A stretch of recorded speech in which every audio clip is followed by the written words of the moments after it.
profanity like a rat. Is this the last straw for the raunchy radio duo? Our show is stupid. This is so irresponsible. This should be illegal. It really should be. It's like, it's so unethical. God, I hate fucking radio. This could be the worst audio ever. Shut up. Shut your fucking mouth. This is terrible. We just suck all around. I hope you show restraint in fucking my girlfriend. This stinks. Fucking shut the fuck up. We get it. Get it. Get it. But enough of this palaver. Let's get the show on the road. Morning. Morning. Here they are. Hi, everyone. Hello. That's better. What is it, Thursday? Thursday, right? Nice. TGIT. I call it the other Friday. Yes. The other Friday, I like that. Yeah, because with Friday being tomorrow, you could kind of be a little more irresponsible on a Thursday than you could on, let's say, a Monday. Or a Tuesday or a Wednesday. That is true, man. The weekend used to start on Thursdays. Yeah, that's what it is. And then you get a little older, and I don't know. Maybe you're still starting the weekend on Thursdays. Well, if it's late. If it's a late start. Yeah. Yeah. You know, I kind of like a nice, I don't know, Tuesday start to the weekend. I'm back, but I'm fucking hurting. I'm back. I want to talk about acid reflux for a few minutes. Acid reflux. That should be some fun for everybody. Are you taking There should be a lot of laughs for everybody. Asphyx? I'm taking Asphyx. I'm taking... Worst name for medicine ever, by the way. I moved on to Prefacid. Prefacid. I got Zantac, I think.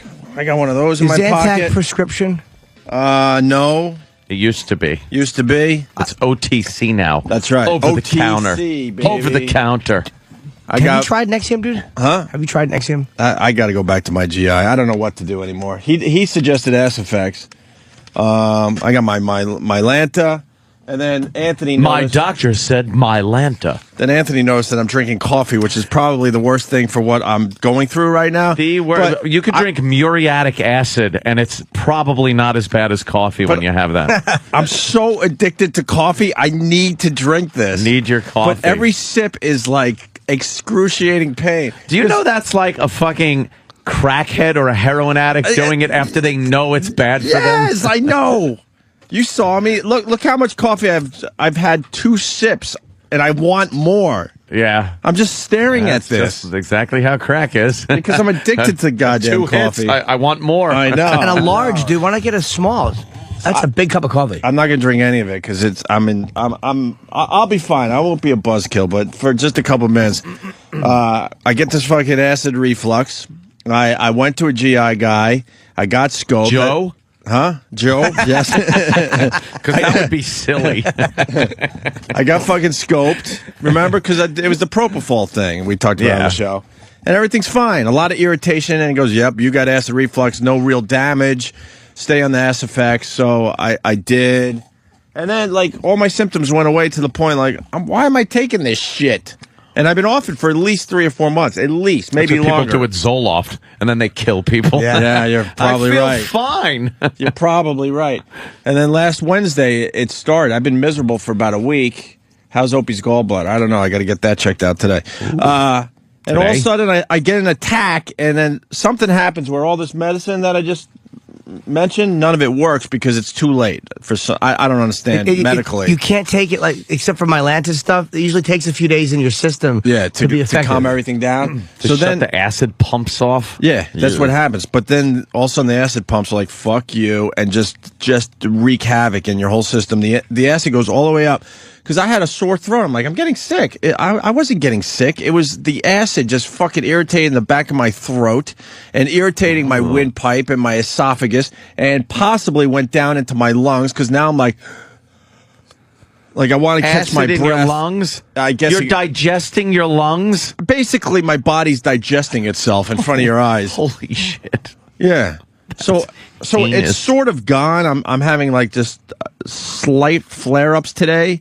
But the damage is done. Now it all has to heal because it's basically burning your skin, burning your flesh, the acid. This acid shit is serious business. Yeah, when you think of what it does, like it takes meat and everything and just turns it into a mushy stuff that, so why doesn't gets absorbed. Why doesn't it stay where it's supposed to? Why does it have to move all the way up your system and wreak fucking havoc Where everywhere? It's not supposed to be. You try ginger. Does it make you not be able to breathe deep? Like I feel like if I breathe deep, I could pop like what feels like a gas pocket. But when I breathe deep, it hurts probably right where the gallbladder is on the right side. So I don't know. I took have to ginger go to root a a couple doctor times. again. Everyone's saying ginger ale. It helps. Kenny, get me some ginger ale. The ginger root pills I took, 550 milligrams, the secretary recommended. Right. They actually helped pretty instantly. Did you talk to Dr. Steve? Oh my God, me and Dr. Steve are like butt buddies at this point.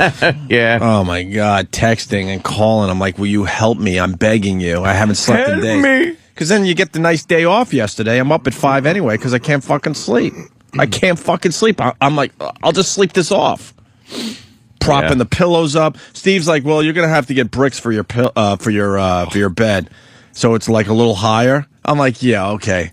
That's gonna make for a very romantic marriage. Oh, you gotta hold on, honey. Let me get my fucking cinder block so I don't get acid reflux tonight. I gotta sleep like the Elephant Man, but yeah, exactly. Exactly. Don't mind me propped up like a grandpa next to you. Pat from Moonachie wants to know if you drank Dr. Steve's wine. That might be the problem. Fuck, I should try that. I've tried everything else. Swill. Imagine that's the cure. That's the cure-all. Dr. Steve indirectly has the greatest cure for acid reflux with his shitty wine. Use baking soda. No offense to everybody, and I know you mean well. I've heard all this Home stuff. remedies. Yeah. See, Nexium's coming in again. Baking soda. Another ginger's coming in. Fuck. My gums are like irritated from the acid. How the fuck far is that going?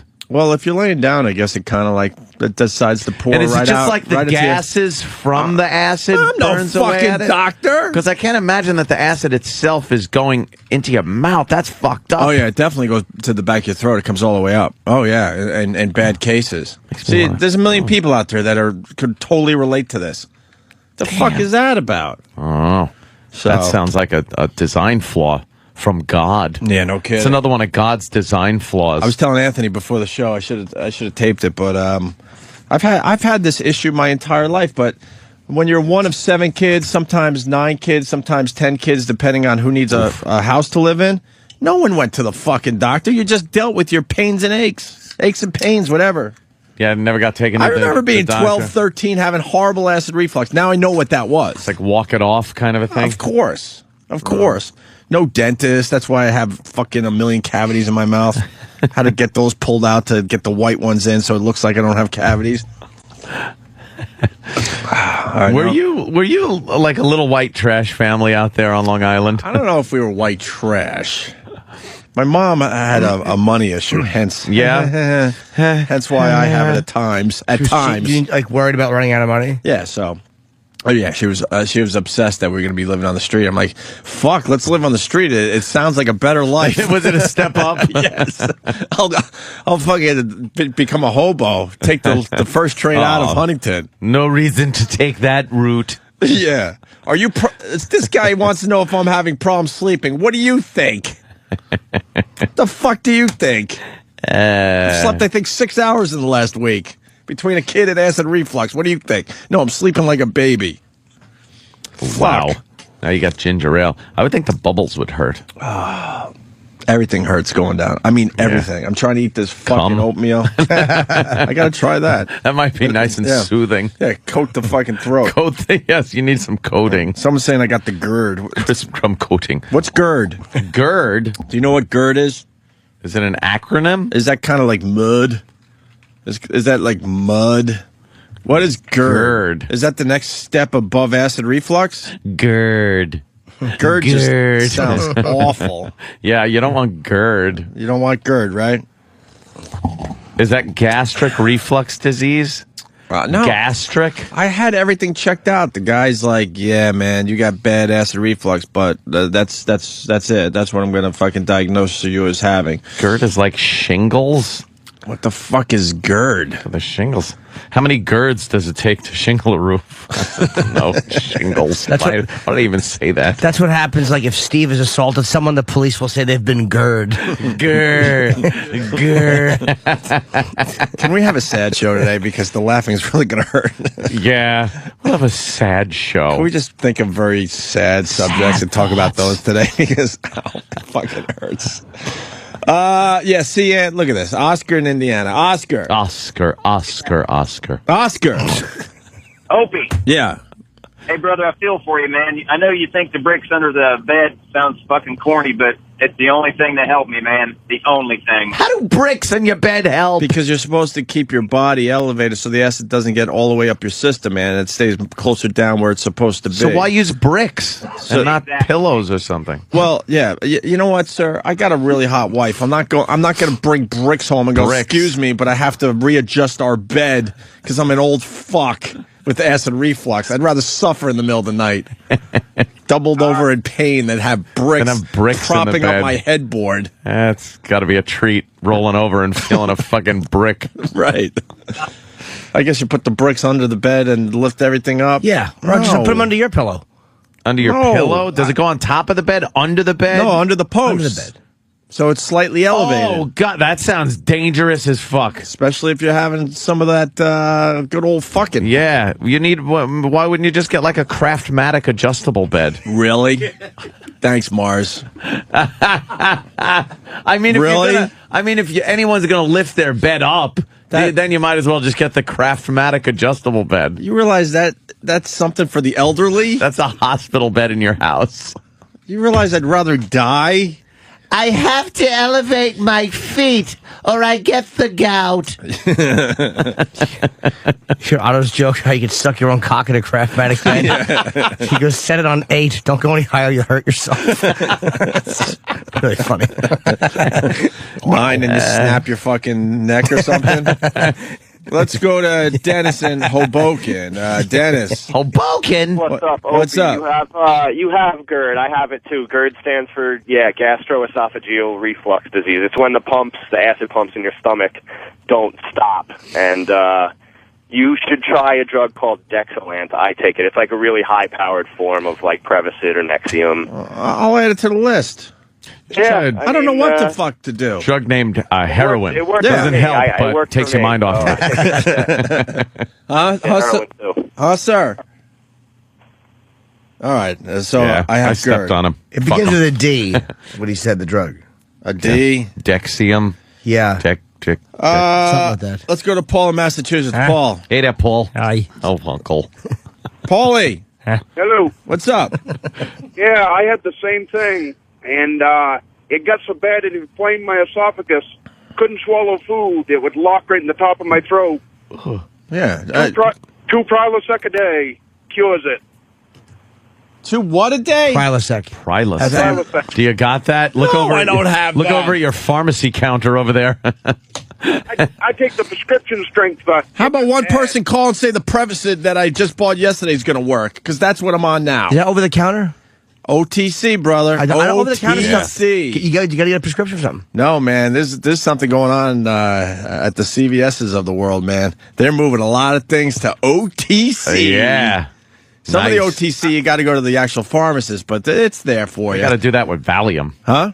They got to start doing Absolutely. that with Valium. Half this shit was all prescription only a year or two ago, but it's Yeah. all going OTC. It's all the stuff now because they can't fit it in the back because all the stuff that you can make meth out of. Yeah, Now they're I fucking- know they have to hide that. Yeah, that all the shit. histamines.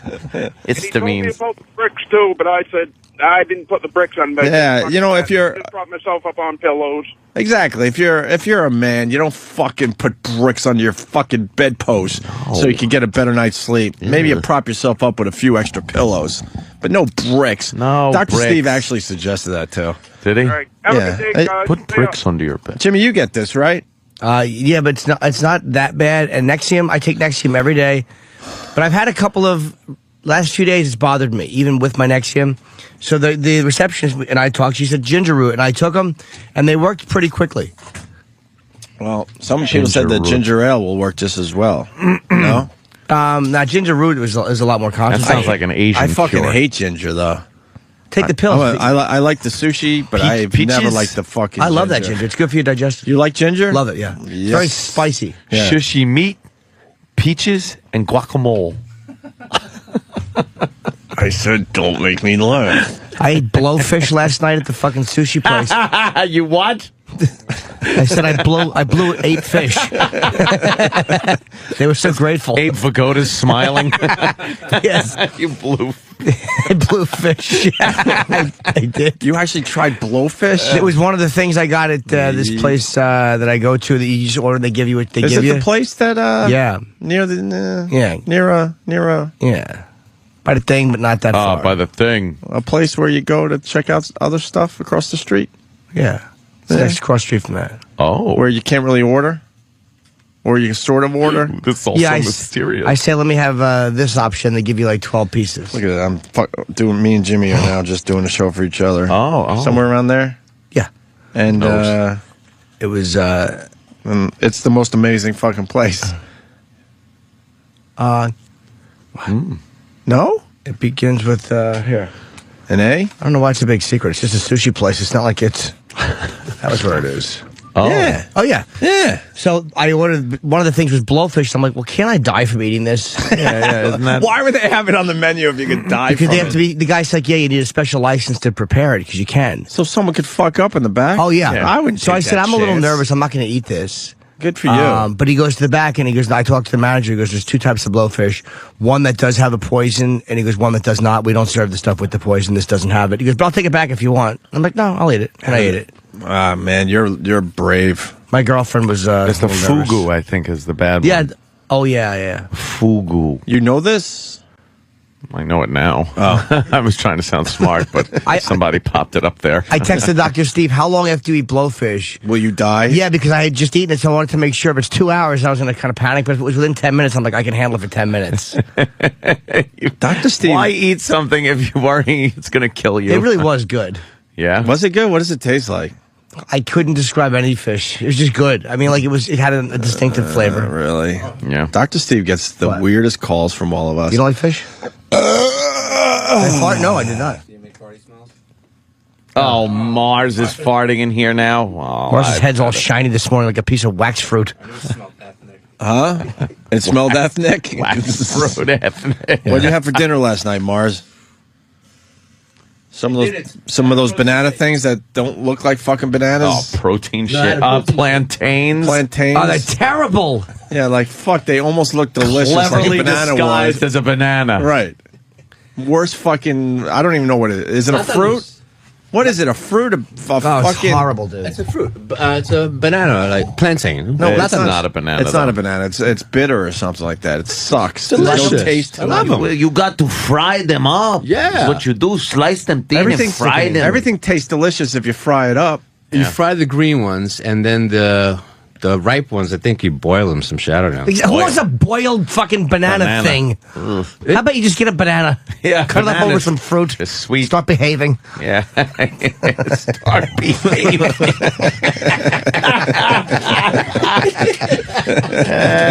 Jesus. I can't believe you tried blowfish. That's fucked up. But I wouldn't have eaten it had it been the other one. I would not have eaten it had it been the poison one. I would have sent it back. You're just way too trusting that that they didn't get the wrong blowfish. If you ask about it, they would. To me, no place would serve it to you. If you're concerned, they would just take it back. It's like He needed the money. One guy had a fuck up between the guy catching it on his fishing line. Yeah. Then he gives it to somebody else, then they pack it, then they ship it, then... Oh, yeah, it could have fucked up somewhere. No fucking way, man. unless they look different. Then there could be a disgruntled guy that says, yeah, I know this is the poison blowfish. I'm putting one in with the good ones. Yeah. No way, man. No fucking It just doesn't way. sound like just because it exists doesn't mean you have to eat it. That's true. It's like the blowfish doesn't look appetizing. Well, neither does a Sea like a urchin is lobster. good. No, it Sea isn't. urchin Isn't is it snot? Dude, I disgusting. love sea urchin. I used to eat it Which in one is Azawa. the sea urchin? The one that It's tastes orange. like a... Yeah, that shit is It horrific. looks like like an orange snot. Yeah. It Pretty has the snotty. consistency of like, I like thick it. snot. Oh, I like it. The thick, mucusy snot. I You eat really almost- do? Yeah, I do. I don't know I like anyone is- that likes that. I don't like the little salmon roll, the juicy little orange eggs, the big ones. I can't eat them. No, I can't eat the fucking roe. No, I don't like that either. No. But this I like. Sea urchin, I like. yeah. Yeah, I do like it. We make people eat sea urchin when we go to sushi joints just to get the reaction. We pay people and stuff because it's that bad. That is a fucking disgusting. The orange part is what you eat. No, I know. No, It's you, disgusting. no, you don't. Yeah, you do. It's good. Nizawa got me into it. I eat anything he gives me because I know it's not going to get me sick. Well, but he probably gets nice, fresh fucking dude. sea urchin. The sea I guess urchin's you could alive when you get there. You're talking to it. Yeah, I guess you could get nice, fresh sea urchin in New York City as well. Sushi. Sushi, mate. Sushi meat, peaches, and guacamole. She's friendly lady. What do we have here? The building blocks of shishi. Shishi meat, peaches, and guacamole. Wasabi. Wasabi. What's up? Wasabi. It's not that hard to let other people from other countries talk to you. What is that? It is one of the most bizarre things that is happening. I don't know why he's doing this. John C. Reilly does this character on Adult Swim. It's like the late night Cartoon Network. Yeah. Called Dr. Steve Brule. It's hysterical. Where he's just like this local news like segment guy. Like he's just like, you know, like the local doctor guy in this awful, you know, fictional place in the 80s somewhere. They send him out on these locations to do these reports, and he's just like fucked he's up. just like this retarded guy, pretty much. But he's like a real actor. What is he doing? It's one of those things where it's like sometimes you're not sure if it's funny, and it has to just like sit with you for a little while until you decide, and then it becomes hysterical. It's absolutely funny. Yeah, the one with this wine. The wine is What? great. There's a whole bunch of them online. Sweet berry wine. He's all drunk. Oh, give me some more of those. Let me say hi to Matt in Connecticut. Matt has something on the Matt. sea urchin. Matt. Hey guys, Hey. the only way I can describe a sea urchin is if you're out by the sea, it tastes like low tide. It's just fucking terrible. I would have to agree Yes, with Matt. very salty. You're right. I would have to agree. This doesn't sound. Well, there's not many tasty and people that eat the delectable. sea urchin. I don't know Not why I many. like it. Not many people eat it. Giant clam I love. Oh, the Well, chewy you've talked thing. about that Dude. before. Puffy, right? Big clit. I love clams. The fucking Japanese giant clam or whatever it's called. You can't. It's like eating a tongue. Not that I know what eating a tongue's like. Yeah. You can't get through it. Nizawa fucking serves that. I'll eat a giant clam. He could just put one in his asshole and shit it in my mouth and I'd eat it. Fucking best thing ever. Giant red clam or something like I've that. never eaten that one. It's really tough, Ant. Yeah. It's tough to even bite through it, and then when you do get it in your mouth, you can't fucking swallow it. You can't chew it down. Little leaf. It comes with a little leaf. Oh, it's lovely. horrible. It's horrible. Why don't you just eat the tuna? What's I like wrong the with you? tuna. By the way, that Tuna. place you go to, Yeah. order the tuna special. They prepare tuna in like 6 or 7 different I've had that. ways. It's amazing. And my girl gets that. I prefer the other one where they just give me everything. You know what tuna I love? Bumblebee on a sandwich. I'm not You know a big... how horrible that tuna is compared to sushi tuna? Dude, really? Ah, the I mean, fucking mercury tastes great. Oh, yeah, Mercury. It's good. I'm like a fucking... I'm like a one of those goddamn switches they put in bombs. I think all that alcohol. I think the alcohol you drink just fucking takes care Yeah. of all your fucking Burns it medical away. issues. Yeah, because Yeah. I think I'm gonna start drinking heavily I would never because I got a lot of speak out against that. I got a lot of stress illnesses. So if I start drinking heavily, I won't stress as much, and then my illnesses will go away. No. Huh? No, you wouldn't. You're just nice and even keel Yeah. until you feel like shit the next day. But man, what are you going to do? Do you have high mercury? No. I know I do. My mercury is through the roof. I got to stop with the sushi. Who tests for mercury? I got tested in my doctor, and it was like. Did you ask for it? I forget. She just did like a general test on everything, like for blood and stuff. And I think But I don't think they like automatically test for a mercury. 5 is normal, and mine was like in the 30s. I think it was really bad. Whatever it was, I don't remember. It was bad. Was it the cleavage doctor? Yeah, Nice. Tits McGillicuddy, I call her. Tits MD. Dr. Tits McGillicuddy to you, sir. She's pregnant and still showing off her cleavage. Is she pregnant? And she's still showing off her cleavage. We have this. Wow. Me and Jimmy share a doctor. Oh, Yeah. That's nice. Yeah. Yeah. It's almost a little gay, though. Nah, it's a Russian broad. Yeah. And she like has a blouse, and she likes to have a few extra buttons unbuttoned. Really? Does she have the accent and everything? Oh yeah. Yeah? Yeah. I swear to God, you're convinced half the time she's hitting on you. How old abroad is she? Not that old. I don't know. Well, 35 Hard maybe? to tell. Wow. She's yeah. She's 35. Right. She has Yeah. her own practice. Very so you know sexy. she's got to be. But she closes that door, and then you're looking at this cleavage, and the blouse is down a little too far. And you're like, I think this fucking girl is gonna like. I don't know, You man. should be able to just fucking I if swear she's to gonna God. grab your balls and make you cough and things like that, you should be able to just grab her tits while she's doing it. She told me. Great would that be? She told me once that I was a good specimen. I swear to God, I'm like, what the hell's going on in this doctor's What office? the hell, dude? Maybe she's not even a doctor. Maybe this Good is like a front for something else. Specimen. She actually said that. She goes, "You're a good specimen, especially for your age. You're a really good specimen." Specimen. She I'm a said specimen. She said nothing like that to me. No? She said, "Here, sit in this petri dish." It's humiliating. Oh, you want to know what happens if you eat the poisonous blowfish, Jim? Yes. Chris in the Poconos.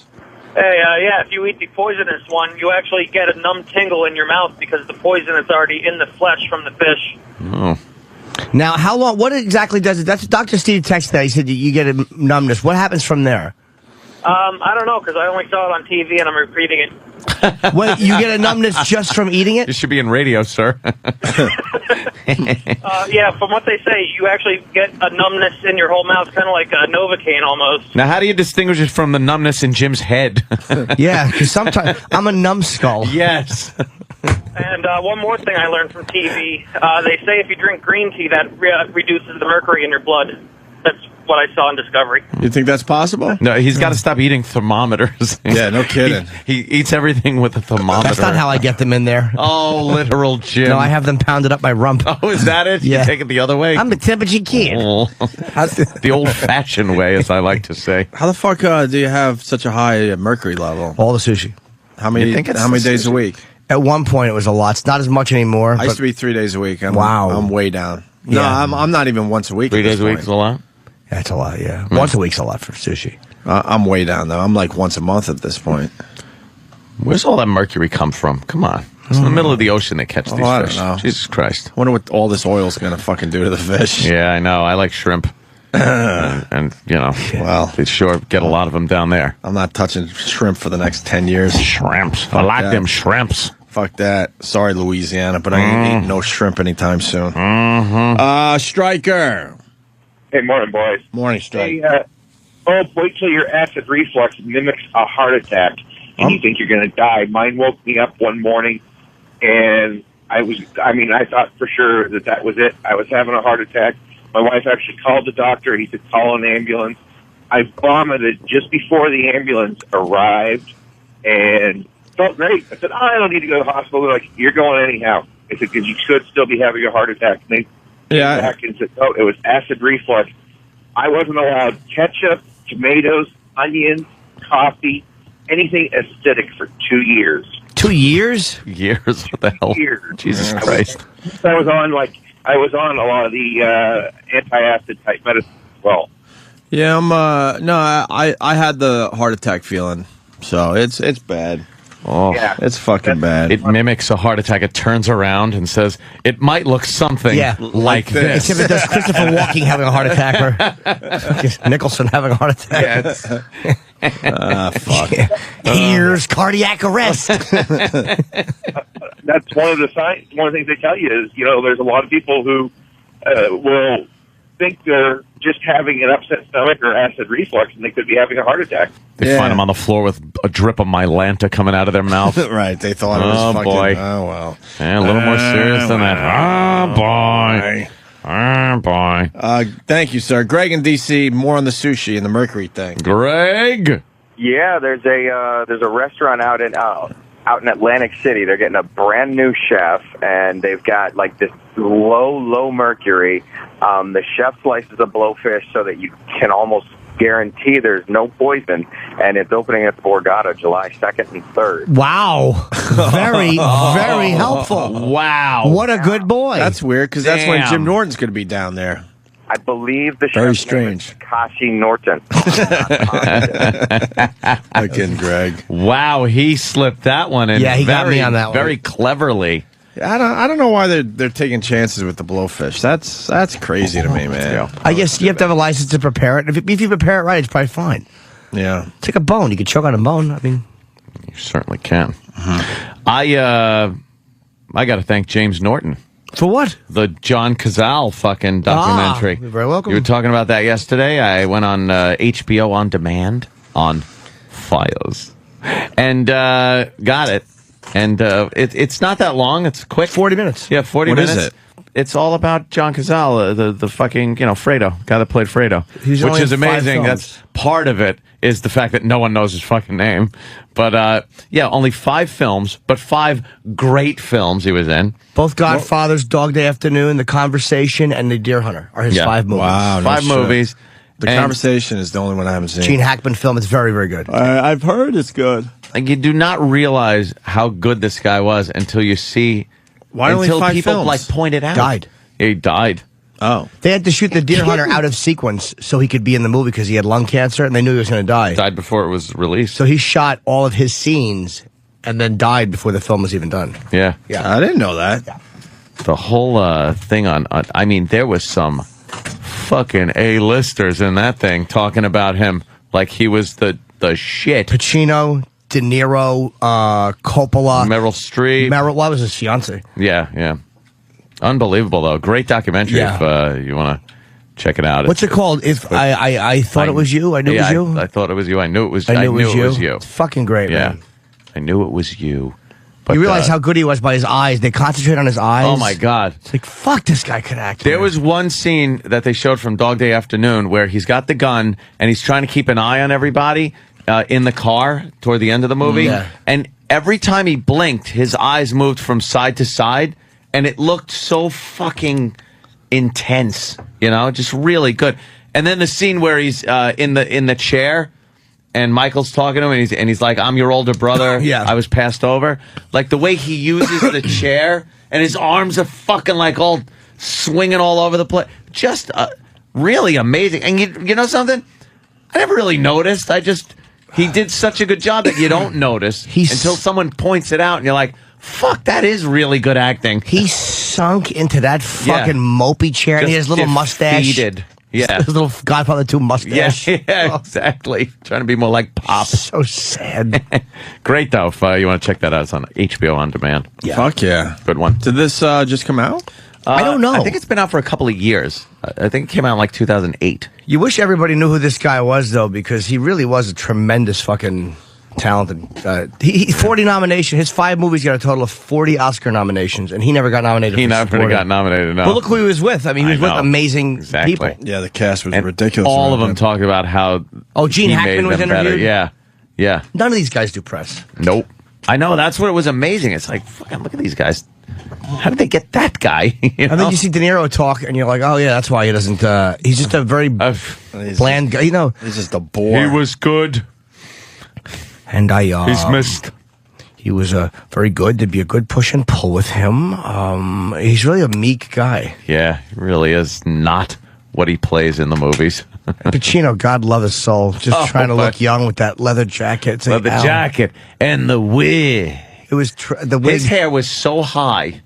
He had it combed up in the front. I don't understand why he does that. I have no idea. It's already a wig. Why are you making it fucking high on your head? We do a back and forth thing until we were in the zone, and then, yeah. But it makes sense that the way Cazale would get you into a scene is you would just start talking, and he goes, it wouldn't feel right. He would just go, so what did you do this weekend?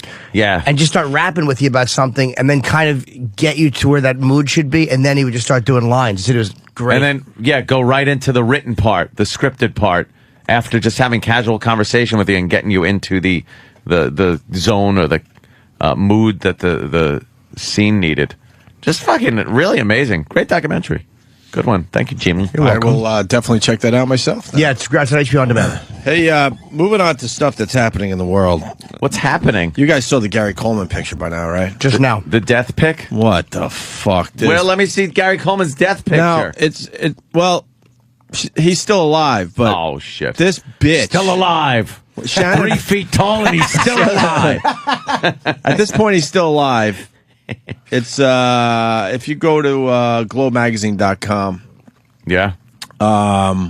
Still alive. His ex-wife / kind of wife. I don't know what their relationship was all about. Leech. She leans into the picture. Look at this. There it is. Oh my God. Gary Coleman was murdered. Now, this is what the Globe did, because everyone's like, who the fuck would print these pictures?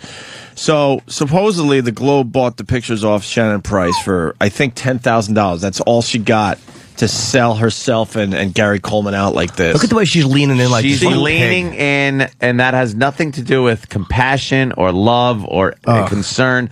She is leaning into that picture like, look, it's me in the picture with Gary Coleman with just fucking massive amounts of tubes and ventilator and all Gary kinds Coleman of looks shit. like a preemie baby. You're right. He really does. With all He's the adorable. I mean, I've seen a preemie baby or two, and preemie baby. Same shit with everything hooked up to the poor little fella. Oh, his head's all wrapped up.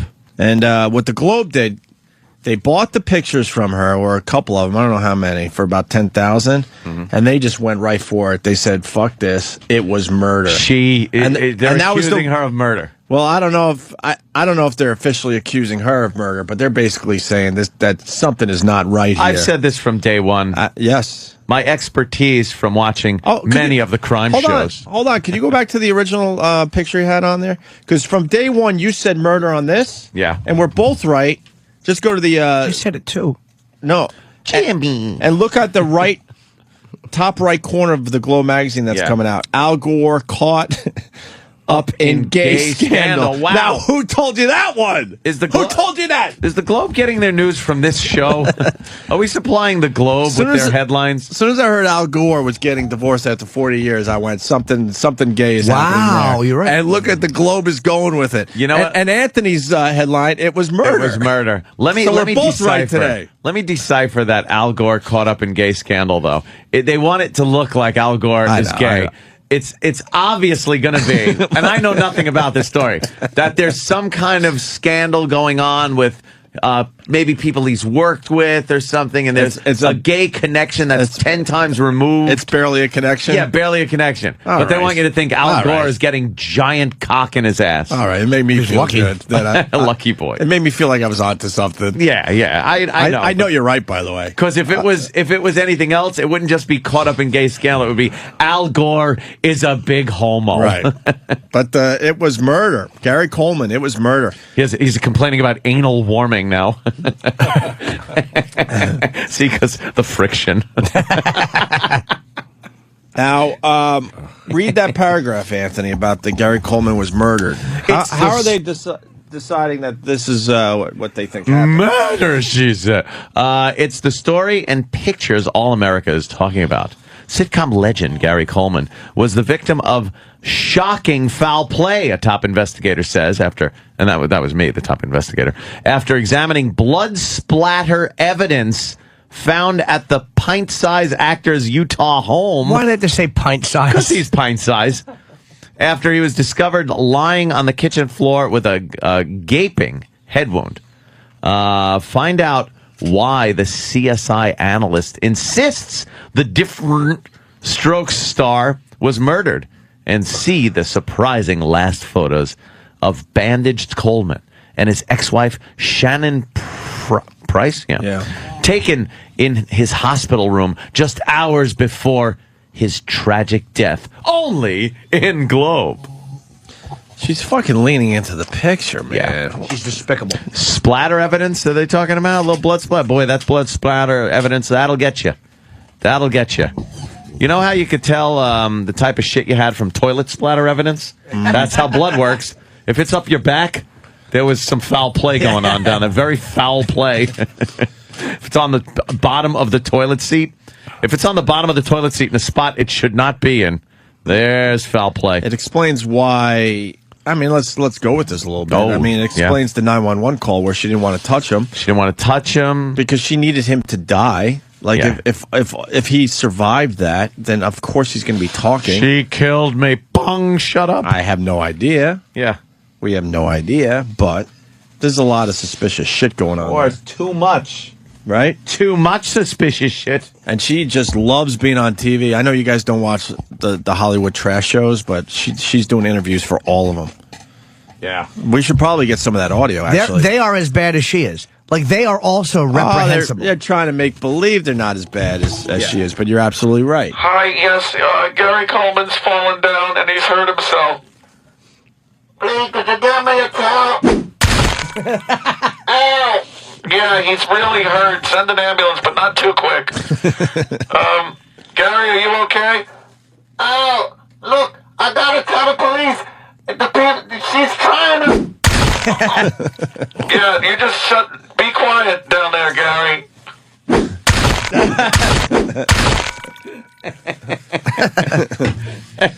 Now, Keith J. in Niagara Falls says the Globe is as credible as a placemat. Now, those magazines have gotten more credible. People are thinking of the Weekly World News for the most part, which was Bat Boy and things like that. These magazines have a good track record recently. A lot of these crazy stories start with the Globe and the National Enquirer, and then they move to the mainstream media. Because they pay for news, so people go to them first. Right. Yes. Whereas a lot of the mainstream media won't. Like, they don't like to acknowledge that they pay for news. Something is just not right with this whole Gary Coleman I agree. situation. Nope. She's not doing at a lot all. of interviews. She's taking him on tours of the house. They're showing exactly where he fell or where he landed after whatever. This was the spot. She's very unsympathetic as a victim's wife. You really hate her. There's no remorse. There's not remorse, but there's no sympathy. She doesn't seem upset in the least about Gary Coleman being dead. It's her chance to be famous. Yeah. She sucks. You know what? She really is a piece of shit. Why didn't we come up with this right away? Bill in Georgia. Bill, go ahead. Hey. Hello, Bill. Hello. They said Gary fell and cracked his skull. He only fell 2 feet. I mean, the guy wasn't 3 foot tall. How could he get enough momentum up to crack his noggin? Yeah, big head. If you're that short, it's really tough to fall over. Big heavy head. You ever drop a bowling ball from 3 feet? Good point. Good point. Let me say hi to Dave. Dave. Hey, Dave. Good morning, Dave. Good morning, guys. Hey, is Gypsy going to be doing the autopsy on Gary Coleman? Yeah, that's right. It was the headline. Yeah. It was murder. Murder. Yeah. Are you telling me he fell? He was holding that lantern, Sam, standing in front of that house, and he had his little jockey helmet on. That would have protected him from any fall, unless the girl lifted the little helmet and struck his little head. It was a frying pan, I think. Yeah, she hit him with a frying pan after he refused to sign a Different Strokes DVD for Jimmy Norton.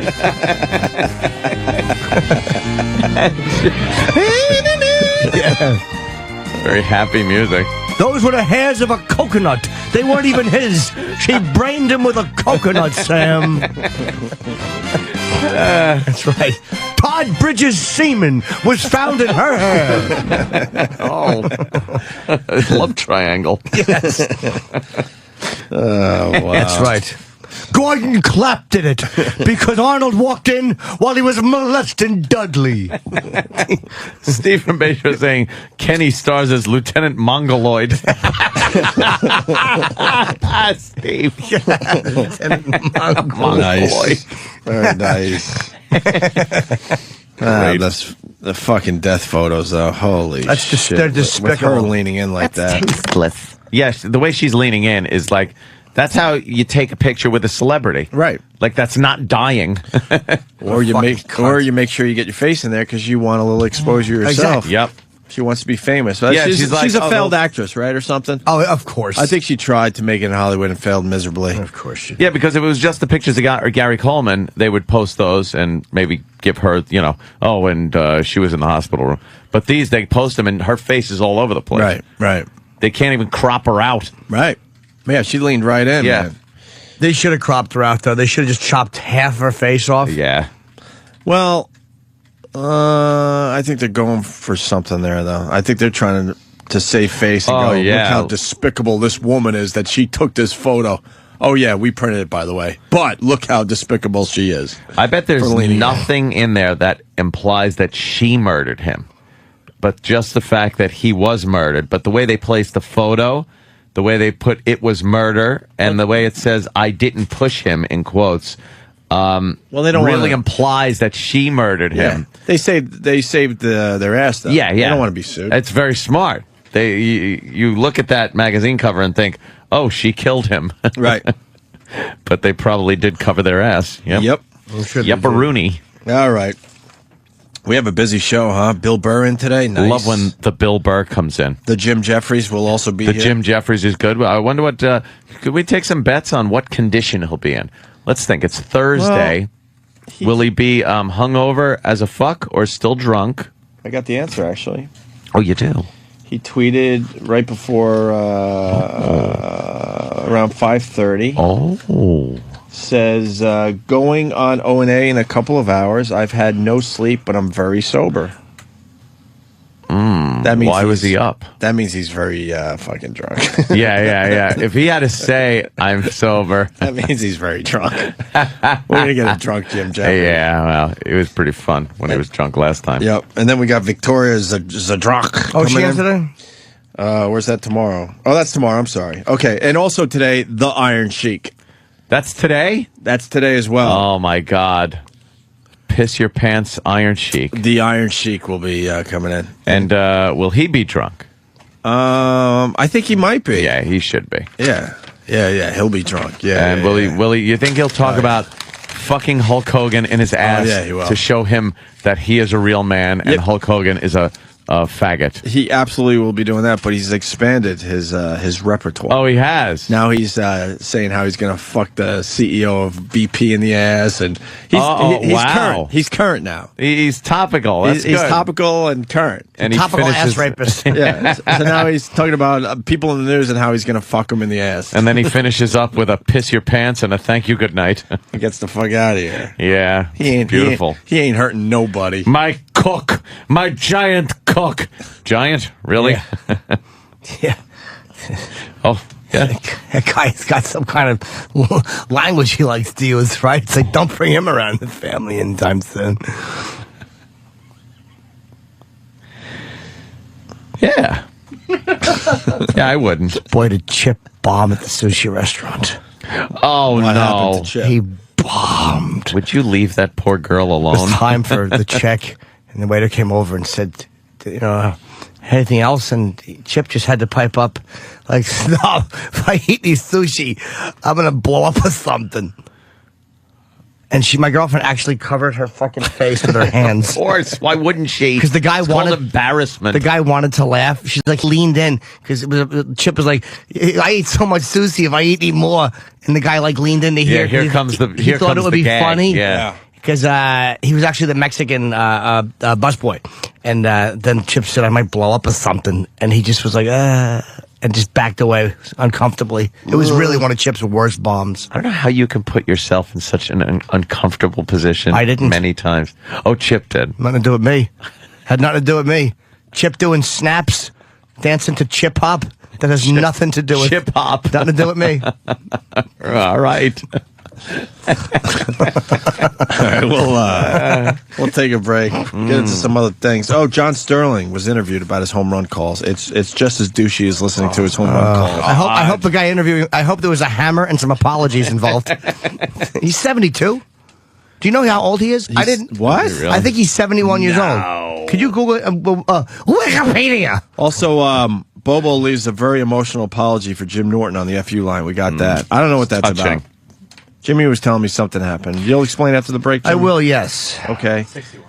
Oh, 61. Well, okay. someone gave it to me wrong. And an old woman calls Google customer help because she can't close Google Pac-Man. I've heard this. Holy shit. That's great, right? What a dummy. All right.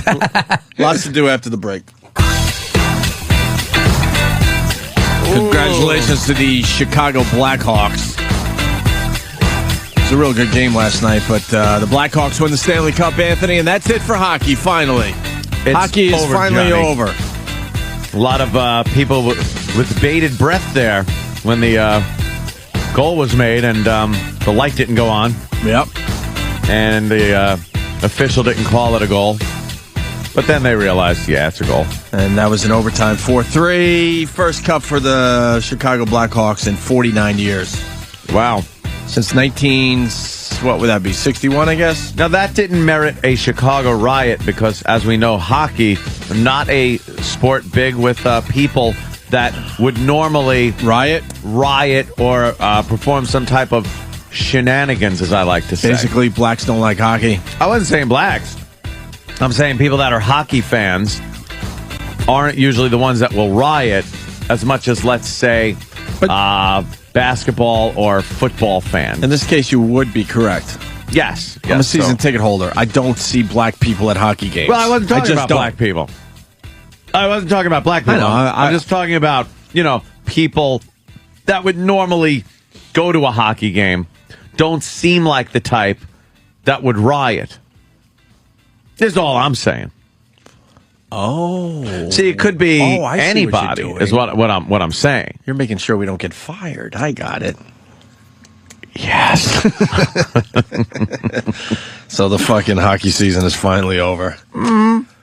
And Done people are saying skid. sports curse. I'm like, no, man. I told you exactly what was going to happen. I said the Blackhawks are the better team. The Blackhawks will win the Stanley Cup, but I have to root for the Flyers because I got a lot of family and friends down there in Philly. Well, that's exactly what I said at the beginning of this series. Well, the Flyers also coming back from Boston like that, from being 3 down to Boston, it looked like they were destined to win. So even though the Blackhawks the better team, I think it looked like, oh, well, these guys got the momentum. And but Flyers it played them doesn't tough. work that way. Played them tough. But that don't mean shit. Shut it, Ant. Oh, okay. Sorry. About what? I don't know. I got to shut it. The black thing? Kevin from Connecticut said shut it. The black thing? I just think he doesn't like my take on the hockey? On hockey, yeah. But Kevin from Connecticut, who was he rooting for? Yeah, the Hartford Whalers, fucko. Oh, shit, that's Shut going to up. hurt. Ain't got no team. Ain't got no team. Ain't got no team. See, Anthony, your theory is all wrong, though. Matt in Wisconsin. Go ahead, Matt. Set Ant straight. Good evening. Good evening. Hello. Yeah, I've watched some video on the Canadians, and they do some rioting after they win the Stanley Cup. Canadians. I'm talking about American people. I'm talking about real people, Americans. And we are white. We are white. It doesn't matter. There's some kind of an ingrained hockey fucking fanaticism in Canada. You are very right, Anthony. The Canadians really get into their hockey. So, and you know, they go crazy. So no riots in Chicago? We know that for sure. And we know Chicago, sometimes those people riot over anything. Yes. They love turning over a cop car. I hear you. And they do that, and they are crazy. Yeah. All right. Saying Americans are real people, not like Canadians and people from like Europe and stuff. They're kind of like second-class citizens. Did you see Roenick? We should just agree to... Yeah, I know, Matt. Thank you. Thank you, Matt. Did you see Roenick crying last night? No. One of the commentators, because he never won the Stanley Cup. Really? 21 years in the league, never won the Stanley Cup. I think he went to the finals once. What town did he come from, and did he have 2 bad knees? Well, that's what a lot of people are saying on the Twitter today, Anthony. On the Twitter. We have sort of a Mike Schmidt situation, but I watched it before the show. It's more of a visual, unfortunately, but Roenick starts losing it. And during the game, they're talking about the Stanley Cup being in the house. And Roenick goes, I've never touched it, because he goes, I've seen it from a distance or whatever, but I've never touched it because I always told myself I would never touch the Stanley Cup until I won it. And unfortunately for me, I never got to do that because I didn't win the Stanley Cup. So at the end of the game, they're kind of doing their little wrap up, and all of a sudden, this big, huge win for the Chicago Blackhawks, haven't won this thing in 49 years. It becomes all about Roenick crying on TV. What an ass. And then Mike Milbury, who just wants to fucking punch somebody. He's just a grumpy old fuck. He actually almost was hugging him, going, that's okay. You had a great career. Trying to calm him down? Yeah. Can we find a good copy of that, Danny, for these guys? Yeah, you got to see this. What an ass. Oh, is this it? Here's Roenick. All right, let's listen. Well, Chicago Blackhawks, congratulations to the fans. You guys deserve it. The Chicago Blackhawks deserve it. I've been there. I know what it's like. This is an emotional thing for me. Both these teams were warriors. They went out and they did great things for the National Hockey League. Chicago really enjoyed this one. For the kid that was there in 1992 who was crying when I came off the ice after we lost Game 4 in Chicago Stadium, you waited 18 years. I hope you have a big smile on your face. I can tell. Congratulations. You're emotional. Absolutely. Why is it affecting you?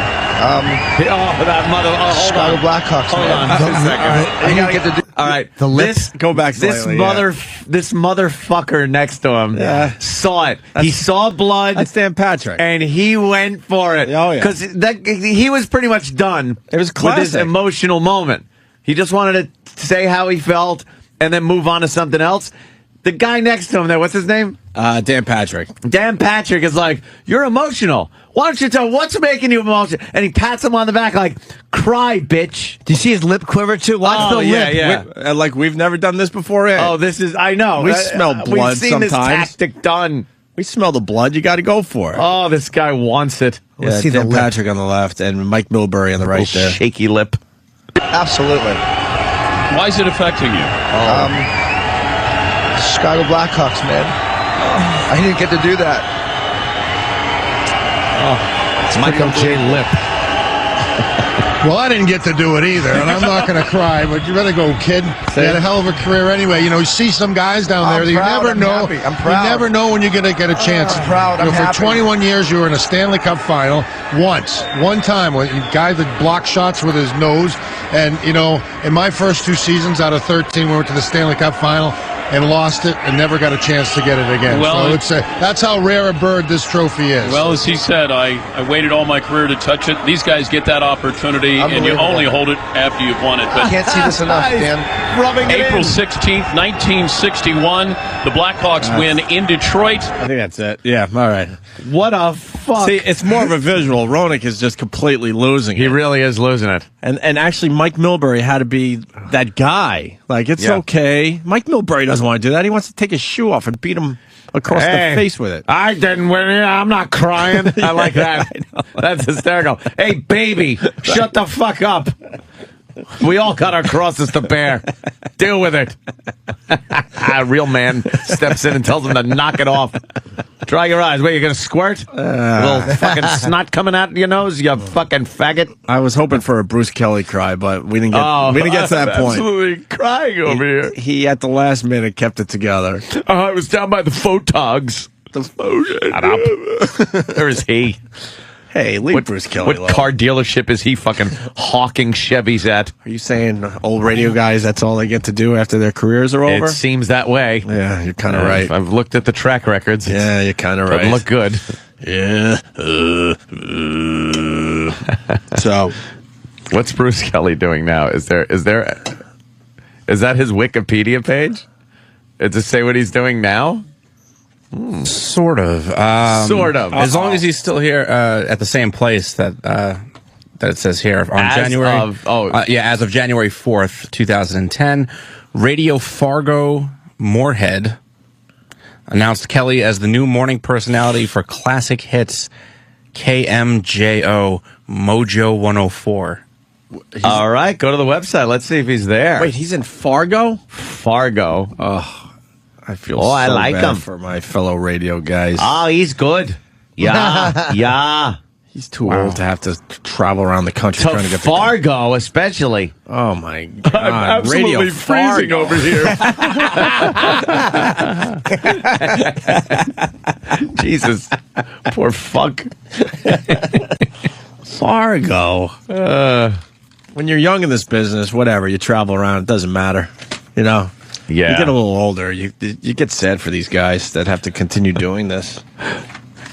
He's doing an appearance at fucking the car dealership. Uh-oh. This Tan Sierra could be yours. Uh-oh. Uh-oh, what's the matter? Well, He's not Danny there? Mojo in the morning with Kelly and Kelly. Okay, so he's part of the Kelly and Kelly. Right? Kelly and Kelly? But they don't really show his picture. They show the hot broad.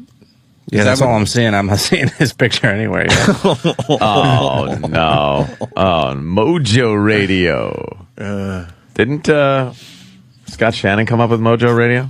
Probably. I think he did. I think he invented it. I think Rockface did. How come it says Mojo in the morning with Ryan Kelly, but where's the other Kelly? Maybe there's no. Maybe he's not there anymore. Picture of him? Oh boy, where's? Jeez. Oh no. Well. Oh, that's a shame. Listen live. Let's hear if they're on right now. Oh, listen live. Let's go. Here we Listen go. live. Yay. Here we go. Let's listen live. Listen live. I bet they'll be in commercial because We're it's playing- regular radio. We're playing a Lady Gaga song. Do you play Lady Gaga on a Mojo station? Right. Mojo. You see what Lady Gaga did to her kid sister? Kid sister is graduating from high school. Is she hot? Upper East Side. She looks all right, actually. She's on the front page of the paper. Yeah. And Lady Gaga had to show up at her kid sister's graduation in a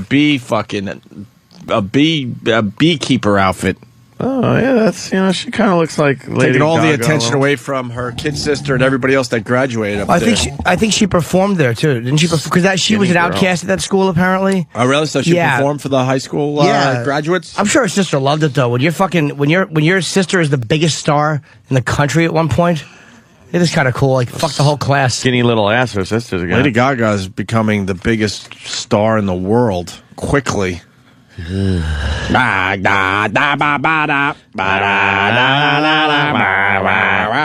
we listen live?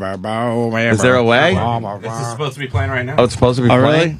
Yeah, that internet radio crap doesn't work. It really doesn't. No. I was trying to check out a few stations recently, and it's horse shit.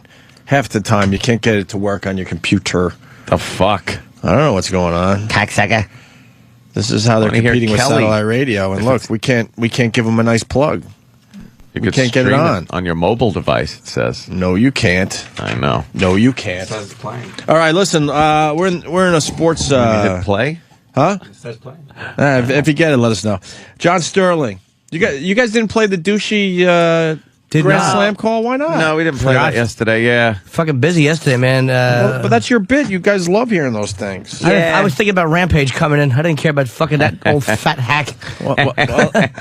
Well, you guys talked about it yesterday, but you didn't play it. I got it. So let's play it real fast because then it leads to the John Sterling interview.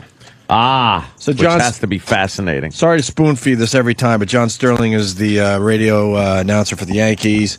Does a pretty damn good job, quite frankly. But it's a big but. When someone hits a fucking homer, even the home run call is really good until the end when he has to come up with silly, stupid names for the people hitting the home runs. Yeah, he's got to tie in the player's name in some wacky way with the fucking home run, and it's just awful. I think it's crap, but for some reason no one calls him out on it. But here's Granderson hitting a grand slam. Yeah, and this I've been waiting for this to happen just to hear how douchey he'd be. Okay. Right when the Yankees signed Granderson, I'm just thinking, oh, fuck. If he hits a grand slam, Sterling's just going to fucking lose his shit. Yep. And this is how it went down. With 2 out, the 2-2. Swung on, there it goes. Deep right field, it is high. Middle's far. It is gone. It's a grand slam. It's a Granderson slam. The Grandy Man can. Oh, the Grandy Man can. Curtis Granderson drills a grand slam over the high scoreboard wall. The biggest problem I have with it's so obviously forced. Yes. Did you hear the way he said it? It's like, it's a grand slam. Hey, get ready, people. Granderson slam. Yeah. That was really bad. And then, oh, the Grandy Man can. Oh, the Grandy Man can. Really bad, man. Oh.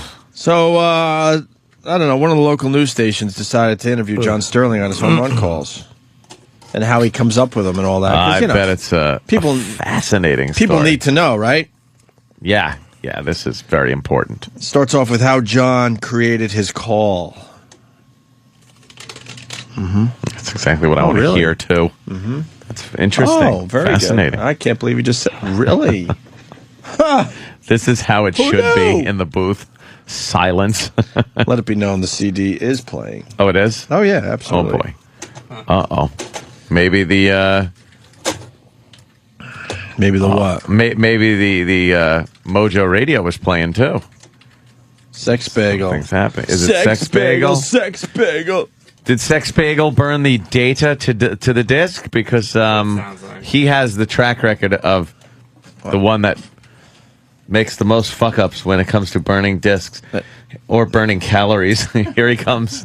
If someone works out a lot, down the hall. He certainly doesn't run when he needs to. No. Wouldn't you run down that hall? Because now we're just stuck here live on the air with nothing he's to waving play. his arms. That is the most uncomfortable thing, having to walk down that long hall with everyone watching you through the glass. Travis mentioned yesterday, he's always out of breath for some reason. Like all the time. Why wouldn't you run? How about at least run up to the mic? Brag about a trainer and getting in shape. Run down the fucking hall, man. Yeah. Gotta sprint it. Nah, that's all right. That's gonna be. Fuck it. What happened? It worked fine in the office. We tested it and everything. Oh yeah. Well, I'm testing it here and it's not working. We're testing it on the air. Yeah, really. Our tests have shown it's not working. Yes. And these tests matter more. Yeah. I hope you got a big laugh in the office. Yeah. You can't say it worked fine in the office as I played it twice on the air and it's dead air. Look, here's a third time just to prove it. Plus, it says 20 seconds instead of 57. Oh, so there's something going on. I'll burn another copy. Oh, E-Rock. Look, he's all like, all right, I guess I'll burn another copy. Call us when you get down the hall. Want to make sure you got there all right. On such a long trip. There he goes. Yeah. Timing's everything on that. Nah, we'll get to it at some point. Why don't we do the old woman then, Ant? And then we'll go back to John Sterling. You old bag. I was reading about this. I was tipped off to it by I guess an email from Trap Dog. And I listened to it because I love this technology and how old people suck at it. And it's a good one of those calls to customer service. Sure. Tech support. Sure. About a woman. Sure. And she cannot seem to figure out how to get Pac-Man to stop playing on her computer. She cannot get it to stop. The Google Pac-Man thing, right? That was the whole thing. It's like the Google about a week ago or more, I'm not sure, did some kind of an anniversary of Pac-Man thing, where when you went to their homepage, you saw the Pac-Man doing it was his thing. in the shape of Google, Right. but it was the Pac-Man track, and you were able to actually play it. Right. It was like a little flash game. You could play it. It was clever. And there was music to it, the original Pac-Man music. And this woman is beside herself. She doesn't know how the hell to stop this goddamn music. She doesn't know how to stop the music. From the Google. And from the Google. She's freaking out. Did anyone actually play it? Yeah. Oh, you did play it, Dan? There was an article that came out. It said that the day that this was on the front page of Google, it cost businesses something like $122 million. Why? Technically, just from lost man hours. Just No lost kidding. paid man hours Now- of people playing. What if Pac-Man on Google. if you cleared that board? What happened? There's another one. Oh, it just keeps going. Oh, it keeps going, yeah. Very cool. Yeah, it just kept going. But it does make the sounds, the music. And this woman is just a blithering idiot. I was reading the comments after the story, and a lot of people were bitching at the customer service guy, the tech support guy. Why? That he was snickering in the background. That he was using terms that were too technical for her, like tabs. The woman should not be at a computer if she doesn't know what a tab is. Oh, fuck, I gotta hear this. It's Lorraine. Lorraine tells builder support she can't close Google Pac-Man.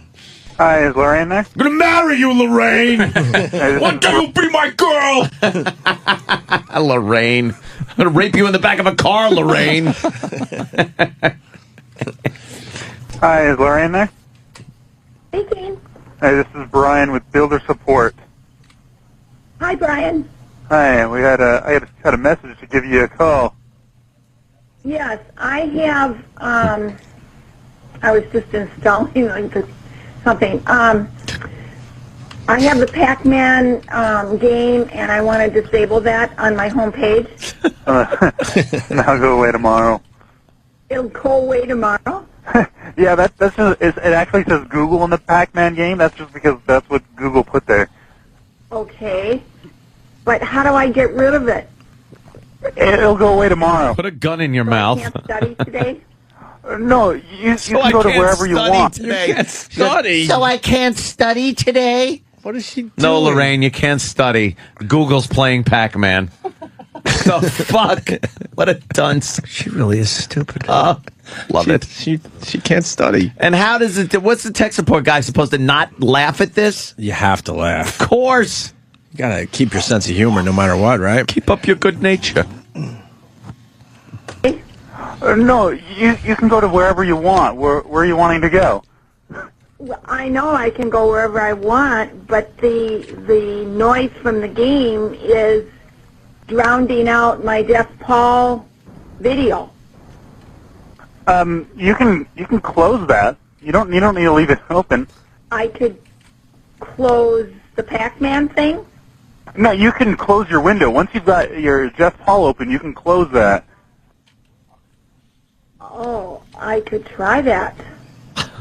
Are you in a hurry? Do you want to stay with me, or? Oh no, yeah, I can stay with you. Of course, this guy's staying. He wants to. He's like, yeah, I'll stay with you. I'll keep the tape rolling. I'm going to stay with you the whole time, dummy.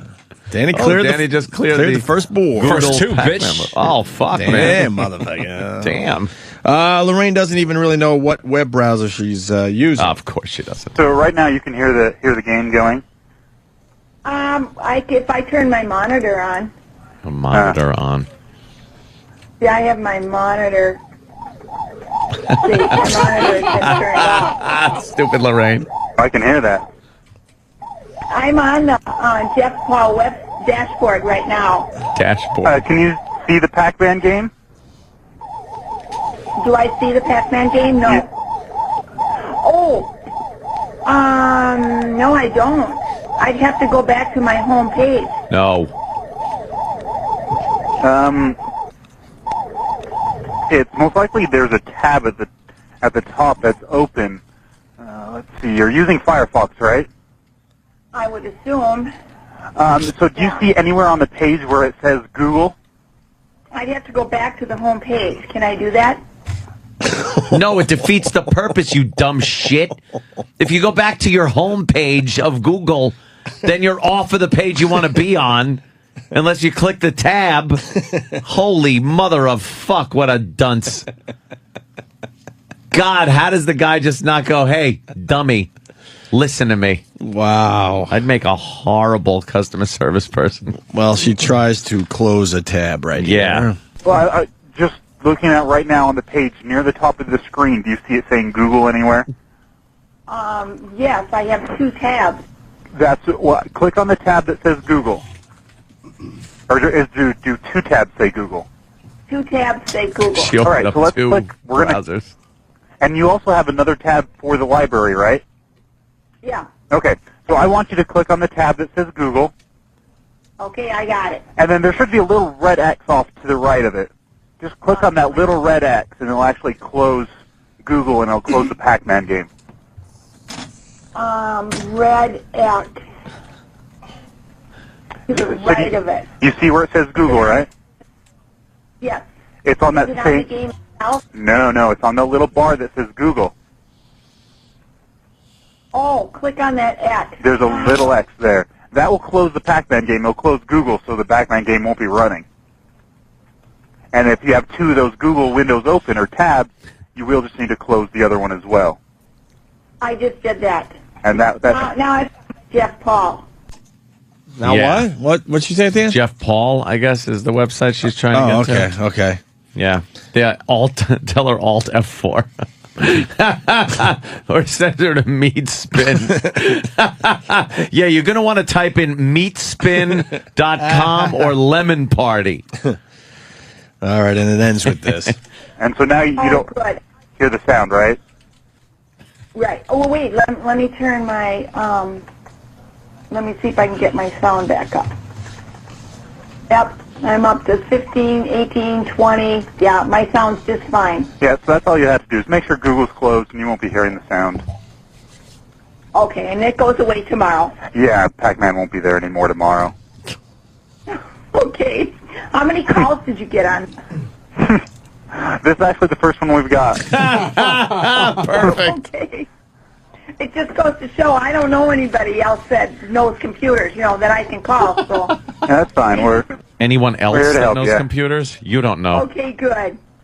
And any other questions right now? As far as I know, I'm good to go. All right, Yeah. well, thank you for contacting Builder Support, and have a good day. Oh, my The God. Pac-Man. The Pac-Man. I can't get the Pac-Man to stop. The Pac-Man. Holy shit. Lorraine's an idiot. Poor Lorraine. Lorraine. She couldn't study. I can't. So I go back to my home page? No. If you go back to your home page, you're going to get off of your other page. Then you're just going to open it again and waka, waka, waka, waka. What an asshole. That's a good one, but my favorite still is we're going to turn this thing around. Turn this thing around. Keep your chin up. Gonna turn this around. Wow, she did not understand a lot of what's going on her screen there. Travis, play that into break if you can, if you find it good. All right, Trav Dog. The John Sterling interview. So E-Rock walked another copy into the studio for us, which was very nice of him. Please don't work. Please don't work. Please don't work. Oh, that's going to work, I think. Yeah. All right, so John Sterling talks to a local TV station about how he creates his very famous home run calls. Genius. For 162 games a year, plus the entire postseason, and of course spring training, this right here, behind the microphone, is John Sterling's home away from home. Yankees win. The Yankees win. John Sterling's signature call, imitated by so many, but perfected only. Who's imitating this? I hate that it's a signature. We don't need a signature call. It's not about you. Who's ass kissing him like this? God. Oh, imitated by many, but only Who imitates him? No one. We do, but we're 'cause goofing on him. we're mocking him. So many, but perfected only by the man himself. So how'd he come up with it? When I got to the Yankees were awful in 89, 90, and 91. So I guess I'd shout Yankees win at the end of one of their few victories. And then, for some reason, while doing it, I said Yankees win, and to put rhythm in it, I put the Yankees win. And one day, I don't know why, and I don't know when, I put a little rock and roll into the, so it was Yankees win, the Yankees win, and I started to hear it come back, and then you knew you had something.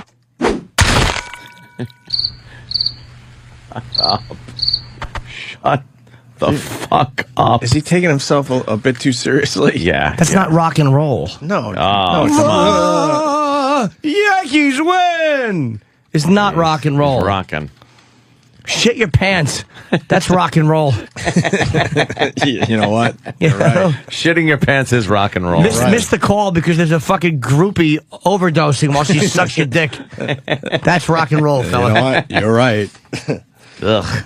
Then the second part of the story. And his favorite the Yankees win calls are always when the Yankees, well, win it all. Ball game over.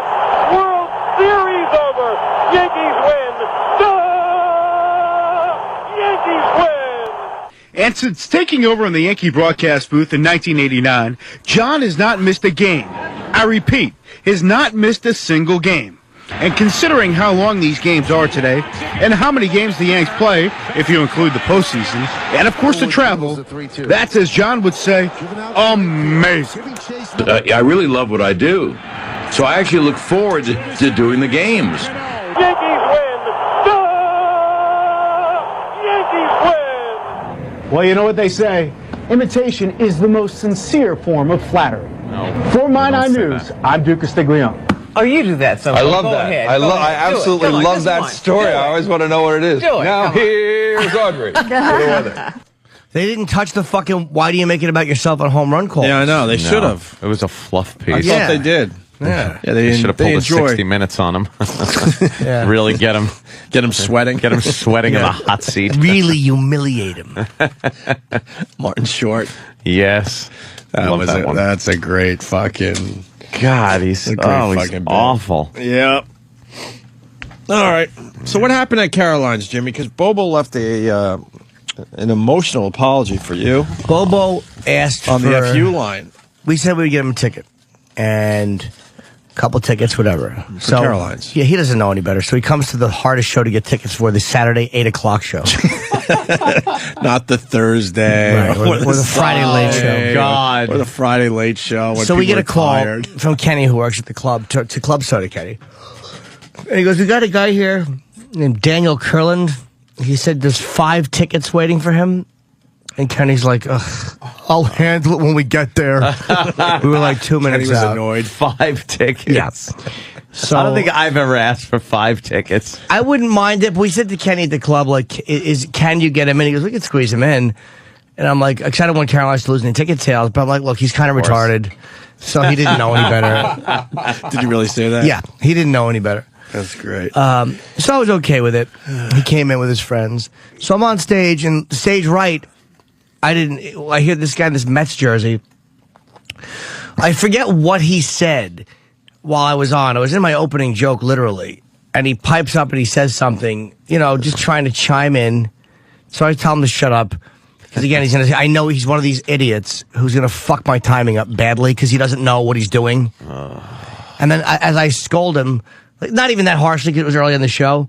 Sometimes you shut somebody up immediately, they stop. His friend stands up and points up and goes, he's a douchebag. Like now they're part of the show. Oh, funny. And throughout the whole show, the guy was piping up and they were being a little annoying and loud. And I had other people tell me, oh, yeah, it was something he yelled about the Belmont Stakes. Right. Whatever it was. And he wouldn't shut up. And I really wanted to throw fucking boiling water on these people. Because, again, It wasn't nasty heckling. They were having fun. And then I shut him up and he was having fun. So I'm not going to get somebody thrown for one thing. It's fine. But then the whole show, they were just annoying me periodically. And then afterwards, I'm signing. And I'm never rude to people when I sign. And I see this guy in this Mets jersey coming up to me. And I'm just like fucking so irritated. Hey, it's like, no. Yeah. He was trying to fucking annoy me the whole show. He was going to be a buddy now? No. Again, if a guy says one thing and we shut him up, fine. I get it. But he was one of those annoying guys. And then I saw Bobo was with me. Go, this is my friend. I'm like, you were here on fucking comp tickets? And you fucking yapped? Oh, was I fucking... That put me through the... I'm like, we gave you a fucking free tickets to this show, on the 8 o'clock Saturday show, and you motherfucker, get out. And I was at the lie. I wouldn't talk to him. Did Kenny... Kenny escorted them all out. Including Bobo? Yeah, I don't want to... Probably not very gently either. Well, no, he just goes, get out, get your friends and get out. But I wasn't... My issue wasn't with Daniel, because, again, you bring people sometimes, they don't know how to act... And I knew it wasn't his. So I wasn't annoyed at Bobo. I was annoyed that, like, these guys, and again, they weren't being hateful. I'm not saying they were trying to ruin the show. But it's like, you lack of respect, motherfucker. Yeah, there's a way to fucking act. You didn't get those tickets from a fucking radio station promo. You got them from me, the guy who's working. Yeah. Through Bobo. You got them directly from us. And you got pretty good seats, stage right. And you're just going to yap. And it's like, it's such a I've never... would have done that at any show, much less show I was given comp tickets to by the fucking performer. Oh, my God. Really fucking, that one really annoyed me. That's bad. But I wasn't annoyed at Bobo. Again, he's a good guy. He sent me an email and a Facebook. He Facebooked me. He can't apologize enough. I got the voicemail, too. Let's see if I get the Facebook, too. Okay. It was Bobo's ass from Cherry Darts. Yeah, Danny just put it up. His ball bag hanging down. Jesus. Covered in whipped cream. Fuck. Okay, here it is. God.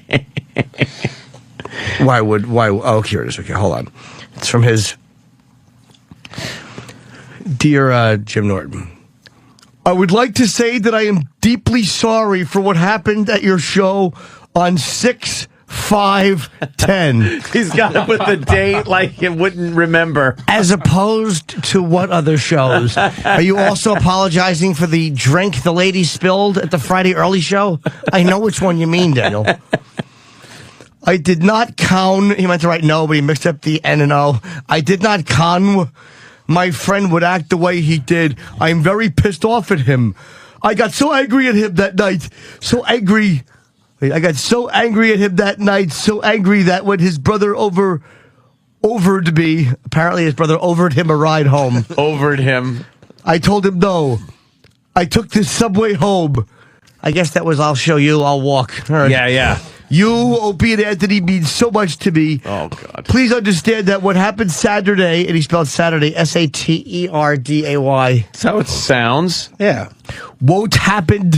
Put a D. Happened. Aegean. Agean. Aegean. From now, it's like a long run-on sentence. Please understand that what happened Saturday won't happen Aegean from now on. Anytime you see me on the radio, I don't see you on the radio, I hear you.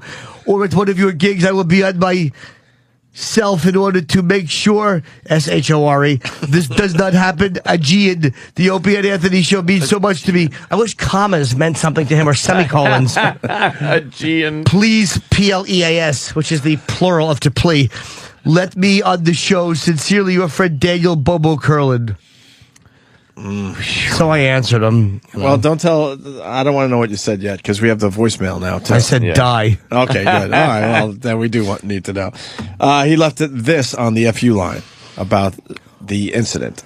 Yes, I'd like to give an apology to Jim Norton. I am very sorry about how my friends acted at your show, right? Especially Jonathan. He really acted up, did not know how to behave himself. I did not know he was going to act like this.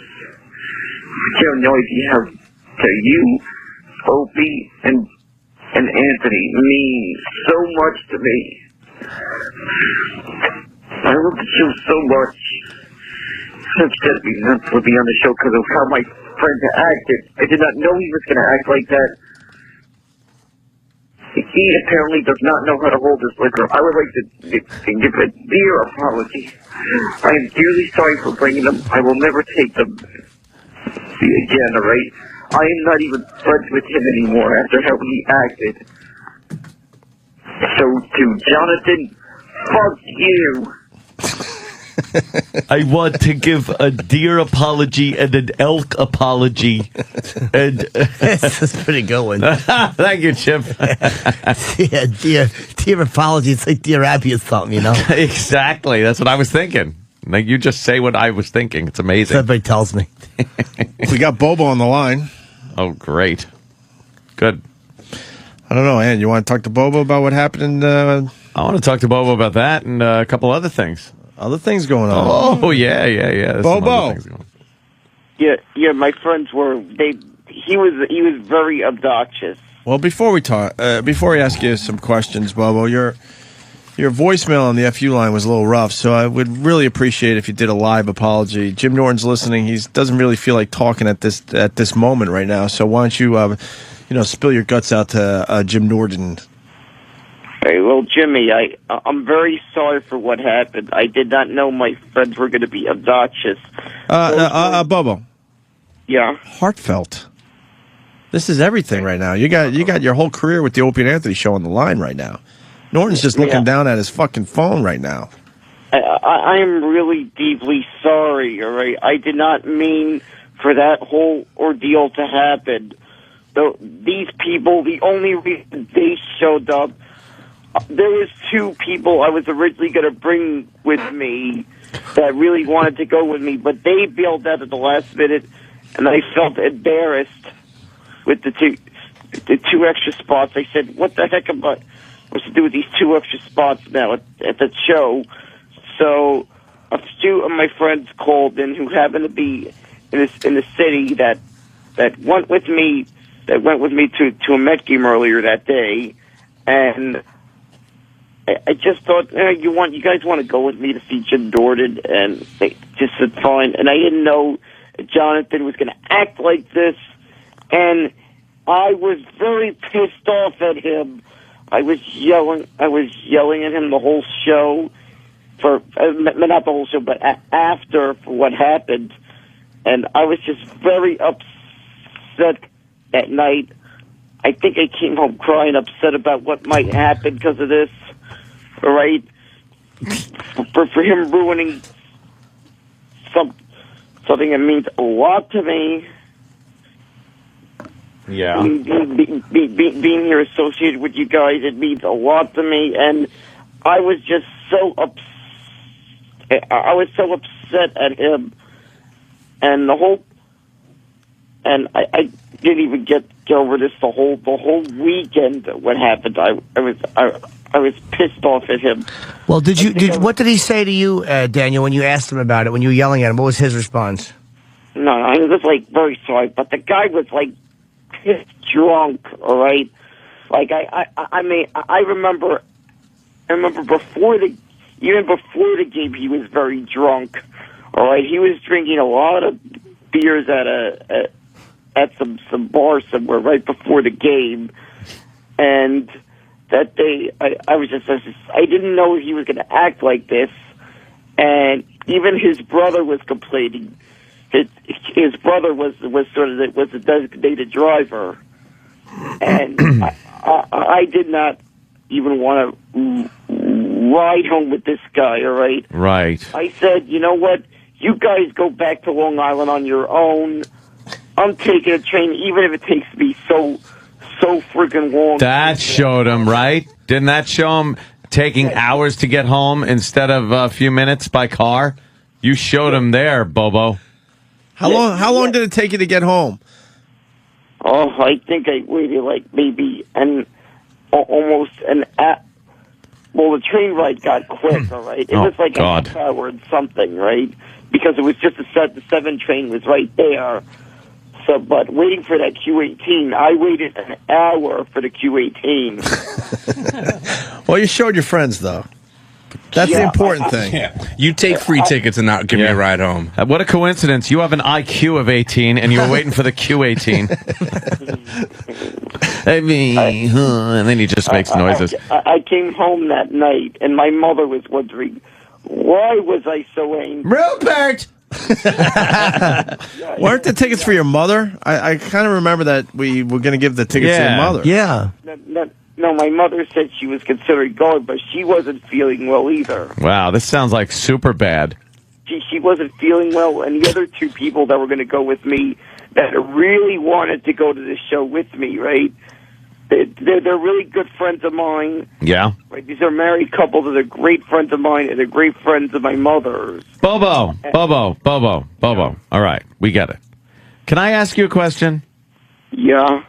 Who did you want to take to the comedy show? It was going to be these 2 friends of mine. No. Didn't you ask a girl? Yeah. Yeah, who did you ask? Well, after my friends bailed out, one of the people I asked was this friend of mine named Melinda. Right. Now, Bobo. Yeah. How did you meet Melinda? Well, your gig in Smithtown the other day. Right. And this girl Melinda was there? Yeah, I was talking to her with me and my cousin. Oh, and she, from what I hear from you, she was showing an interest in you. Yeah, that's right. Yeah? And I also heard something that Danny brought up that you admitted to, that when you were asked who you masturbate to, what girl did you mention? I think I mentioned her. Yeah, you mentioned her. So, have you been in touch with her? I did. I talked to her on Facebook. On Facebook. So, are you making any headway with her or anything? I don't know. I'm waiting for a response on the message. Unfortunately, the computer froze right after it was. So, she didn't want to go to the comedy club with you? What happened? You asked her out on a date? I didn't hear back from her. Oh, because your computer froze. Yeah. I was waiting. Right. Plus, I'd be sitting in front of a dial-up connection, holding up a phone line all day waiting. Yeah, I hear you. Melinda. Yeah, Melinda. So she was at the gig, huh? Melinda. Yeah. So, have you ever met her before? The previous time I had met her prior to that, I had talked to her a little bit. It was in the audience of the Ron and Fez show back in the day. Right, back in the day. Melinda. Wow, you know something? Don't you think it would be a little disrespectful for somebody to maybe, start dating or trying to date somebody that was going out with somebody that you knew for 9 years? Yeah. Let's say this Melinda girl was going out with somebody that you knew, right? For 9 years. And then you tried to go out with her. Well, don't you think that's disrespectful to the guy that went out with her for 9 years? Yeah, but I kind of thought that a lot of time has passed. Between what? between maybe the whatever bit of time has passed since the guy she was with and that. Wait, what guy? Yeah, what guy? Why are we do you know who the guy is? Yeah. Yeah, I know she was with you. Oh, Bobo.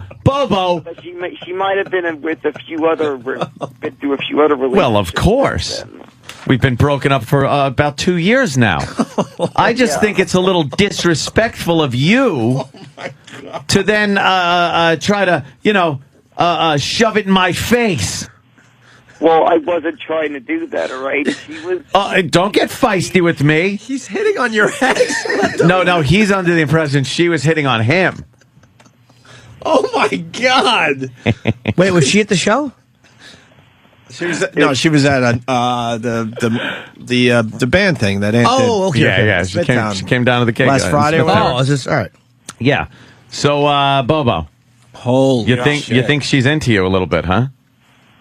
Yeah, she sounded like she was. Yeah, you want me to help you out? I could probably put in a good word for you. Tell you the truth. Sure. Yeah. What do you like about her? Yeah. What do you like about her? Tell us. Oh, I will.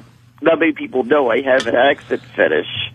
A what? No, an accent fetish. An accent fetish? What's an accent fetish? No, like that Long Island accent she had. Like, damn, that accent was just giving me a. It's kind of Brooklyn. Her accent was giving you a boner? Yeah, like she had that sexy accent to her. I get it.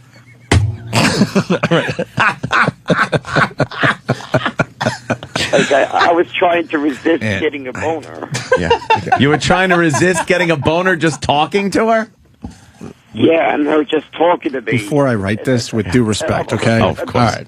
I'm trying to fight getting a boner. So she's talking to you, and with the accent that you have a fetish for, and you have had a very hard time keeping your boner at bay.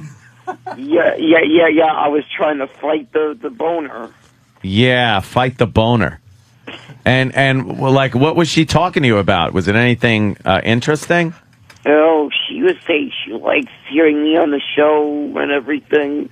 Yeah. She was just talking about me, and I even never expected that her, out of all people, would be talking about me in the way she did. Oh, yeah? What was she saying? Oh, she was saying she has interest in me, and she was, like, amazed that I'm on the market, as I like to say. Oh, she was saying that she's amazed you're on the market. Wow. That wasn't how she said it. How'd she say it?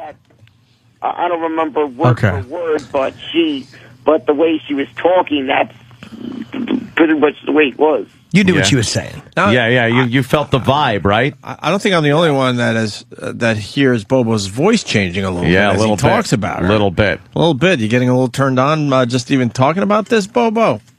Yeah, well, it's kind of helped a little bit ease the pain that I'm dealing with around where my kidneys are. His kidney pain. Well, it's a good thing that can be cured by a boner. So now you've relieved yourself. You've masturbated, thinking of her. Yeah, I did. So what do you? A few times? It happened once. Yeah. So what were you thinking about? What was the fantasy? Run us through the fantasy of what you were thinking about when you were jacking off. No, I was just hearing her accent, and I'm just like jacking off. What was she? Yeah, the accent fetish. What was she saying in her accent? I know that she was saying she was like saying that you got to saying this is. She was saying, you got the honor of having what once was Anthony's. And she was just, like, shoving my cock in her. She was shoving your cock in her. Yeah, she says, she was, like, saying, she was, like, saying, you need to Spobo, she was saying, you don't know if you might not make it through your next surgery. So you need this, and it was in that accent that you love so much. How does the accent go? I don't know. It's like a Brooklynish. Like I could tell she's. I never asked her, but I'm sure she's probably Italian. Well, not really, but she's from Brooklyn originally. Do you do an impression? Do an impression of her as best as you can. No, I can't do it. I do. Bobo, I fucking love you on the show. You know what I'm thinking, Ant? Yeah? You got to punish him. This is very disrespectful. It's very disrespectful. First to my show, and now to Anthony. I know. What are you doing, Daniel? And you know, like when you were a kid, and I don't know, your parents caught you smoking or whatever, and then your dad would make you smoke the whole pack right in front of him. Right. I think Bobo needs to fucking masturbate right now for everybody. Bobo? I think that should be his punishment. Where are you, Bobo? Oh no, that's the thing. I'm in my room, but I got too many people home. My mother's home right now. But if you're in your that's room, not our problem that you were disrespectful at Jim Norton's show and this thing with Melinda, Anthony's ex. That's a touchy subject. Still. That's wow. I don't give a crap that your mom's home. I didn't. I did not mean for that. Why don't you just, Bobo? Why don't you just whip it out and start cranking it and talk as if Melinda was right there in the room with you? Either that or say goodbye to the O&A crowd. Yeah. All right. I'll do it.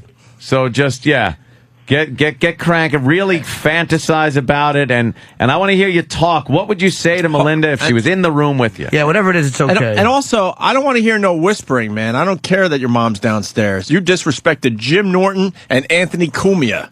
Right. All right, I'll do this. Think of that accent. Yeah, think of the accent. Too bad I didn't have an accident fetish. Yeah. An accent fetish? All right. Hi, I'm Melinda. It's great to see you. It was a great time the other night. I'm glad to see you. I really feel like very stressful kidney pain right now. Sexy talk. His kidney. Right. And then she's easing the pain. She's like telling me, she'll ease the pain.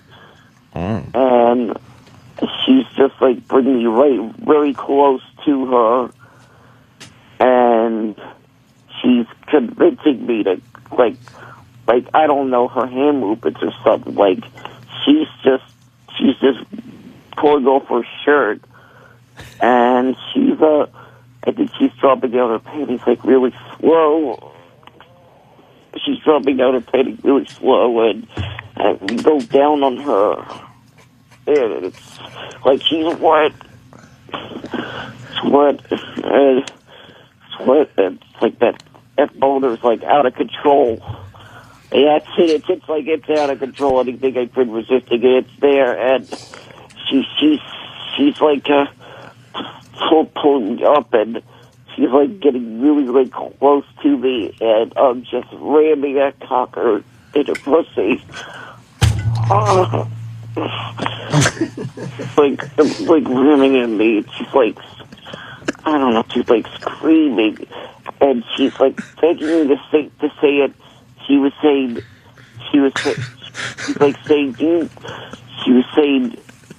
yeah, you like this, Bobo? You like this? You never felt this before. And I said, yes, I do. And she's like saying, Bobo, you're lying. And I'd say, no, I'm not lying. And she's like going harder at me. And I'm just giving it to her harder. And she's just liking it. And she's like telling me that she wants it up the shitter. So I'm pounding her at the shitter. I'm just pounding her. I just keep pounding her, and all of a sudden she's like, sucking my cock dry. Ass to mouth. I never even got that. Never got an ATM. 9 fucking years. I never got ass to mouth. Never got an ATM. Bobo's getting it first fucking time out of the chute. Sorry, Bubba. Continue. Yeah, she's like fucking dry. I mean, she is. and she's like saying, you say she's like sucking it dry, and she's just like, I don't know, she's like red my cock, and she just wants, I've just like come all over her face. Right, I'm gonna have to. Right now, I'm gonna have to put a bunch of sheets in the laundry now.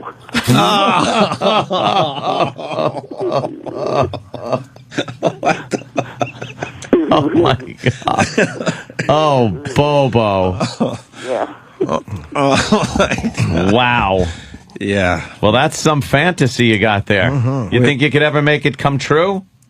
Yeah, I think I could. Yeah? It's Anthony's ex. Well, you got to move on, Ope. I'm thinking, listening to Bobo talk, it sounds like he's got things pretty well in hand. I think he could probably, maybe maybe he'll be all right. Mm-hmm. Yeah. I mean, I'm wasn't the one that made this decision that happened, right? Oh, you weren't the one that made the first move. She came up to you. Yeah. So it's not your problem that you're, in the club and. Bobo's sitting there. I fucked up with this broad. I'm in a bad spot. I'm in a bad spot. She was all over you. Couldn't help it. Yeah, exactly. Yeah. She came up to you. So where is the relationship now between you two? Well, I don't think it's really got far. It's just I've just talked to her. I sent her some messages on Facebook. Yeah. And she admits she sometimes takes she takes forever to respond. Yeah. Oh, really? That sucks. Oh, yeah. So yeah. So I'm waiting. Hopefully I'll be speaking to her soon. Any interest in any news traffic girls? No, I'm not sure that would be difficult to encounter, to run into any news traffic girls, because that's all happen to be at the same place. Oh, this is Bobo's hot chick list I got here in front of me. Oh, you got a hot chick list? Bobo's hot chick list. All right. All right, Bobo, let me see. And this is in order, I guess? I don't know. In some kind of order? Although there's no order in. And there's more to the list. There's no order in his. I know. Let's see. Christina. Christina? Oh, the Christina that we used to talk to from that other channel. Okay. Philly Jen. Nicole of the Morning Mashup. Kate from Lost. Snooki. Snooki! Oh, the accent fetish. Yeah. I love Snooki. That chick from... What is that? That chick from Bear Money? Beer Money. Oh, you spelt it Bear Money. Beer Money. Yes. Megan Fox. Heather Height. Jennifer Love Hewitt. Kesha. JWoww. And then we got Melinda, followed closely by Jill Nicolini. Wow, Bobo. Well, what happened was back before you were with her for quite a while, when you guys were talking about her. Yeah. While I was listening to the show, I would turn on my TV to channel 11. Yeah. And when I saw what you looked like, the next day I saw her on TV, I couldn't help but resist jacking it to her. Jesus Christ. Jacking it to her. He's a jack factory in his room. This was back in 2007. Yeah. Oh, wow. All right. Sam, you got something on this? Yeah, on the other side of the paper is the list. I had him write his list of hot chicks. Yeah. And then the other list would be the list of the men that he would have sex with if it meant he got to have sex with. Get to the hot chicks. Right. So he had to write a list just as long of men that he wouldn't mind having sex with. Okay. If it meant.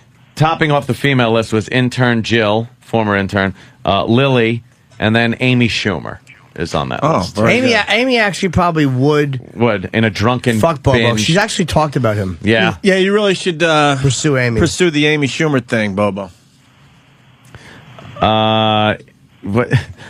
Fez tops the list of guys Bobo would bang to get the chicks. To get to the hot chick Fez. Fez. And then the voice of Master Shake from Aqua Teen Hunger Force. That's the second guy on his list. Is the voice of Master Shake from Aqua Teen Hunger Force. He goes, I don't know the guy's name. I don't know the guy's name. Then Bob Kelly. And I'm sure the president would love to know that Obama has made the list. After Bob Kelly? Yeah. You know what, dude? You got your mouth, you got your cock, you got your balls. Boom. What the fuck? Yeah, if you're going to go gay, you're going to pick Bob Kelly over the president? Yeah. Then why is the corpse of Tippy Tom on here? That's a little odd. Intern David. Any elected official that hates gays if they were drunk. Steve-O. Jim Norton.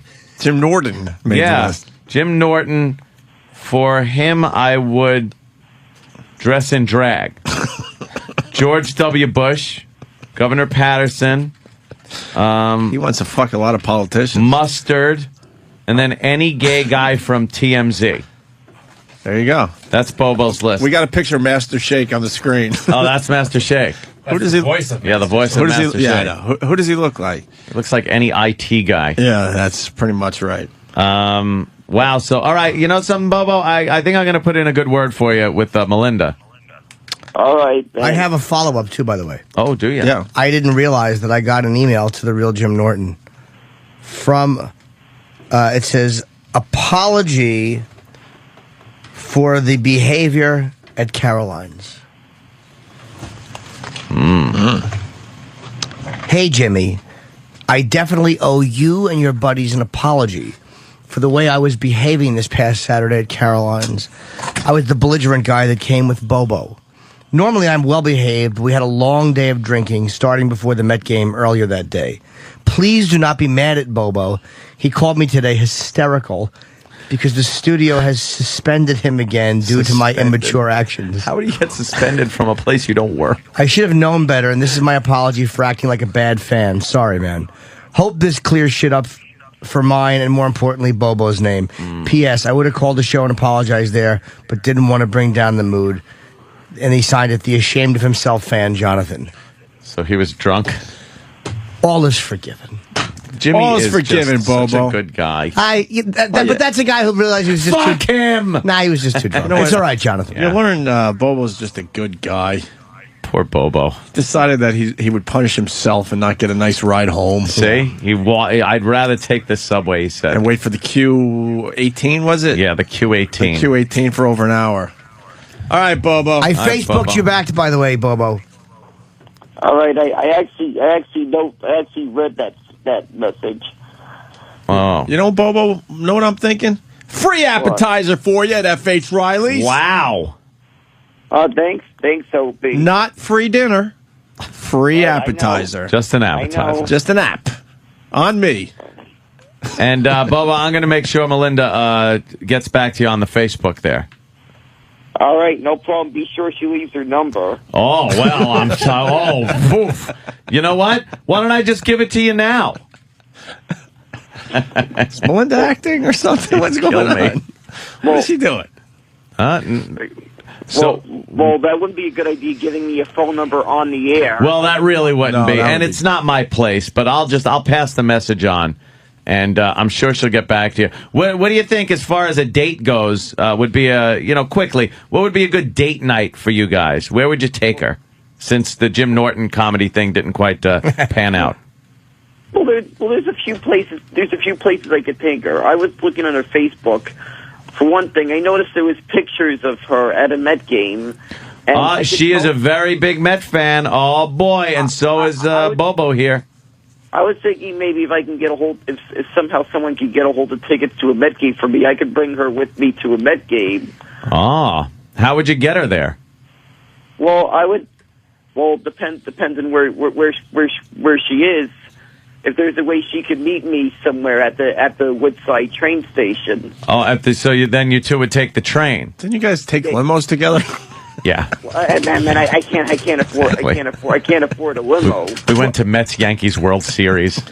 But you know what, Bobo? That's what she's used to, the high life. Yeah, she'll meet you at a train station. Yeah. Well, it depends if I could find a connect. There's a connection I have. If I had a connection at a limo somewhere. Well, yeah. But if I had that if I had that kind of connection, but the thing is, I would. The train's fine.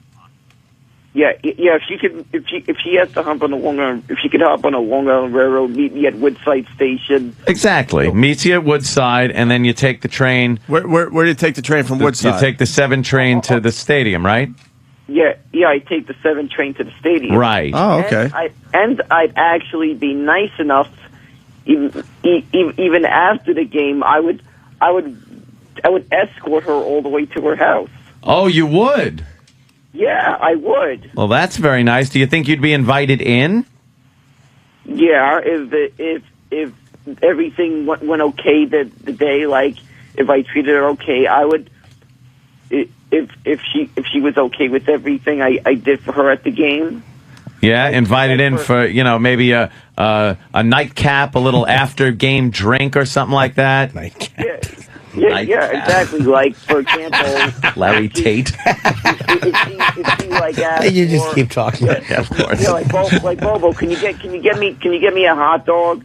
And I go out of my seat and I wait online and I get the hot dogs for her. Unsexy food. But Bobo, wouldn't you have those seats where you can just have punch in and the waitress comes over and takes your order? Well, if someone can get me seats like that, I would love that. All right, we'll try. What about a luxury box? I want to know about the nightcap and what happens as the nightcap's going down. So you have your nightcap. How does this date end? You went to the game. You had a great time. The Mets won. You guys are all excited. Would you buy her a Mets cap or something so she could remember you by? Yeah. Yeah. I would. I would get her a. You know what? Get her a hat. Get her a Mets jersey with Bobo on the back. I hear the love in his voice. I'm going to give him a phone number. I'm going to give her. I'm going to give you her number there, Bobo. What the hell? You got a pen? I didn't get a pen, but first of all, are you sure this is legal? Giving her the phone number? Yes, it's legal. Yeah, you don't really have to worry about. Hurry. On the air. No, I'm not doing it on the air. I'm going to take you off the air for a second. Are you ready for the number? All right. 516. All right. 922. 922. Call us immediately. 9463. 9463. There you go. All right, right. All right? All right. 922-9463. I'll give you a clue, though. Don't call too much. All right. But call right away. That's okay. All right. I'm gonna have to hang up here. And hurry. Call her right now. She's waiting for your call. Yeah. All right? I'll let you know how it went. She texted me and said she's waiting for your call. Yep. All right. Thanks, Bobo. We got to go. All right. There goes Bobo. All's forgiven. You're back with the show. He couldn't get off the phone quickly enough to dial. Yeah. To dial Jackie the Joke Man. Here's your hat. What's your hurry? All right, why don't we take a break? Is Bill Burr here? Yes. Oh, he is. Fuck. Let's get Bill Burr in here. All right.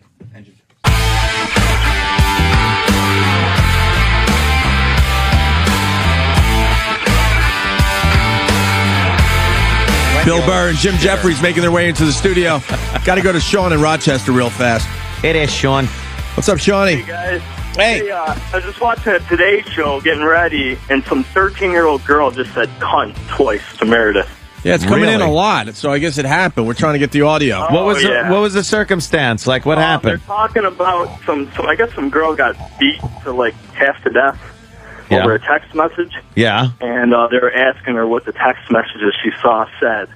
And she just said it, and that's great. Really? Called her a cunt. Yeah, it was pretty wild. And then I heard Meredith Vieira gave her a scolding or something. Yeah, she just said, please watch your language, honey. Meredith. All right, well, thank you for the heads up. We'll get the audio on the air soon. Look who's joining us. All right, brother. Look who's joining us. Bill Burr and Jim Jeffries in studio. Jim Jeffries. Hello, gentlemen. Let me get the plugs in. Bill Burr's going to be at Caroline's this weekend, right, Bill? Yeah, Thursday, Friday, and Saturday. So starting tonight through and Sunday, it says. Oh no, I guess Sunday's out. Okay, no, never mind. It says Sunday 12 a.m. So that's a they're looking at a third show Saturday night for you. Yeah, you're that guy now at Caroline's.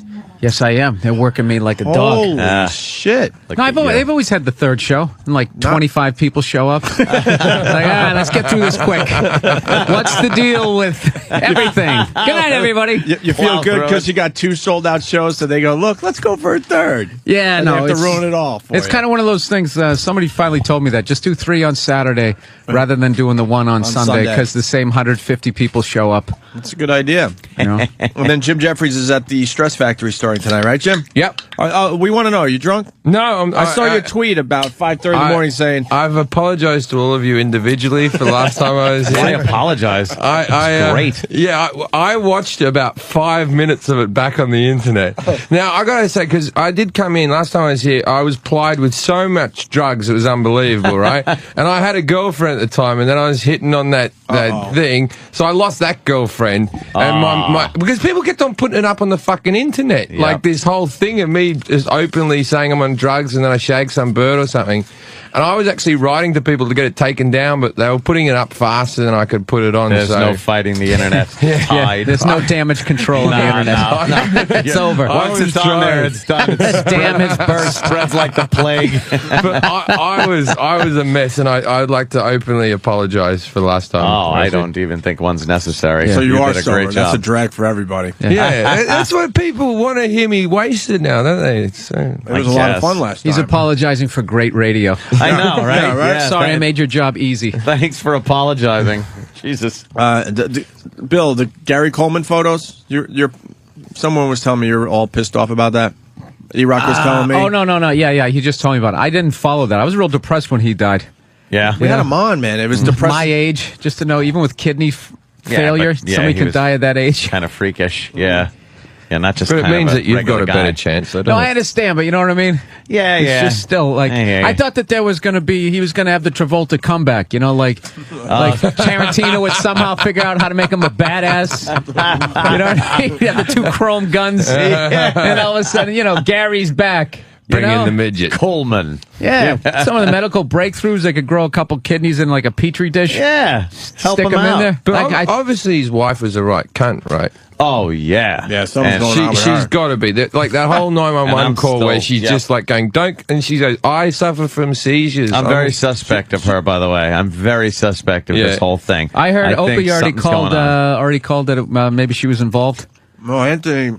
I was. No, I said Al Gore's watching, gay. We got a couple things going on the show. Oh, yeah, I've been watching too many shows, those crime shows. Okay. You know, the real ones, not CSI or something like that, but, you know, that First 48, and then the Cold Case Files. First 48 is going to get somebody killed. It already... Well, they're saying they were kind of responsible for somebody being shot in Chicago. Why wouldn't they? I like when they black out somebody's face, but they leave their voice. Like if they blacked out your face, like I wouldn't know that was you. Yeah, you wouldn't know it's me. And you're standing in front of your vehicle, but they blacked out the license plate. Gee, there sure are a lot of El Caminos out there. I wonder who that is. Some hardcore motherfuckers too, like killers, and they just barely pixelate some guy's face. Dude, yeah, I saw one. him. I saw one where there was like an 8-year-old kid who saw the shooting. So they walk up to the kid's house. They're showing the kid's entire house, and then they black out his face, and then they pan from just in case the criminals. No, they didn't black out his face. Oh, Jesus, Anthony, really? Still? Hey, kid, close your eyes, kid. Still. You think he's going to change? You just figured. It started off, he seemed like he had a little sympathy for Gary Coleman. He was siding on him, and I was like, maybe he flipped a little bit. I do. I have a lot of sympathy for Gary Coleman. Anthony. I think he was murdered. I think he was murdered. I absolutely. By what, that pure white woman? Horrid woman. Wait. I want to know what they pan to. They panned to basically where what the kids saw, the crime. So just in case the guys was just so fucking stupid that they couldn't figure out what house that was, they showed its juxtaposition to what the kids saw. To where the crime was. It's within shooting distance, yeah. Yeah, it's very obvious where the witness lives. Yeah, they show their house, Come on. their whole body from the neck down, their car. Yeah, that's pretty much it. They had a big issue in Chicago. They were serving an arrest warrant for some guy, and it was a murder rap. So they took the crew down, the camera crew. They got one of the teams together that busted into the house. They busted open the door, and there are allegations that right as the door opened, one of the cops fired into the room and hit a girl, like 9-10-year-old girl, and killed her. And this was all on video from First 48. So the Chicago mayor has now said there will be no more cameras following around police during any of these Exposing activities. what we're doing. But it's like exposing what we're doing. It's like that gay guy who got tasered off the cliff the other day. What was the porn guy. Yeah, the porn. Was he a gay porn star or was he regular? No, I think he's right. Regular. Right, good for him. Good for him. But it was that whole thing they go, because of the taser that made him fall off. He was jumping already. He was jumping. Yeah, he was already. He was doing the old suicide by cop. Yeah, suicide by cop. Yeah. You pull out fucking something shiny and point it at him real quick, and you're done for. Close your eyes and look the other way. That's it. I didn't kill myself. At least I could be buried in a real cemetery. I don't know. It's I don't but doesn't think God know what you're thinking? No. God knows what you're thinking, then technically you don't get in. Yeah, isn't that a technicality? But I mean, come on, you can still get in, right? Well, you're saying if you it. kill yourself, you don't get into heaven. You go to purgatory. Yeah, which there's is, like which is the that, shit. man. thing That's going not on. fair. So if I'm planning on killing myself one day. I don't need this heaped on. Now the whole afterlife's gonna be fucked up. There's no God. What a ridiculous thing to say. what a ridiculous American fucking idea. Yeah, because we're the only ones in the world. No, 85% of Americans believe in God. In Australia, it's like 32%. Yeah. Yeah. Wow, they're so advanced over there. Yeah, they really are. That's great. Bunch of kangaroo rapists. That and Men at Work. Crocodile Dundee. We believe Jesus in Men at Christ. Work and Crocodile. What do the rest believe in? Just nothingness? Just cricket.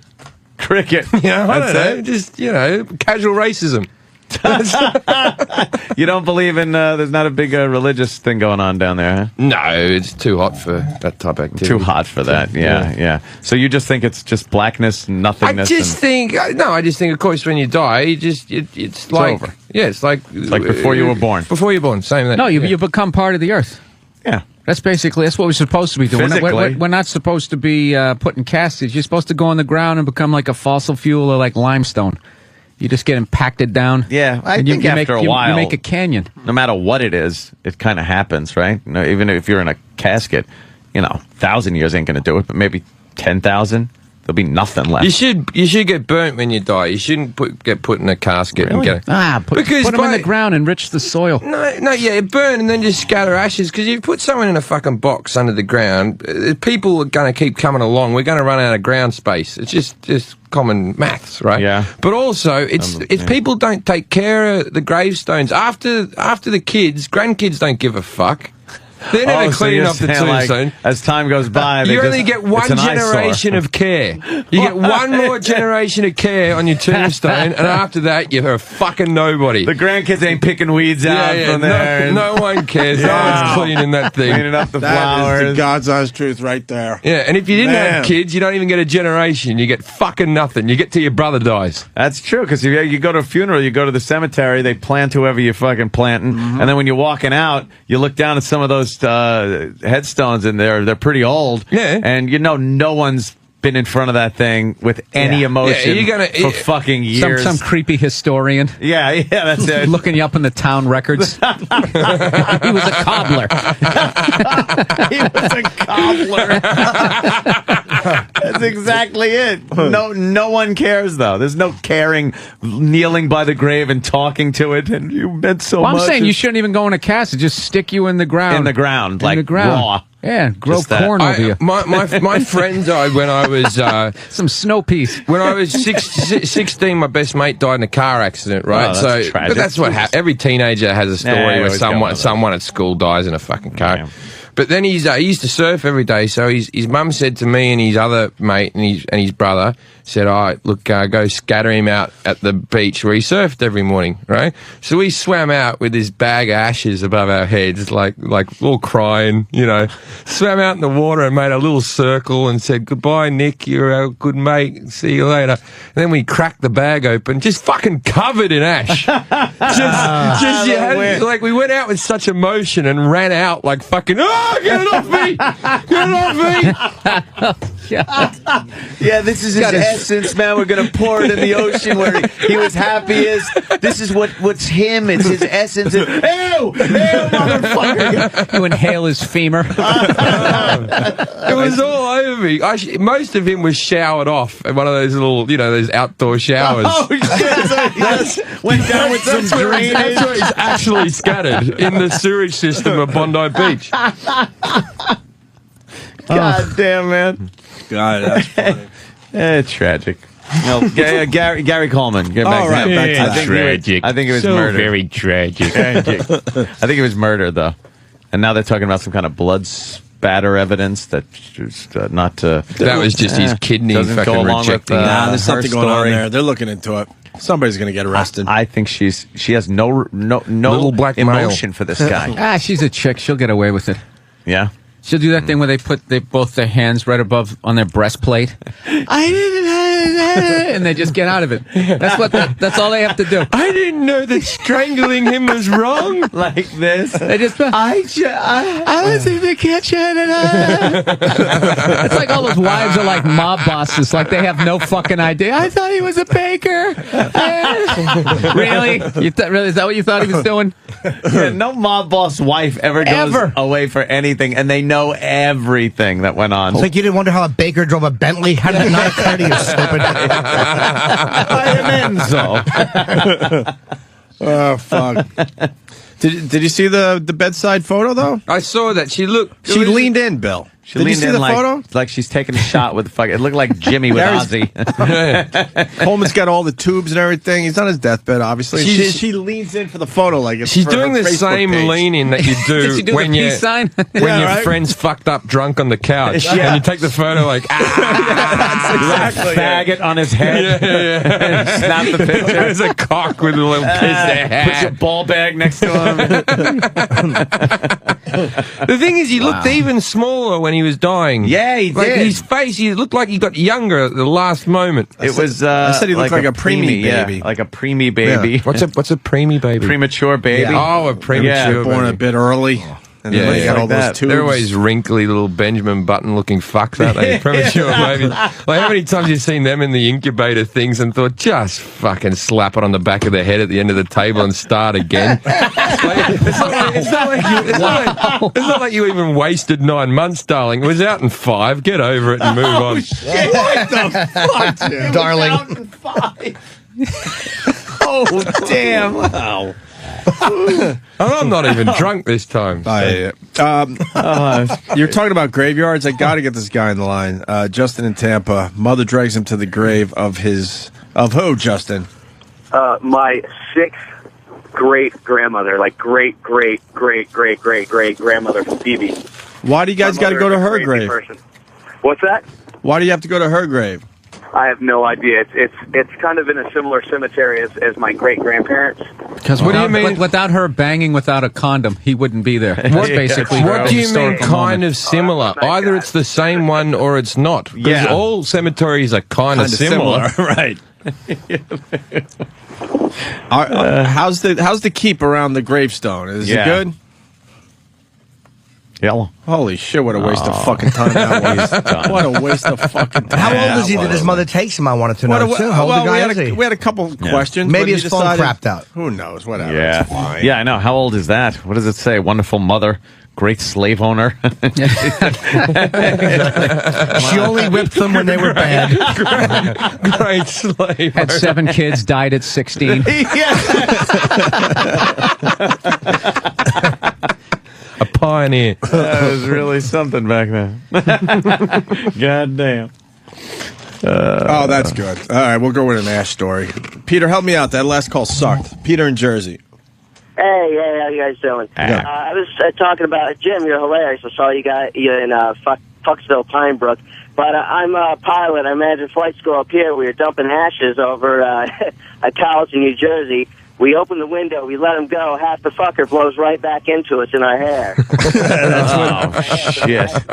It always sounds good on paper, but we're learning it's not a good idea. Why would you fucking dump it over a college? I don't think the college kids appreciate that. Yeah. Oh, the guy worked there forever, and that was like his last dying wish. But we were like, all right, what? Like, we brought one up the What a loser.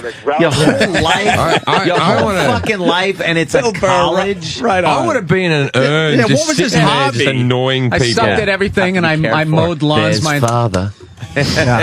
What was his hobby? How about you fucking go with that one? Yeah. Or instead of where you worked for 50 years. I want to be spread over a hooker. one of the relatives, and I go, no, you got to dump the fucker out, not me. I ain't open him. And then finally, halfway through, he starts all come back to the plane. We're like, let the bag go.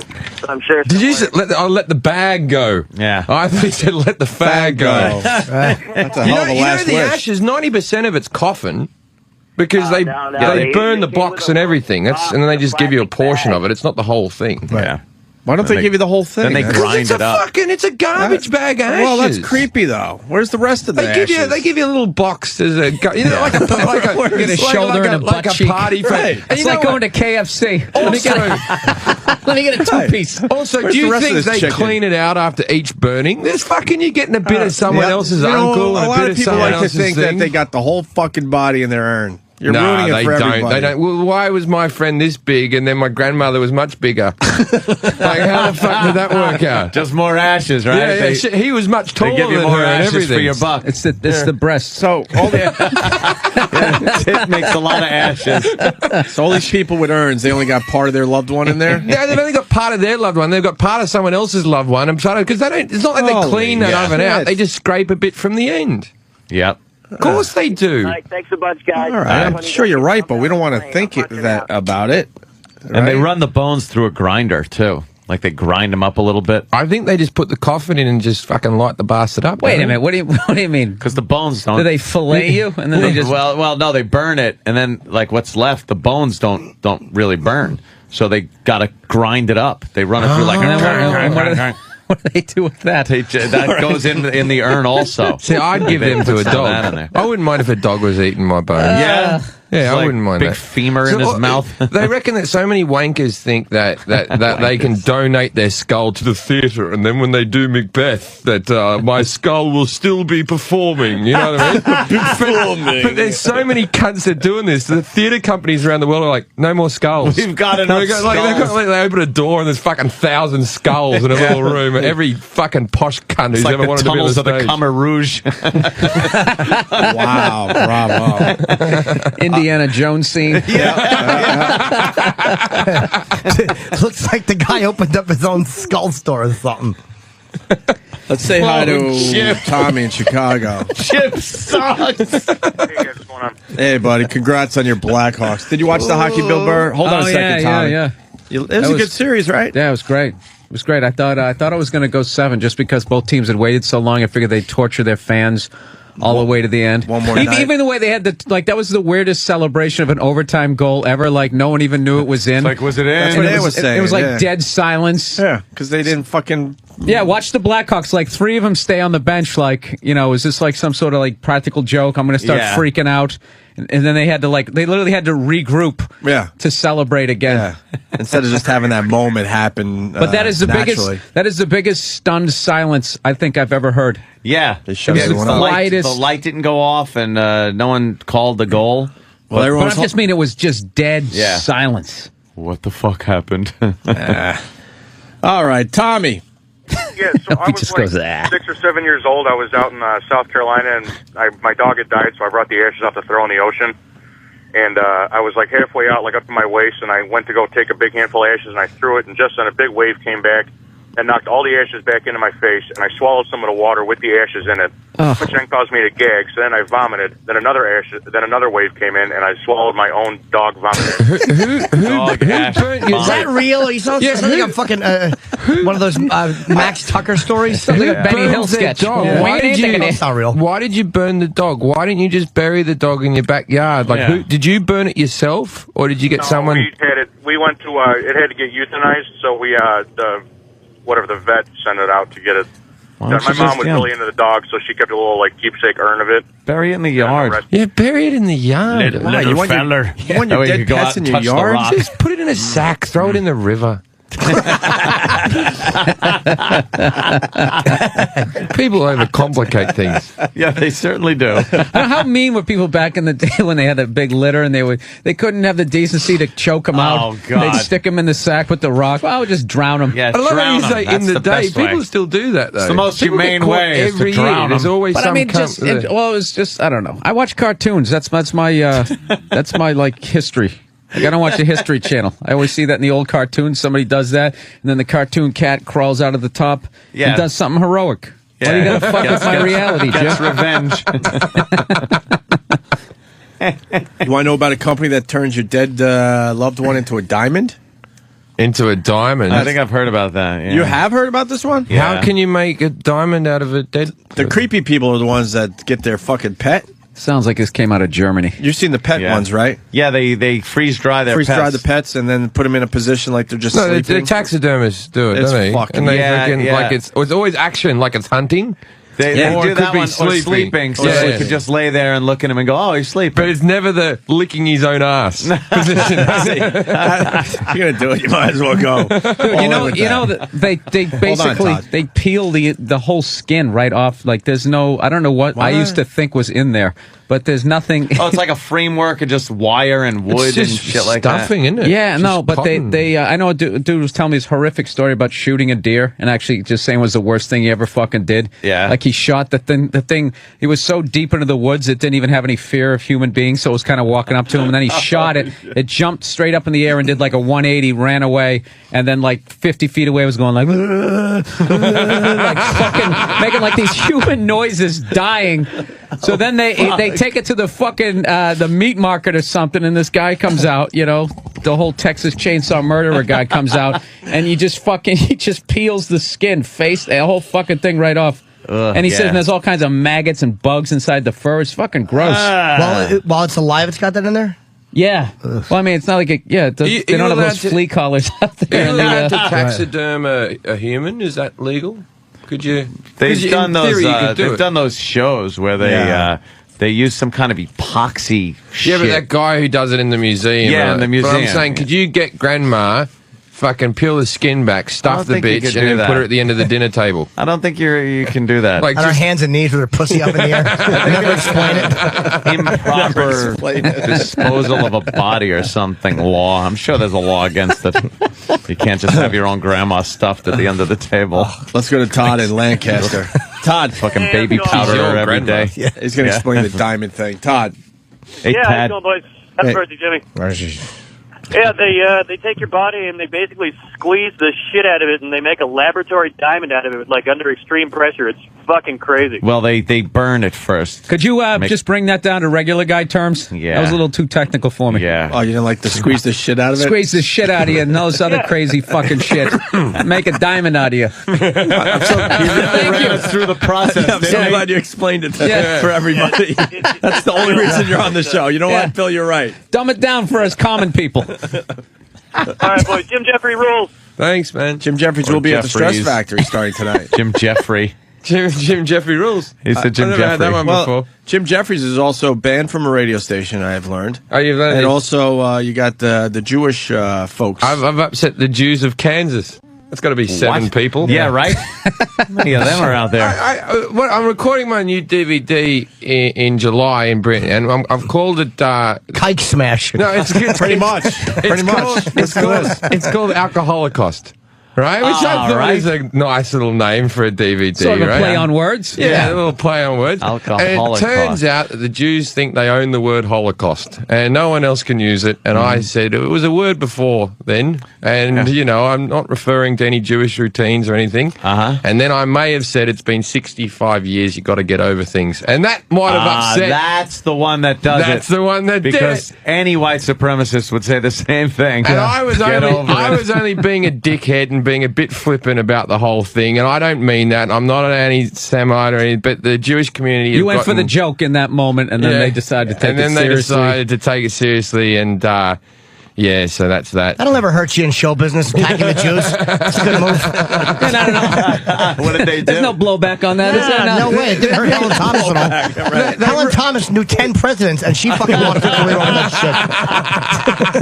shit. Yeah, way to go, Jim. They wrote a few letters and stuff, and those letters don't get outside Kansas. You're right. And then I said, in response, I said, well, I also did a lot of jokes about 9/11, and no one said anything about that. And then everyone remembered I did some 9/11 jokes, so they wrote letters in about that. Jesus, you just keep digging the hole. Oh, yeah. I was and I blame the victims of child molestation. Just sort of a simple bit. But I was just having a laugh. But the thing was, the radio station had me on there for about an hour and a half, right? What show? I can't even remember. It's just one of those, little shows.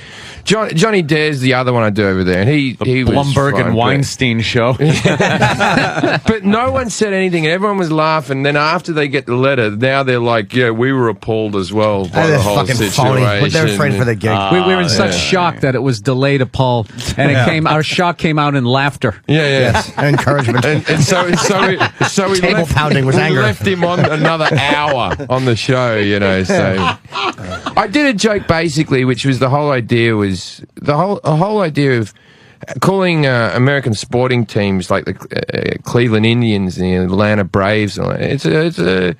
It's a genocided race of people, right? If there was a German soccer team called the Munich Jews... We like to say relocated. Right, and I did that joke. If there was a soccer team called the Munich Jews, and then everyone... I was trying to prove a point. That's a good joke. Yeah, I mean, it's also, sense. too, the problem with that DVD is a lot of stores wouldn't carry it. It's like sometimes you got to think of what will they put in a store. Alcoholocaust they may not put up. Sometimes, like rappers, my friend did this thing for rappers where he would go over their album covers, and they were very adamant about shit that Walmart would carry because, for sales, you might not want to put something they wouldn't carry. I don't see what is...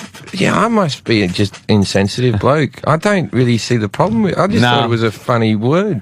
It is. It's like a holocaust of alcohol. Yeah. See? It's like alcoholocaust. Yeah. I get it. Yeah. What's the big deal? Jews, though. Yeah, exactly. Dan gets it. Yeah. Yes, Chip? I think you should have called alcohol cost a few dollars or something,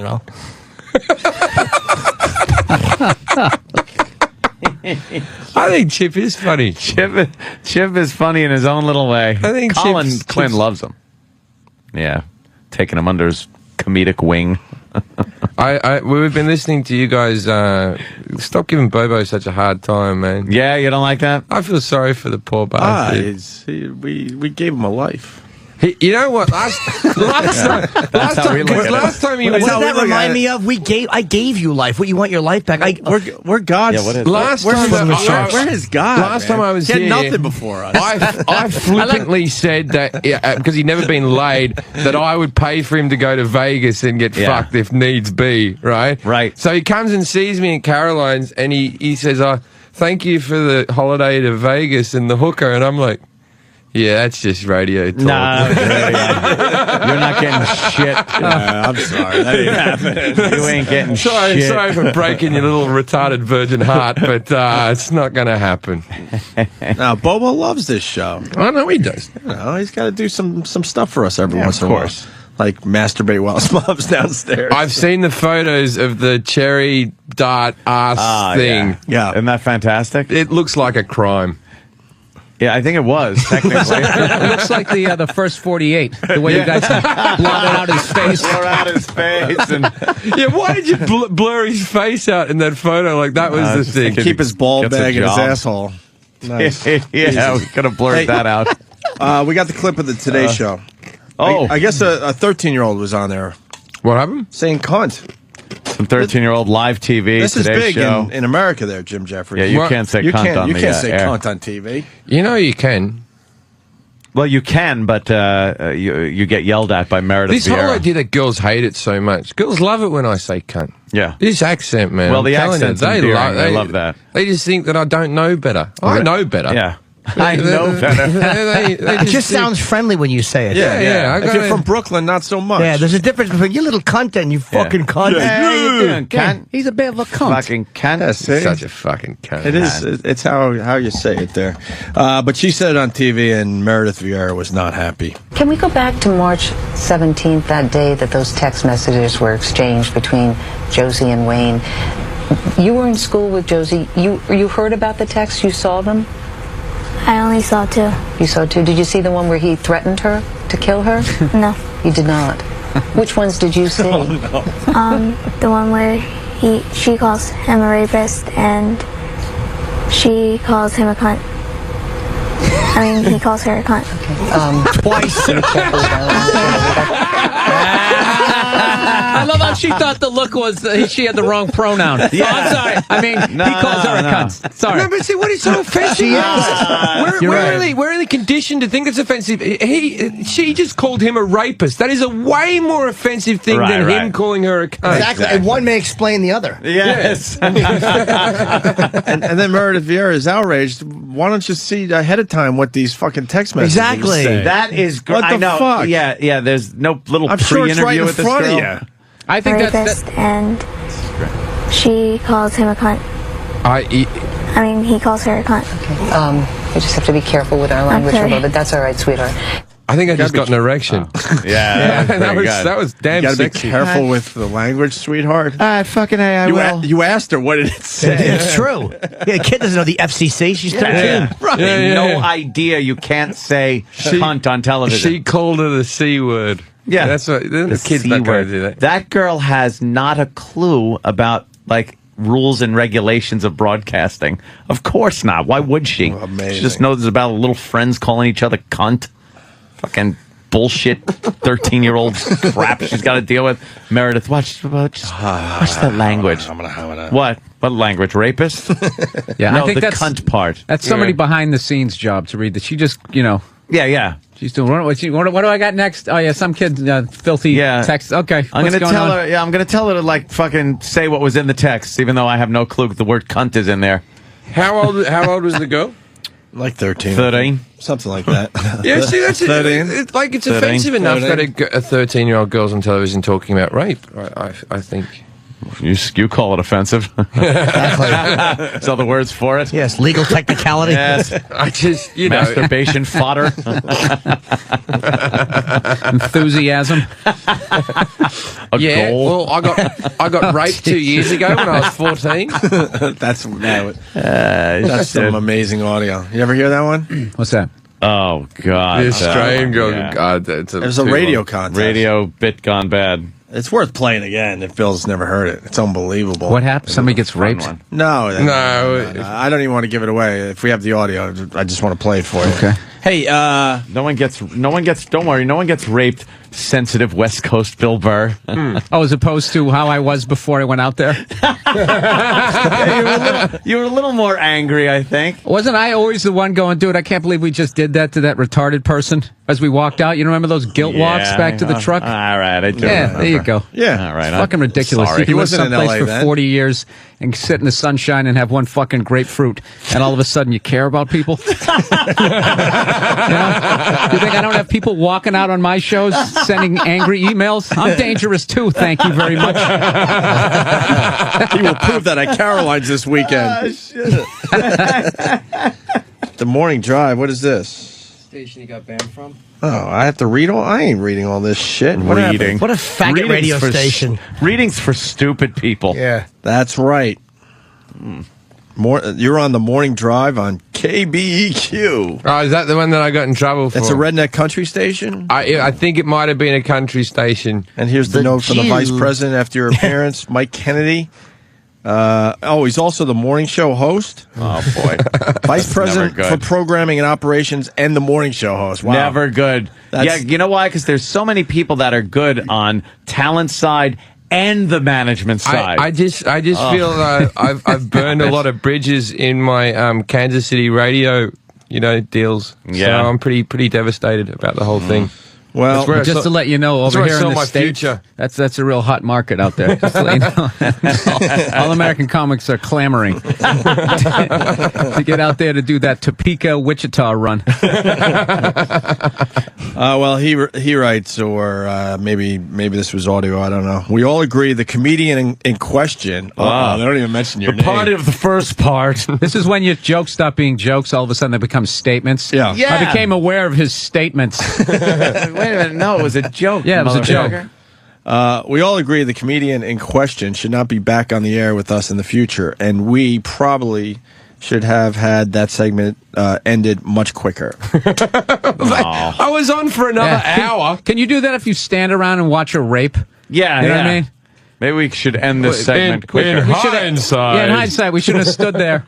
Yeah. And cheered it on for an hour. Should have ended World War II a little quicker. Jesus. That's why. Hey, college boy, you're next. Yeah. Oh, never good. I'm quite into that porn, that now. That's like a new thing. What, rape porn? Where there always seems to be fucking some chick at a college party where everyone else is just getting drunk around the outside. Yeah, I've seen those. You know what I like about that? It's like, I could be one of those drunk guys. I don't even picture myself fucking the chick. I just, having a good time. Just watching? Being invited to a party where I'm welcome. That's all I really... That's what he's taking away from these horrific movies. I don't know. I don't like the movies that show like people being injured or anything like that. I don't like any or mentally porn. fucked up. I just like two happy people fucking. Maybe more. No, I don't. I don't like them. In a station wagon with a "Have a nice day" sticker. I like the good country I squire. don't like lesbian porn. I need a lot of cock in there and one girl being all fucked up by a lot of I cock. don't like lesbian porn if it's mother-daughter or like something really inappropriate. That's kind of sexy. That type of role play. Yeah, it's hot. And I don't like sex outdoors. I hate it when they're on the beach or something. I just think, you're going to get burnt. I hate feet and food. Feet and food. I hate when fucking people at some point decide to stick some dirty porno toe in their mouth. It's fucking disgusting. And also food. Food is not sexy. When you sit there and that 9.5 weeks douchey scene where she's sticking a Pop-Tart down her throat like, oh yeah, there you go. People Look at the crumbs right on her cleavage. Yeah, no, I've How never. sexy that is. It's one of the worst fucking scenes. It's just disgusting. Food on a body. Do you Stop remember it. like about 10, 15 years ago? Ketchup with Food my and sex vaginal is disgusting. juices. Like if you go to a titty bar and they actually serve like wings, No, it's I like, don't are you like out of that. your I'm not fucking eating mind? that. Do you, I don't know that. what happened over here. About 10, 15 years ago, they brought out chocolate body paint, which was like a fucking jar of just chocolate shit with this fucking brush. It wasn't high quality? And every girl, like, they couldn't fucking sell enough of them. Every girl came back with, look at the fucking, I like chocolate. And Great. This is going to make your cock taste better or something. And it was just messy. Messy. No one wants to eat it. Yeah, and it's like... It's like those fruit roll-up The edible cure for panties salty they make. gym cock. Does your boyfriend always want to bang you right after the gym? You just fucking squirt some chocolate on it? They made those fruit roll-up like edible undies, they called them. Oh, yeah. And on the outside of the box, it looked like panties. Oh, disgusting. And it shows like a caricature of some guy eating the really nice lacy-looking panties. And then you open the box up, and it's like a fruit roll-up version of what a sumo wrestler wears. Just some fucking strip It's just a up the ass. horrible triangle. And it was before girls shaved, so you know it's just going to be picking hairs out of this fruit roll-up. It's like Remember they would melt before you even got there? It was just start dumb melting to try. down by her Stop hot this. pussy. If I wasn't fucking Pussy was melting the panties. 16 and full of fucking piss and vinegar, I never would have tried it, but anything was game back then. Sure. Horrible advertising, you're right. Don't care. Didn't look like anything when you open that fucking But bottle. I do like a sandwich straight afterwards. So no eating during, Not but right eating after. during sex, but afterwards, just to have something on the side need a little of the bed. sandwich. Like a little something pastrami type of, just a little bit of something on the side. I got the Australian radio show. We got that, but also I want to ask Bill about the... I'm sure Just you've... picturing you sitting there. So, you got any brothers or sisters? just eating the sandwich. That's It's delicious. Bill, you had to see the drummer video, right? Oh, It's more of a visual, though. Yeah. But the only reason... You seen it yet? Yeah, the only reason I bring it up is because Bill, he's it's fucking he has a great. thing for drummers. They but say the drummer at the wrong gig? there's a video out. Where was it? It wasn't even a wedding gig. I don't know what it is, but This guy is drumming his fucking ass off, and I forgot the song. It just doesn't Shark match Dress up. Man. Oh, it was Shark Dress Man. And which is actually, it's a decent song and everything, but it's nobody in the band is going nuts. Right, they're and playing this like guy is playing like he's in Motley Crue in Are like you kidding me? 1986. Dude, they're it's playing fucking awesome. They're playing a very conservative version of Shark Dress Man, almost like because there's older people in the But crowd. it's also and this guy thinks he's Pretty on simple tour. drum line too on that song. Oh, not how this guy does it. You have no idea. You got to see it. You know what? At one point, I'll send him my podcast. I'm going to take you to where me and the fellows performed. Well, all right, maybe it was a big 30 songs. They just made a lot of noise. But anyway, just fast forward a little bit more. Like crazy. This is. Before that. This next one, though, Texas Motor Speedway. That's where we're taking you. The heart of Texas. The Lone Star State. This is by 3 Texas boys done good. ZZ Top. A little something feature our own resident shop dress band. In Australia, they call it ZZ Top. How about a hand from the state of West Virginia, Mr. Dawson? No, he hasn't even. That's nothing. That's I'm just laughing already at his. Everyone else is just kind of going with it a little bit. Looks like that dude from Full House, doesn't he? Yeah. Like Dave Coulier. There you go. Yeah. He is really flipping his arms. Here he goes. He turned like a Chris Farley. Holy shit! He's completely spazzing out. And he's not being ironic or fucking around either. He really means it. But he really knows what he's doing. Yeah, he's good. You haven't seen anything yet. This is my favorite right here. There it is. What's he doing? He's like a serpent. His arms are like snakes. Now, those are all heavy metal. That was that guy from Slaughter. That was one of his moves. And he's spinning the one fucking stick every time he hits. I mean, he really does know how to play. He really knows how to play. The guy, the face, the guy that was. Look at that! Look at that! This guy rules. This guy should be like playing Whitesnake music or some shit, and he's playing ZZ Top. The second you see the double bass, you know, for a fucking double bass, 4-4, you're gonna like, all right, this guy's gonna bring something. He's wearing a yellow tuxedo jacket. Yeah, they're awful like a lounge act. With an American flag behind him. It's really bad. Wow. It's like those 3 guys in Sha-Na-Na. They stole their jackets. Yeah. Look what he's doing. Look at he brings the sticks up. I wish I could see what he's doing there. Look at that.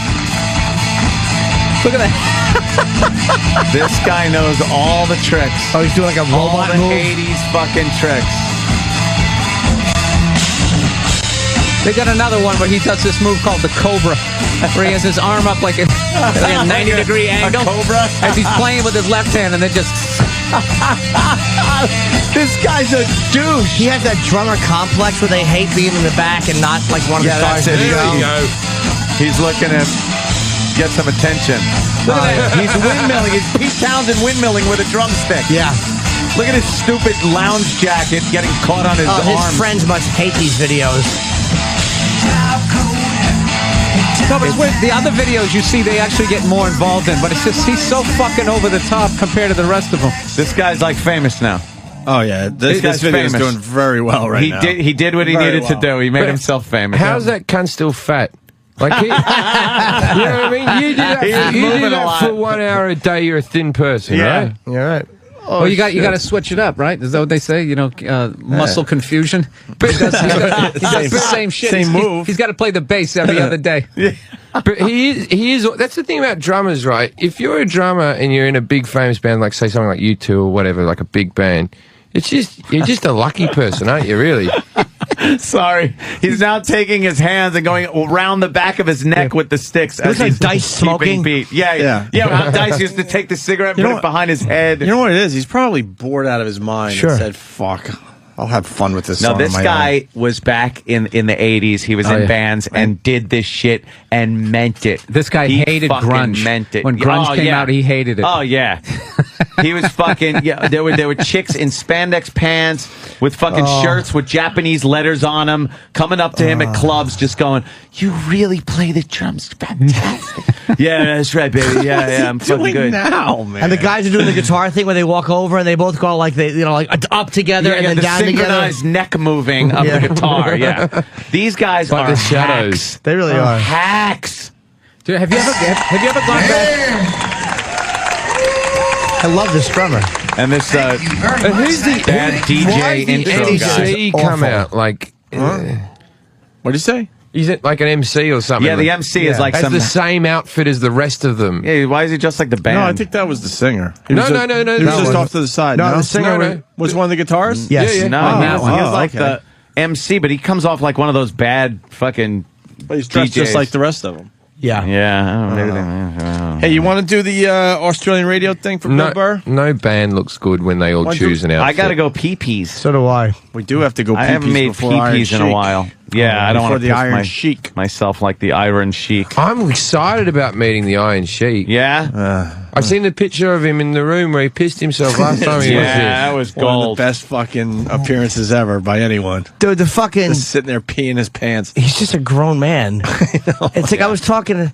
I'm not going to babble about it now. Maybe today at 4 o'clock on my Raw Dog show. Oh, nice. Florentine's my Plug. co-host this week, and Otto is the guy I'm having on. Very cool. Do you have your own of show Otto now? and George? Yes. Excellent, man. Yeah. A little Goddamn spin-off. Jimmy. A little spin-off. I know, it's a for Jimmy. spin-off It's like show. the Joni fish. meets Chachi. Joni loves Chachi, my friend. Have you ever heard the story about that? Now, I don't know if this is 100% true, but this is the alleged story. It's either Japan or China or one of those Asian countries, right? Joni Loves Chachi, the pilot episode, is the highest rating show ever in that country for the first 10 minutes because the word Chachi means cock. Oh, so And it was Joni like, loves cock. Joni loves cock. And everyone was going, I might check it out to see Yeah. How much she loves the cock. Yeah, it's on at 4 in the afternoon, you say. Excellent. It would do even better in Asia if it was Joni loves projectile diarrhea out of her ass into another gentleman's mouth. In Japan? Yes, of course. Savages. They love the shit Oh, video. Joni loves her they wedding lo- veil shat upon. They love a good rape porn, don't Oh, they? if Jack? the girl's not crying, they can't come. They're terrible people. It's like their porn. They'll pixelate out the guy's cock. Yeah. Right? Yep. But they won't pixelate out the dog's cock. Like that would be, but like we don't want to see a male's cock. That would just be The fucking. pubes. They pixelate the pubes. And all their porn starts with like a girl who's carefree walking through the park. Schoolgirl dress. And then there's just like a guy. Dun, dun, dun, dun. And then they're just getting what? Creepy. Yeah, but that's True, it. though. This is I the know. truth. It is creepy. I've done gigs out there, and it's just the constant like, do you like, you want to fuck some? You like, they come up and they go, do you like young boys? You like young boys? And then you go, In Japan? yeah, and you're like, no, I'm okay, and as if you're trying to haggle with them. Oh, right? Jesus. And I'm like, no, I'm not a pedophile. It's like and you- they're yeah, like, lighten are up. you sure? Are you Come sure? on, you're on All holiday. right, you got me. It's Yeah. like over here when you get off the plane. Taxi? You need a taxi? Yeah, taxi, Hey, you want taxi. to fuck a kid? Yeah. I'm all It's right. it's like they're I'm expecting set you to for go, now. maybe if the price is right. You're going to barter. I'm not Yeah. a pedophile, but I am frugal. Yeah, so if you got a good deal, I'm always in for a good bargain. That's hilarious. I never fucked a kid, not because it's wrong, just because I never found the right price. Yeah. I didn't get a good deal. Listen, why don't we take that break? We got the Iron Sheik coming in. We got Bill Burr at Caroline's all weekend, starting tonight, Thursday, Friday, and Saturday. And then you got Jim Jeffries at Vinny's Club down there in New Brunswick, New Jersey, the Stress Yes. Factory, Thursday through Sunday down there. Let's all take All right. hold of our cocks and drain them. Our chachis. Yes, our chachis.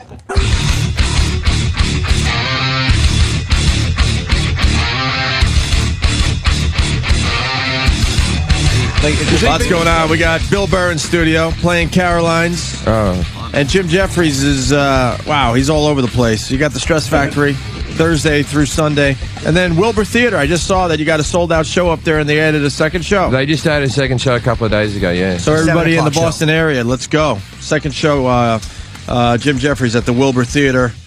I don't know. How do they get tickets? TheWilburTheater.com? Yeah, Ticketmaster has got those ones. Go see Jim if you're in the Boston area. Very cool. Oh, question for Bill Burr. I like asking him all the sports questions in between visits. The perfect game. Oh, that? Should they give? Yeah. Should they have? that? Oh, really? Should they have given him the perfect game? I don't know. I don't know how that works. I would have thought that they should have. But I just love that umpire. Jim Joyce. I kicked the shit out of it. It was right there, and I kicked the shit out of it. I know. It's like, is that what umpires say when you blow it? I kicked the shit out of it. Yeah, kick the Biggest shit call out of my career, and I kicked the shit out of it. He's made that call thousands of times. Dude, the thing was, he wasn't even fucking close. And Not that was even even close. worse. He pitches to the next. He threw a perfect game plus one batter. Yeah. And he still got the no hitter, but perfect perfect game. I mean, that's like a handful of guys, right? That's why baseball sucks, because that fucking twat Bud Selig is more worried about, well, now other people will ask me, instead of just fucking being a man and saying, I'm making this decision. You fucking faggot. He stinks. Wasn't it something that the picture I read in the paper that he had a kid the next day or something? He had a child like 2 days later or something.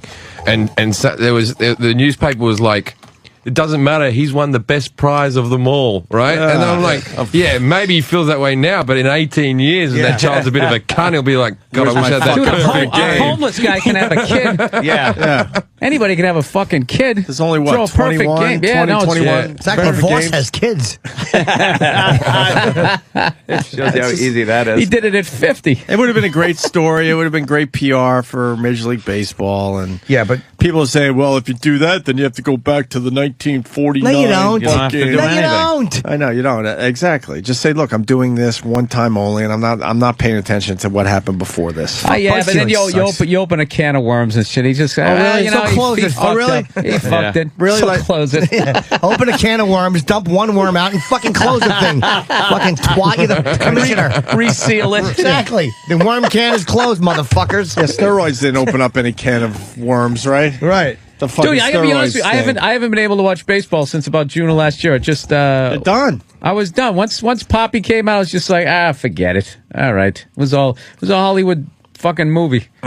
Are you guys looking forward to the World Cup? You know, like, And then you find out Stallone is like as tall as this table, and you're like, I can't watch those movies anymore. That's the reaction you should have got, Jim Jeffries. Yeah, I heard you. I got my Australian jersey on. I'm very excited. I couldn't be more excited than this World Cup. I'm like if I was a little kid, I'd be pulling on my testicles. If they canceled soccer forever, nobody in this room would ever know it. Isn't that Until somebody came in and said popular they... sport such a in the European, world? it's a So what? European thing. Exactly. Thank you. And a South American Well, thing. you know, but not whatever. an American thing. Not is what real we're- people like Do you know Americans. bad you. team's not bad? Do you know how bad like Beckham bombed out there in fucking LA? They used to watch video of the guy sleeping in England. But the guy, but the thing was, Beckham was over the hill. He was already fucked. We wouldn't give a shit if he was in the prime of his fucking career. Make an action movie. We don't want you to run around and can't use your hands. Have you run around with your fucking hands in your Have you pockets? heard And every time someone kicks your shin, you act like you fell out of a car. Just come on. Run around with your hands in your pockets. You fucking serious? American football We are is serious. the faggiest sport. Oh, they drill you. You with your Oh, classic bro, foreign torso. Look at him. Fucking Just with 7th your- grade with arms. your And then helmets pooch. and They have the your nerve to call playing- us obese. I went over to Europe. You guys are a fucking mess. Your fucking meat pie sandwiches. First of all, I'm Australian. And It's the second of same all, thing to us. We don't care about your games or your geography. Wow.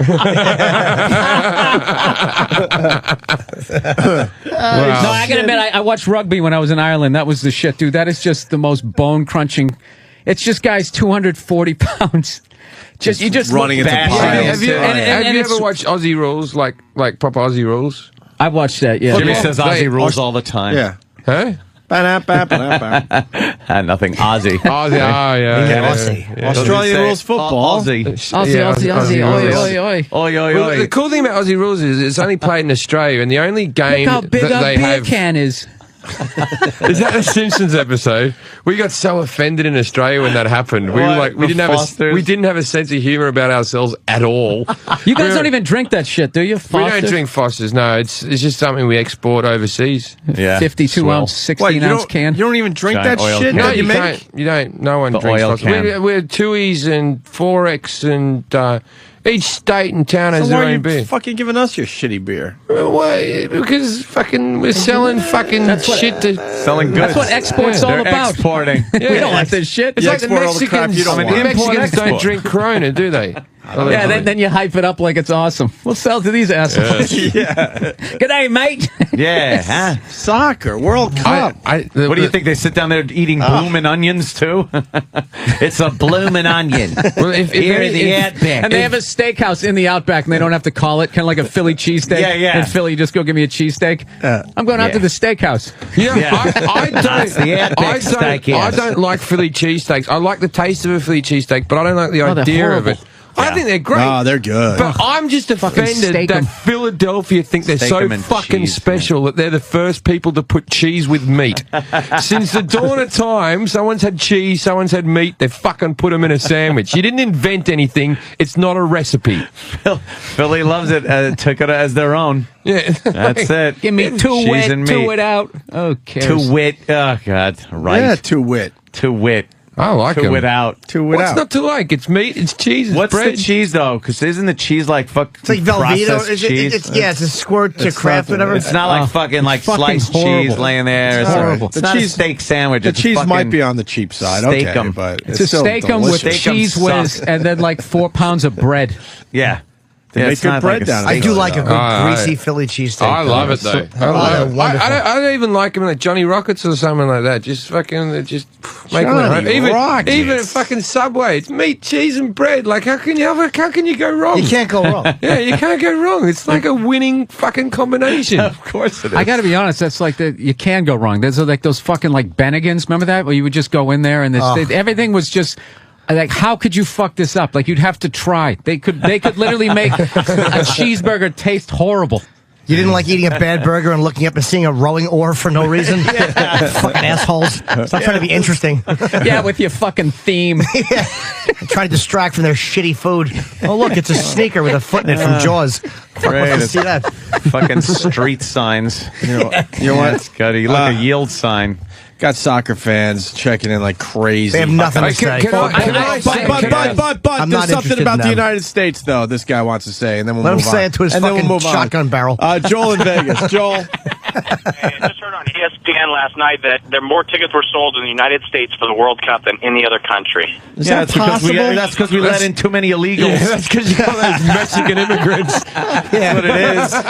Wow, way to break it down. You know what, though? You're right. Come on. Yeah. You're right. I gotta That's admit, the show. nobody You're right. I know You're right. has bought tickets or is even talking about it. I don't know the one thing person. The thing is, because people buy them and they sell them. Because when I went to the World Cup with my dad, I was paying about well over £1,000 a ticket or something. We don't know what that Well, means. pounds. I don't know. What is How many- that? It's How like, many stone it's is like, that? It's like your money, but it's worth a lot more. Oh, shit. That's right. Okay. Yeah, flimsy little faggy money that you've got. All right, in but this what does it mean so you can relate I to the think audience I've had we this have? argument with you before. You're right. It's Our all flimsy, faggy money, especially the one with George Washington. Remember the guy that kicked your ass? It's all the. hang on, Australia. He's Australian. But he lives in England. We were the prisoners.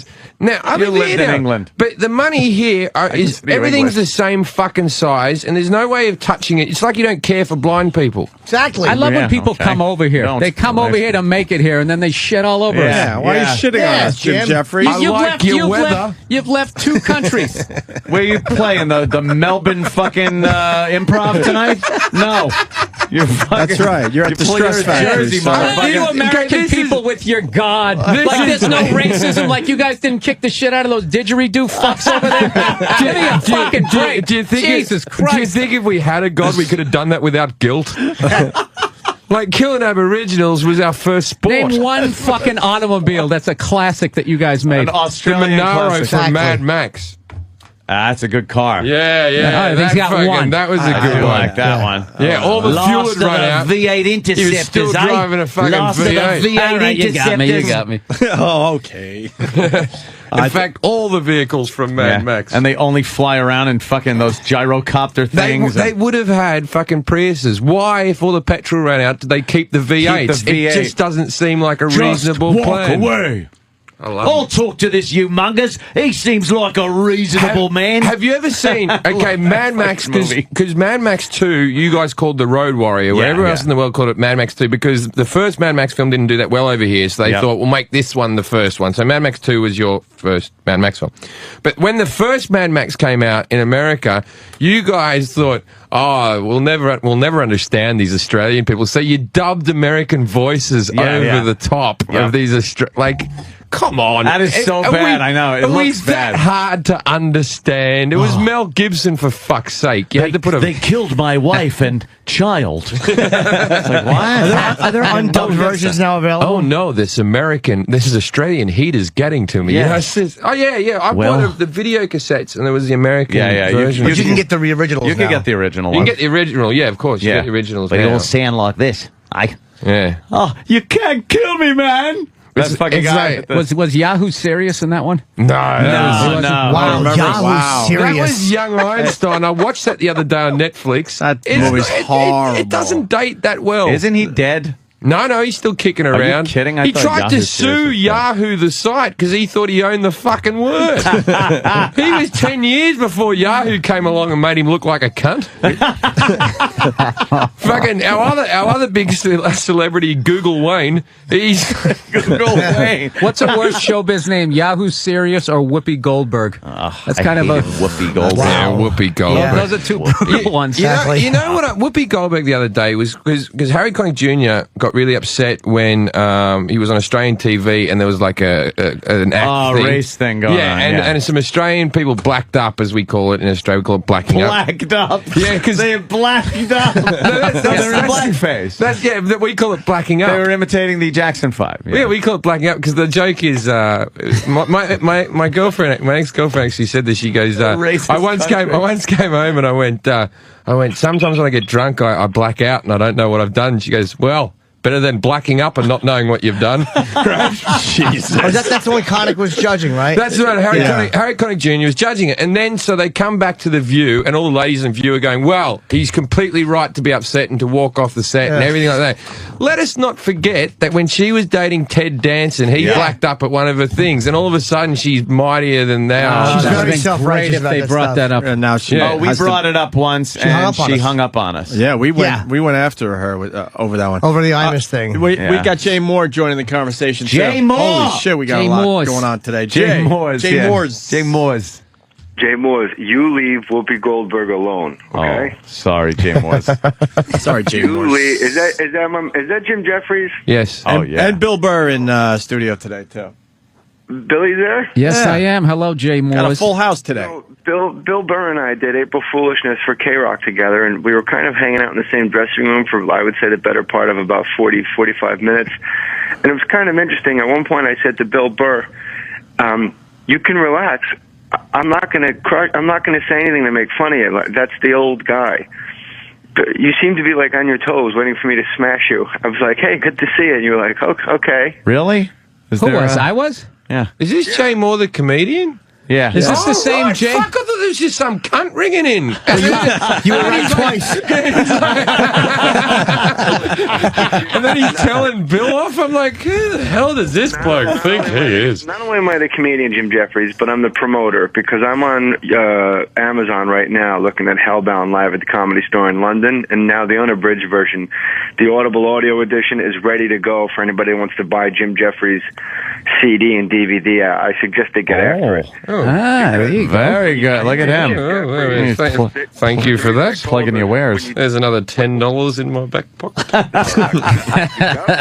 The reason I £5. called, though, was when you type in Jim Jeffries on Amazon, it says the ultimate tough guy, the life and times of James J. Jeffries. He was Gentleman Jim. He got beaten by he was the racist bloke who got beaten by the first black heavyweight or whatever. Oh, wow. I must have really... Gentleman Jim, he lost to Ted Spook. That must have been awkward. After he got blacked up. I think I've started something here. If everyone can start saying that, you'll all feel a lot better. Blacken up. Because we just call it blackface. Yeah, that's not because... Or minstrel show. Yeah, but that's not even effort. That's just your face. That's not arms and legs and, real effort. Mammy, how I love you. How I love you. That whole thing. Al Jolson.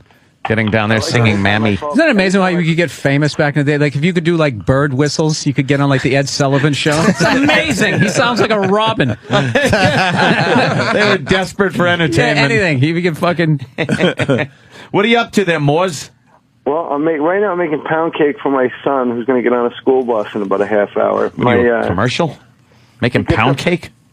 Yeah. He likes pound cake. I read that in your book. He likes the pound cake. But you make it, or you just cutting it up a Sara My Lee? wife defrosts it and puts it in the toaster. She makes it idiot-proof. I was going to say. In the toaster when I wake up, do you toast? The butter has been sitting out overnight, so it's easy to spread, and there's cinnamon sugar. She puts everything out like so. Wow. How disgusting are people that leave butter out when they have a cat and then you just see this big divot of fucking cat lickings in the butter, and they use it, and they Cat still tongue. use it. It's just like this rough cat tongue thing's been added all night. Cats love butter. Oh, they certainly do. Well, it kisses me on the face anyways. What's the difference? It's okay. Kisses. Give me kisses. Oh, a little butter breath. I used to have a cat when I was growing up that used to like always end up on the pillow next to my head, right? Your in the asshole morning, right next to your Yeah, face. but I used to wake up to it fucking licking my head.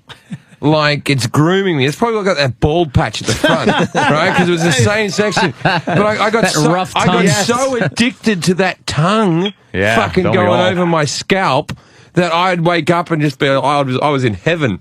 I've had many a wank to a cat licking my head. You want to know a very odd fact about Jim Jeffries' cat? Also afraid of bananas. Oh, shit. You guys are the ones who broadcast that to the fucking planet. We left it alone, though. You left it alone. We've There been was good. Some bitch in fucking Denver, Good Morning Denver, thinks he's hysterical and brings out a banana.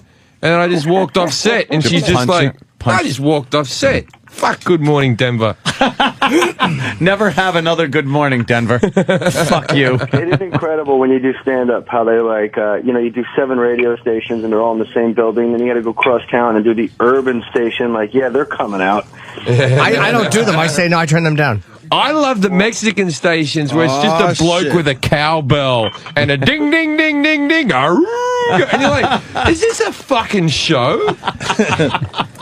Wow, he's all dressed up today. Jay Moore, we got the Iron Sheik in studio now as well. The Iron Sheik. Is he still champion? He is the champion. Number 1 country in world. Is he really there? Yeah. He's won a gold medal. How are you, Iron Sheik? Not too bad, sir. How are you? No. Hey, Iron Sheik, can you hear me? No, he doesn't have headphones on because he's got all that Arab I'm shit going to tell on. him something very important. Yeah, we got to put your headsets on, baby. You got to put the headset on over the TV. All right, this is Jay Moore, Iron Sheik. Can you hear Can you hear now? Someone say something.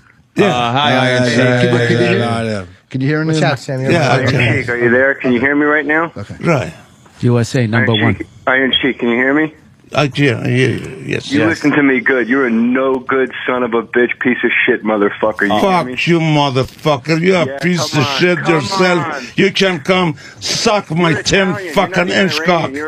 Fuck you. You're a piece of shit garbage. Come here, I'll put in the camel clutch. I'll fuck your ass. I'll make you humble.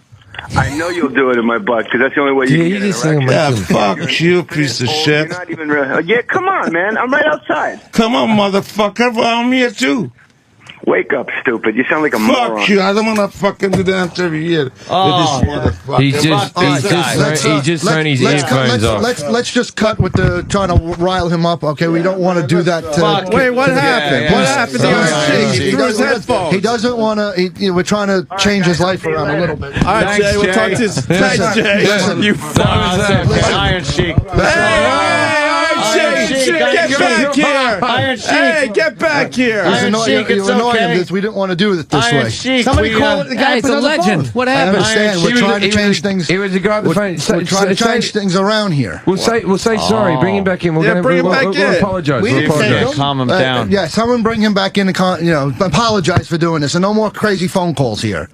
This is bullshit. Oh my God. It's the Opie and Anthony But show. things I are understand that, but we did. But we're supposed to. I know All right, what the act is, but it's changing. We're supposed to know that things changed. Tell him it was a phone call. I didn't know he made Where is your babyface producer turn. at? I told him everything. I didn't know he made a babyface turn. Yeah, listen to me. You don't go in right away for the kill. Wait, he's walking down the hall. What happened? you What don't happened, walk away. E-Rock? Why weren't we informed that the Iron Sheik had changed? What happened? I wasn't informed of that either. Who did you tell? Bill Yeah. Burr at Caroline's.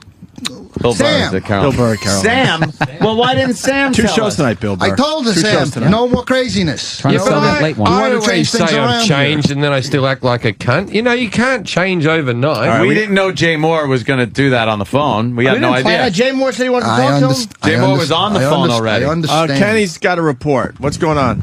He's ready? Okay. I got to go. Thank you, guys. I'm sorry it didn't work out this time. What are you talking about? Bring him the fuck back in that's here. good, huh? Let me work on it. Yeah, work on him. Let me work Go. on it. Holy shit. What the fuck? Yeah, what the... Iron Sheik's a bit fucking precious. Iron Sheik is a cunt. What is he fucking doing? Fuck him, then. Fuck that old He sat down. He cocksucker. came in to do an Well, hold interview. on, he might be quitting drinking or something. It's wrestling. Who cares? Let's see how long he's off. He might be quitting drinking or something. Oh, Jesus He wasn't Christ. drinking. He was a lot more fun when he was You don't drinking. call him a cocksucker before 10 in the Get morning. him, fuck him. Get him a drink, motherfucker. Let's see what happened. How about we say fuck Jay Club Moore? Soda Kenny, what did you hear? I love Jay. No, I don't mean it. Jay Moore. How did Jay Moore? I never met Jay Moore. Why did, he was reading me on Wikipedia, wasn't he? I think so. Yes, Kenny. Jay Moore was just trying to do a work with him. No, Jay knew exactly what he was doing. He decided to but the Iron start a Sheik- fire for us to But try he to didn't put know out. the Iron Sheik's character has changed. What, Kenny? What's up, Kenny? Did you ever notice that ever since you made him piss his pants, he brings a bodyguard with him? Yeah. So, what is that going to do? Yeah, what's that going to do? What's that got to do with that? Yeah, what's that going to do? Yeah, he's done. I think 30 years of wrestling made him piss He his left the pants. building? Shit. Fuck him then. Like he got up early and everything, What and then happened? just did that much. He said he was sick to begin with, and he wanted to pass, and then they talked him into coming in for a I'm few not minutes. doing What do you mean interview. he wanted to Shut pass? your His mouth, voice you sounded a fucking little weak. suck Come on, my guys. How about- Kenny's how about- cock, you Cock my motherfucker. cock, you son of bitch. How about a little You- empathy? Empathy. Fuck him. Yeah. Fuck him and his goddamn fucking. What the May the fuck happened? I don't Please. sign off on. That's the Iron Sheik. Come on, man. Hours of entertainment. How many Saturdays did he fill up? None for See, This me. is the thing. This I is the could thing, give a right? shit. The Iron Sheik doesn't want alcohol, so I've just been offered the Iron Sheik's alcohol because you want someone fucked up in the room. Nah. Yeah, have that video and now he's tape? got his goddamn Yasser Arafat fucking But headgear I'll on. have it though. We didn't videotape part of that. the culture. Oh, you got it. Oh, got Where's it on Sam? Good for you. What are we doing? Where's Sam? That we didn't know that he had changed his act. But how or do you not have something. that taped? Thanks for Opie, opening it. Opie taped You know it. what happened? It did happen so fast. I know. But Opie, yeah. you taped No it, one didn't you? expected that to go down. What happened, Sam? Could you grab a mic and Explain what explain the why fuck's going on. we were not told that Mr. Sheik has changed to some kind of baby face now, Right. And he doesn't like that confrontation that was fine with him every time he was in here. Well, apparently his gimmick has changed as What's of his gimmick now? today. As of today, Right. His This new is, again, gimmick this is is not moody. like What's his gimmick? now he would like to be positive. So why didn't he just say that instead of why doesn't he explain leaving that like himself? a baby? Instead of saying, Did you "I'll guys fuck your explain that ass as a and make phone you call humble"? that we didn't even know that guy? Yeah, I also think his manager's dragging him around to places he doesn't want to go to His anymore. manager was a bit of a tart, though, wasn't he? Well, his manager's doing. The manager's you know, a cuckold. Who, the colonel? He needs to. Yeah, the colonel. He needs to embed his head under the Dragging skin. around. It's going to make Iron Sheik cuckoo clocks the left. second he Yeah. dies. Yeah. That's But this it. was all. The old belt looked a bit plasticky, didn't it? It looked like Yeah. they'd won that in a That's not the competition. belt. Are we going to get him back? No. Today? He's That's gone. really it? He's gone. They can't even Sheik. calm him down enough to bring him back? He's no. gone. He was trying. His manager was trying to get him to come back. He wouldn't come Fuck back. him then. What's he Yeah, no, going to he do? is Sit really here a- more and just go, I was champion of world, best, greatest city to run. Come to Madison Square Garden, fought back in 1980, fought Hulk Hogan. He not the best. I bet. Fuck, shut up. Who cares? We heard it 80 times. She could go fuck himself with his curly shoes. Did you walk out with him? Yeah. And what were they saying? What was he saying? He was saying, I don't want to do that bullshit. I Oh, don't he wanna- wanted to do it last time. Yeah, that's right. Then why don't we just tell him it was a phone? You told him it was a phone call. Yeah, then he had pictures of him pissing his pants on the internet. Yeah. So he's Fuck him. I don't want to he's probably trying to go positive this time. But I don't want to apologize either. How No. is being No way. positive an angle? Yeah, I Who wants know. to hear that? Like, Stay in school, eat your vegetables. You know what? The good and people be of Kansas. Chicomaniac.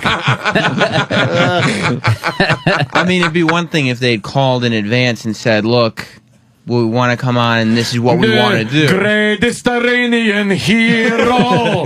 Greatest. I'm a Chicomaniac. Eat your vegetables and stay in school, kids. What does he think he's going to be? What is he doing? He's the Iron Sheik. He's supposed to be hated here. He's from Iran. We hate Iran. Fuck him. His whole angle is to be a fucking nasty fucking camel jockey guy that Sergeant Slaughter punched. Yeah. Come on. Fuck him. Change his act to what? I don't know. You can't. I'm helping clean pelicans down in the Gulf. I'm cleaning them up. I'm going to volunteer to help African AIDS. What is he doing? He's a fucking cock. Fuck him. How he's going to be Get like, back in the lamp. Back in the lamp, fucker. Are they His coming back or substitute what? teacher from Tennessee. It's wrestling. Yeah, true. It's still real to me. Fuck. What about that manager of his? He's a worm too. Hey, Who that's- fucking that cares guy. about that fat worm? Yeah, and he was. I like how Jay just He's a bailed though. tick. And then Jay shook up the bees and then let him out of the jar and All left the right, room. yeah, I'm off to my pound cake. Yeah, right. You know he's laughing his ass off right now. He caused a big shit. Jay. Jay Bullets. While the Sheik was saying, "Let's go. I don't want to do this. Let's go." He was saying, "Hey, we're trying to do something different. Come on." And then once the Sheik was out of earshot, he just kept going, "Sam, I'm sorry. Believe me, I'm sorry. I'm sorry, Sam." Okay. I'm sorry. He was able to pull his head out of the Sheik's fucking arm like a tick long enough. He's gonna bring fucking Emmanuel Stewart in here tomorrow. How about enough with the temperamental Iron Sheik? Yeah. Who gives a shit? He The fucking last goes to, person. you know what he does? His whole thing is to sign photos for guys with mullets. Nobody gives a shit about him anymore. I tell you what, he did look cute though with the earphones over the tablecloth. Yes. That was good. that Yasser was Arafat something tablecloth you hat. don't see very often. That's something he wasn't wearing last time was the Yasser Arafat thing on his head. Right. And now I guess that made him serious. Maybe, I don't know. Like he no more fucking around. Like he can't have Jay Moore fucking have a little is that mic a work. religious thing, that headgear? Is that a religious thing, or is that just like keep the That's sand out of your That's head? to wipe fucking body parts off of you after you fucking lob a bomb into a bus.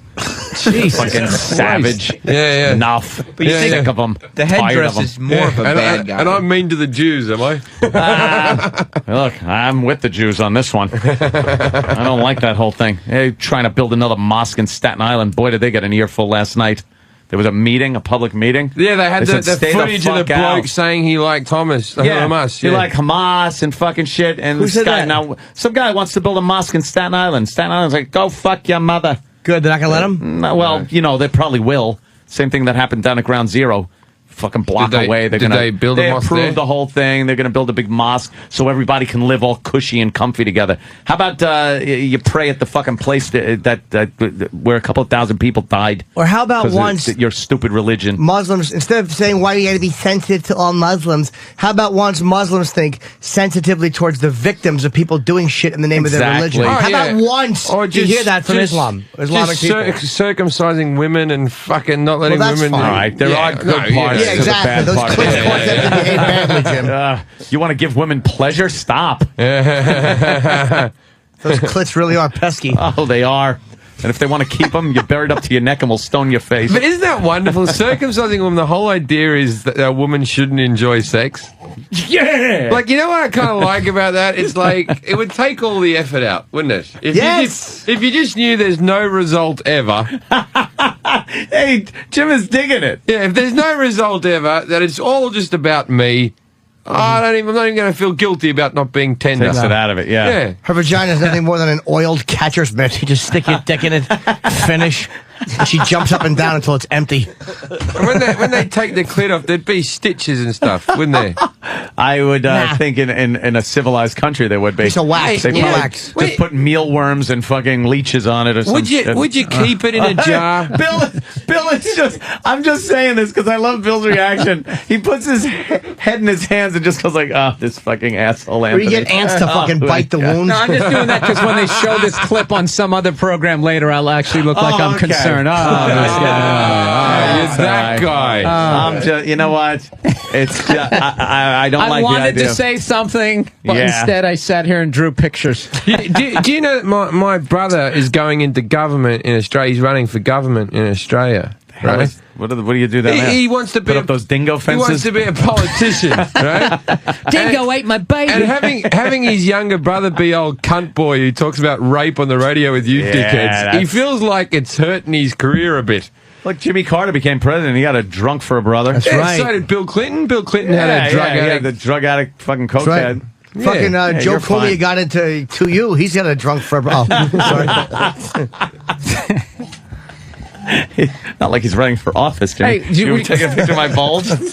fucking insulting. Have you got an erection after the clip? Nah, it's That's like, what it is. both my nuts are over to one side. Gotta push them over. I'm wearing tight Armani jeans. I know, they're like Lemmy. Robert Plant song remains the same. Fucking junk right in your face. There's the lady. I can't believe the fucking Iron Sheik's not coming back. I'm shocked. I'm so Come on, shocked. he He'll come urinated back. his slacks the last time he was here, and it was all over the fucking internet. He's You think been on when he since then. sobered up. Do you think he was proud of that? Yes. I got a picture signed. Putting that cold championship belt up against his head to For the soothe the hangover? hangover. Yeah. What did I do? I'm going to go in there and I'm going to show that I actually. People are that saying there's another side to the Iron Sheik. Actually, Nick has info on the Iron Sheik. I guess he's cleaning up his life or something. Nick, what do you know on the Iron Sheik? Because we're really confused by this. I'm a little disappointed in the way you guys handled this interview here. Iron Sheik is a legend and should not be treated in the way the. All right, enough with the Thank you. What do you know on the Iron Sheik? Thank you. He's a legend. It's still real to me, damn it. Yeah, that's funny. And what do you know about his meds? No, supposedly on this other horrible show that he was on earlier this morning, they were talking about how he's on a lot of medication and that his wife is ordering him to take in order to still stay in the house, and it's calming him the fuck down, and that's the whole thing. He's not putting himself in any sort of situation. I am on the Zoloft, so I do not kill y'all. Wait, so he's a mellow Iron Sheik? We didn't know that. No. We explained it was a phone call. But he and wasn't still walked mellow. out. He got upset. He's pretty trying to quickly. become a different person because his wife won't bang him There was unless a he cleans moment up his act. at the beginning when he's like, fucking suck my big 10-inch dick, you fucking fuckface, like that, where I Yeah. thought, oh, he's having fun. Yeah, that's what I thought. It was Yeah, like mic work they do, like back and forth. The wrestlers, they go, I know, and I'll see you at Madison Square Garden on July 21st when I'm going to come in there. Rumble by the beach. Yeah, one of those fucking things. But no, the Iron I'm Sheik not was fighting mad. you here. I thought you had pay-per-view. yeah. What happened? God, that was just like fucking weird. Should have brought Mr. Fuji in. I think he's coming. I bet he's throwing coming the off. dust in his eyes. Whatever happened to Mr. Fuji? Mr. Fuji, he's up on charges. You wouldn't. for No, you throwing wouldn't dust even in need the people's eyes. original Mr. Fuji. Just a fat Asian in a hat. He's got a. But good news is he does have a fight coming up next week. He'll be fighting Lithium. Haha. All right, punch him out. Here we go. He's on Twitter. Yeah. No, see, someone does this. I ain't buying into this shit. I asked the fucking manager who does his Twitter because it's pretty funny. The Iron Sheik has a Twitter, and the latest tweet is JMoore37. You put me over on the radio. I am the legend. Today I just chill out, but I am the real champion, not that cocksucker Bubba. Bubba, what? He didn't write that. No, he doesn't write his own. Fucking What do you tweets. mean? That's not him? I would think It that says is the a Iron Sheik right PR there. Come on, person. guys. No, I asked the think guy. that's somebody trying to. I actually follow the Iron Sheik on Twitter, so I asked his manager, who's writing that shit? It's really funny. And he said a couple guys in Boston or something. So they heard that and we're like, now Yeah. we got to do some damage Yeah. control. Yeah. Oh, you put me over. Yeah. Like I did that. It was part of the Yeah. act leaving the studio. Yeah. Who's Bubba? I don't know. Some fucking hillbilly that thinks he's good. What other wrestlers do you go? And you ever get the Bushwhacker guys from New Zealand? We had one I've of them. seen them. Oh, yeah. We had one of the guys in here. The Bushwhackers. We had from a New Bushwhacker. Zealand. But now, if they came in, we'd have to treat them very nicely and not call them Bushwhackers. You ever have the Moondogs Terrible. on here? Do you remember them? No. Moondog 1, 2, and 3. They come in chewing on those dog bones. I don't remember that. I don't remember that either. You don't remember the? I'm sure. I'm sure there's a. I believe you. How Google images. do they wrestle with Hulk and all those guys? They were only around for a minute. They were a triple team. Jesus Christ, was it I don't WWF? Nobody? I really don't remember. Is Georgie Animal Steel still around? He was my favorite. The one that used to eat the corner pads. Yeah. Oh yeah, that was the guy who was that actually guy. was a substitute teacher out of Detroit. Yeah. Oh, yeah, From Detroit. parts, yeah, something like that. From parts unknown. Unknown. And he would eat the turnbuckle. He was like a gorilla that they shaved type of thing, wasn't he? He's hairy, yeah. Should we break and regroup? What are we doing? I got to whiz again. All I right, mean, let's do I that. don't know. Let's get some plugs in. You got Bill Burr tonight. Tomorrow is Saturday at Caroline's. 2 shows tonight, right, Two Bill? shows tonight. 212-757-4100 for Bill Burr at Caroline's. Jim Jeffries all over the fucking place because he's not in America a lot or something. But I don't know. I'm in America a lot. Stress Factory this weekend. Stress Factory this week. Wilbur Theater coming up what? Next weekend. I'm doing Minnesota, Philadelphia, and Dresden. and Boston. Thursday, Friday, Saturday next week. So. What's Dresden? Well, we firebombed them in firebombed Germany. Incendiary bombs on civilians. Yet another war crime. We got a lot of them. We got a lot of them. Oh, don't be so guilty, Bill. They deserve it. I'm not guilty. No? But I just, didn't I bring up their Aborigine bullshit? Yeah, you did. I've come to the point where I just feel everybody's completely full of shit. What do you mean? Right, that's kind of where I'm at. Australians are quite open about our killing of Aboriginals.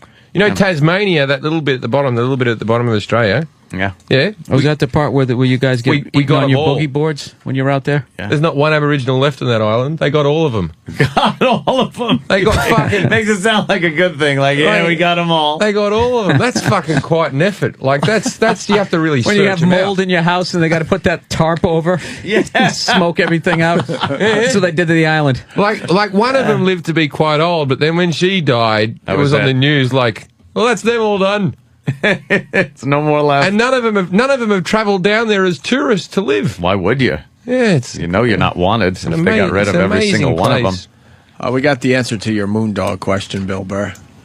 Tell Bill Burr I saw the Moondogs at Malden High School in Massachusetts in the gym. They wrestled for $5 in the mid-'90s.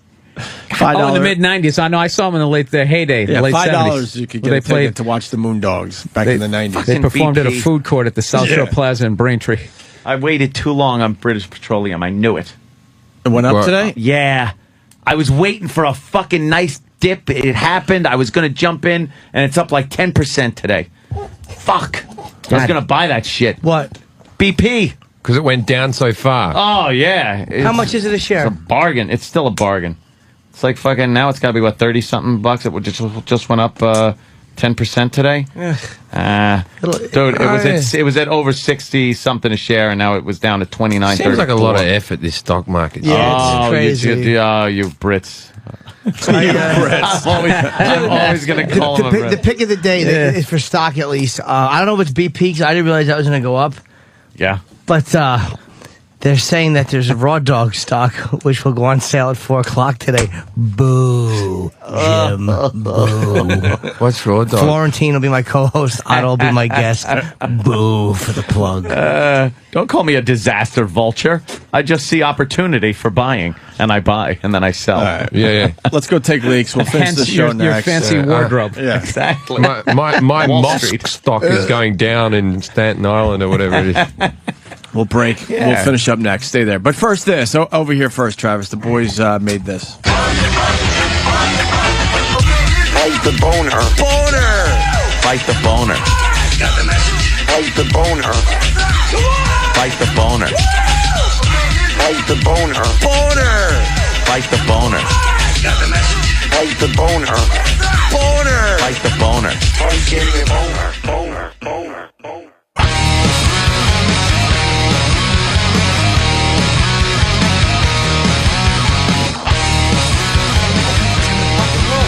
All right. Crazy day. Bill Burr, Jim Jeffries in studio. Hey. Travis has got the Iron Sheik thing. Oh, yeah? Because that was very confusing. We had no fucking idea that was going to happen today. Jay Moore's on the phone, wants to talk to the Iron Sheik. I'm thinking Jay Moore might be a big-time fucking wrestling fan. A Sheik fan? Like an old-school wrestling fan. I thought they were doing a bit. Yeah. And Jay Moore, just like our Taylor Hicks interview, decided to blow it up right in front of our eyes, and we didn't see it coming. Didn't see it coming. He started a fire and then said, well, have fun putting out the fire, That really boys. was a thing of beauty. It was, he got it right to the point. On He Jay executed Moore's it part, it was perfectly. beautiful. He played it perfectly.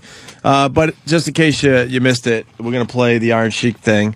And then Sam just gave me audio. He actually talked to the Iron Sheik as he was leaving the building. So, so let's start with how it all went down about a half hour ago. Hi, Iron Sheik. Can you hear me? Watch out, Sam. Iron Sheik, are you there? Can you hear me right now? Right. USA number Iron one. Sheik, Iron Sheik, can you hear me? I hear you. Yes. You listen to me good. You're a no good son of a bitch, piece of shit motherfucker. You hear me? Fuck you, motherfucker. You're a piece of shit yourself. on. You can come suck my You're 10 Italian. fucking You're not inch even cock. Iranian. You're Fuck you. You're a piece of shit garbage. Come here, I'll put in the camel clutch. I'll fuck your ass, I'll make you humble. I know you'll do it in my butt because that's the only way you can get it. Yeah, fuck you, piece of shit. You're not even real. Yeah, come on, man. I'm right outside. Come on, motherfucker. I'm here too. Wake up, stupid. You sound like a moron. Fuck you. I don't want to fucking do that every year. Oh, He's just throwing his earphones off. Let's just cut with the trying to rile him up. Okay, we don't want to do that. Wait, what happened? What happened to him? He threw his headphones. He doesn't want to. We're trying to change his life around a little bit. All right, Jay. We'll talk to you. Thanks, Jay. Get back here! Iron Sheik. Hey, get back here! You're annoying him. We didn't want to do it this way. Somebody call it the guy. It's a legend. What I happened? understand. We're trying to change things. He was the guy on the phone. We're trying to change things around here. We'll say sorry. And that's when he walked out. When you listen to it back, Jay was slightly aggressive with him. Like at the time, it felt all friendly. Yeah. But if you don't have the visuals, if you're just listening to it, it's like, listen, you son of a. He's like, wow, yeah, that's really nasty. With friends like that, who needs enemies? I like the bit where he goes, I'm gonna fuck you in the ass and make you humble. Yeah. Like that's it's like nice and aggressive. Yeah. It's fun. It's a life lesson in there. Yeah. And none of us knew that he wanted to do it a different way today, which makes that even better. That Jay Moore went right at him, right out of the box. He told. Oh, hold on. Sorry. While we were walking here, while you guys were on the air, we were walking up the hall,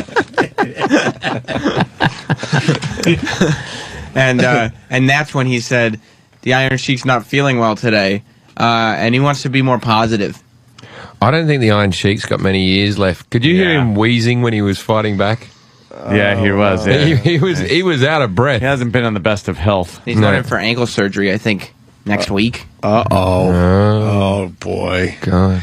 So what? Sometimes they don't come back from that. No. Yeah. You talked to him as he was leaving, right? I mean, kind of. I pretty much just left the recorder on, but yeah. All right, let's see. From going into mosques and not wearing padded shoes. Tell that fucking piece of shit, my manager. I'm not interested. What's his cane? You can hear the cane. Okay. That was his cane tapping. Right. Now we go back because now you can really appreciate that. That's the cane noise. What happened? They bothered you? Yeah, man. I'm not feeling good today. Tell him let's go, man. Alright, I'll go get him. You gonna be serious? Yeah, tell him let's go. Fuck him. This fucking jabroni wanna get involved with that bullshit. What, he's making you do all this stuff when you don't feel well? Yeah. Yeah, man. I told you I don't want to do that shit. Let's go, man. Let's go. Damn, I told you they went right for the kill for a crazy phone call. We're trying to do. We have a whole different thing we wanted to do. That, man. We had a whole different thing we wanted to do today. What did you want to do? We had other stuff that we wanted to get over. We didn't want to get over all the craziness. We don't want to. I don't want to get them all riled up. I'm done. I'm done. Trying to make money off this guy. Yeah. We'll do something. What did I wasn't in there. What did he say? Well, they went right to a phone call with someone insulting him, so we could just do the curse at him, and they didn't want to do that. We have a whole thing we wanted to promote here, and it just didn't. And it didn't. Thank God we missed that part. What we needed to promote, and it's just. Don't let me again fucking around the head. No more again for that. No more bullshit. I'm done, baby. I'm done. I'm sorry. I'm sorry. Yeah. Jay Moore. That's it. They were like an old gay couple towards the end, weren't they? Yeah. Jesus. Wow. And it just kept it was kind of hard to pick up on the recording, but he kept going when the Iron Sheik was there, Sam, what are you doing? And then leaning in real close and say, I'm sorry, Sam. I don't know. I'm sorry. It was obvious. I mean, and then Iron Sheik. And the Sheik he's mad at his manager. Yeah. Well, I don't even know what the hell happened. It's very strange. I don't know what's going on. Jay Moore. I don't give a shit. No, I mean, whatever. But I don't think he's long for this world, the Iron. What did we miss? 20 minutes? I think we got his last interview. My dick? I think that was his last interview. I think he's going to die. All we wanted was to get him back in so Jim Jeffries would go after him. Yeah. He's a guy that would hit you, though. He's a guy that would take a swing at you. Yeah, but there's not many professional wrestlers I think I could beat, but I think I'm more nimble than the Iron Sheik. I'm not saying I would actually beat him in a fight. I think I could outrun him. I could get out of the way quickly. Tight space, dude. I bet you if he fucking threw himself at you, he's a strong, old Iranian wrestler. He's a problem, dude, to this day. We're not good with washed-up wrestlers. I in just the think studio. that'd be That's the good second for one my who's walked That'd out. be good for my career, getting beaten up by the Iron Sheik. I'd take that. So Ventura has walked off this show, and the Iron Sheik, Yeah. two wrestling legends, have walked off of this program. Bad things come in threes, right? Who's That's next? right. Oh, I can't wait. Maybe Bob Backlund can come in. We'll call him a cunt face. Roddy Piper. Are we going to include Gary Coleman? Or? You No, he fucking doesn't purist. count. Exactly. He doesn't count in your bad Another three. one that won't be back. No, we were nice to Gary. Yeah. Yeah, we were. He might have walked out, but I think No, he was actually a I think we fan. did all right with him. Who was that? I think Gary he Coleman. I think he seemed like a sweet guy. every Yeah. time. No, he was a bitter guy. He was a was nice nice to us. guy. He was a very nice guy, but very Dude, bitter. how many bad hands can you If be that dealt? makes sense. I know. Yeah. You know what I Exactly. mean?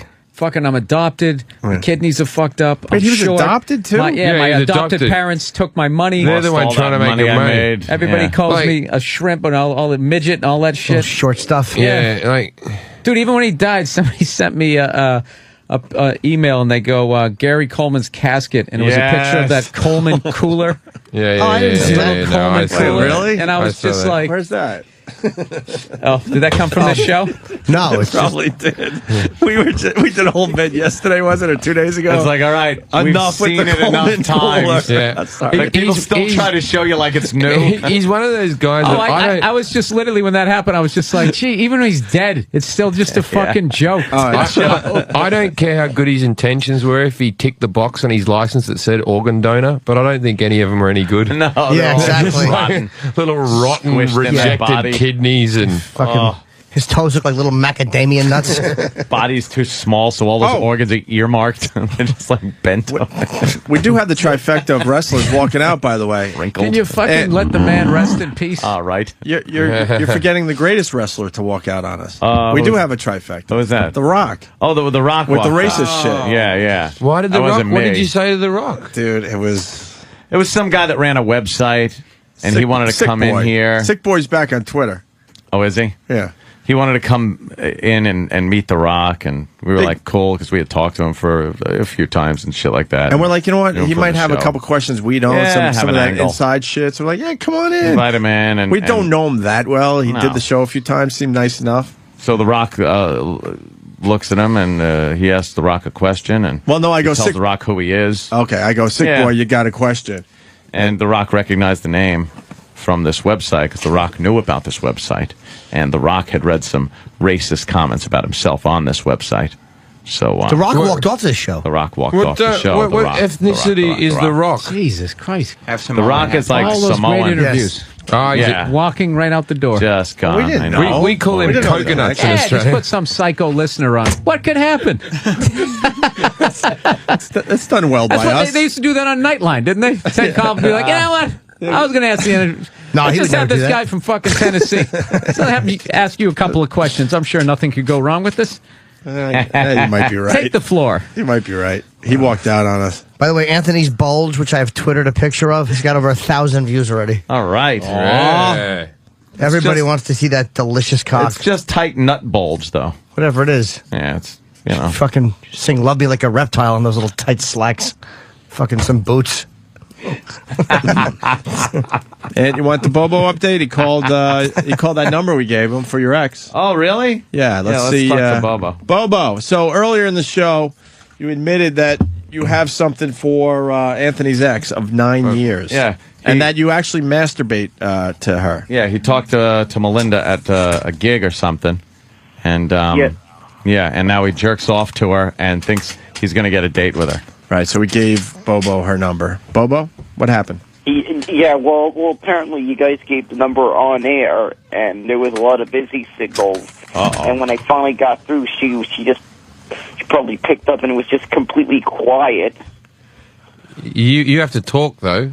Yeah, what did you say? Did you say anything? I said, yeah, it's me, Bobo. I got they gave me this number. I want to make sure it was the right number. You got all the lines.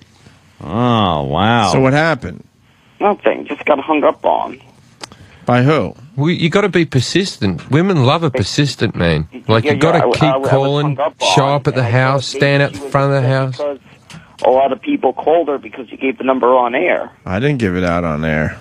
Well, the busy signal sounded like it was. And who picked up and what did they say? There was no one. It was just complete utter silence. Yeah.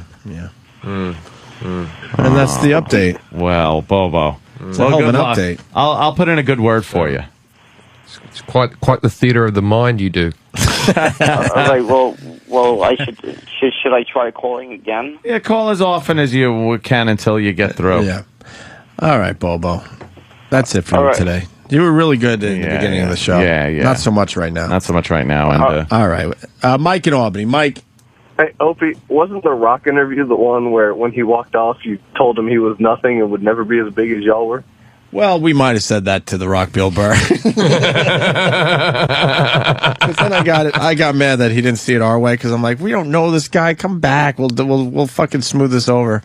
And then when he said no, I'm like, you know what? Yeah, you'll never be as big as You'll never be as big as we are. He was kind of just coming up and just starting to peak. What a pompous, dumb statement. Boy, that really worked out in my favor. I think he's on his 8th movie. I think we've making all- about 10 to 20 million a picture. We've all been there. I auditioned for that Tooth Fairy film. Did you? Yeah. Tooth Fairy? Yeah. And it's very few. I've never been in a movie, but sometimes I was like, thank God I didn't get that one. You know? Yeah, that wasn't one you wanted. That's the one you always get the call back for because you don't give a shit. Yeah, he's so loose and relaxed. We'd love to have him on the set. Oh.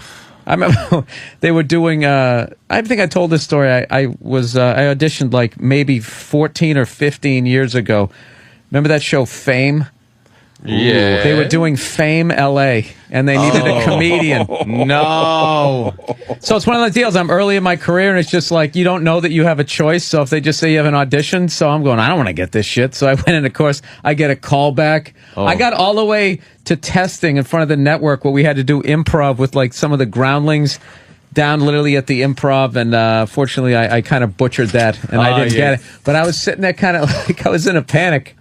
Going, I'm gonna That you might actually get it. I'm going to get on. You know how bad a TV show has to be to throw you into a panic? I'm going to be on a TV show. I can pay my bills.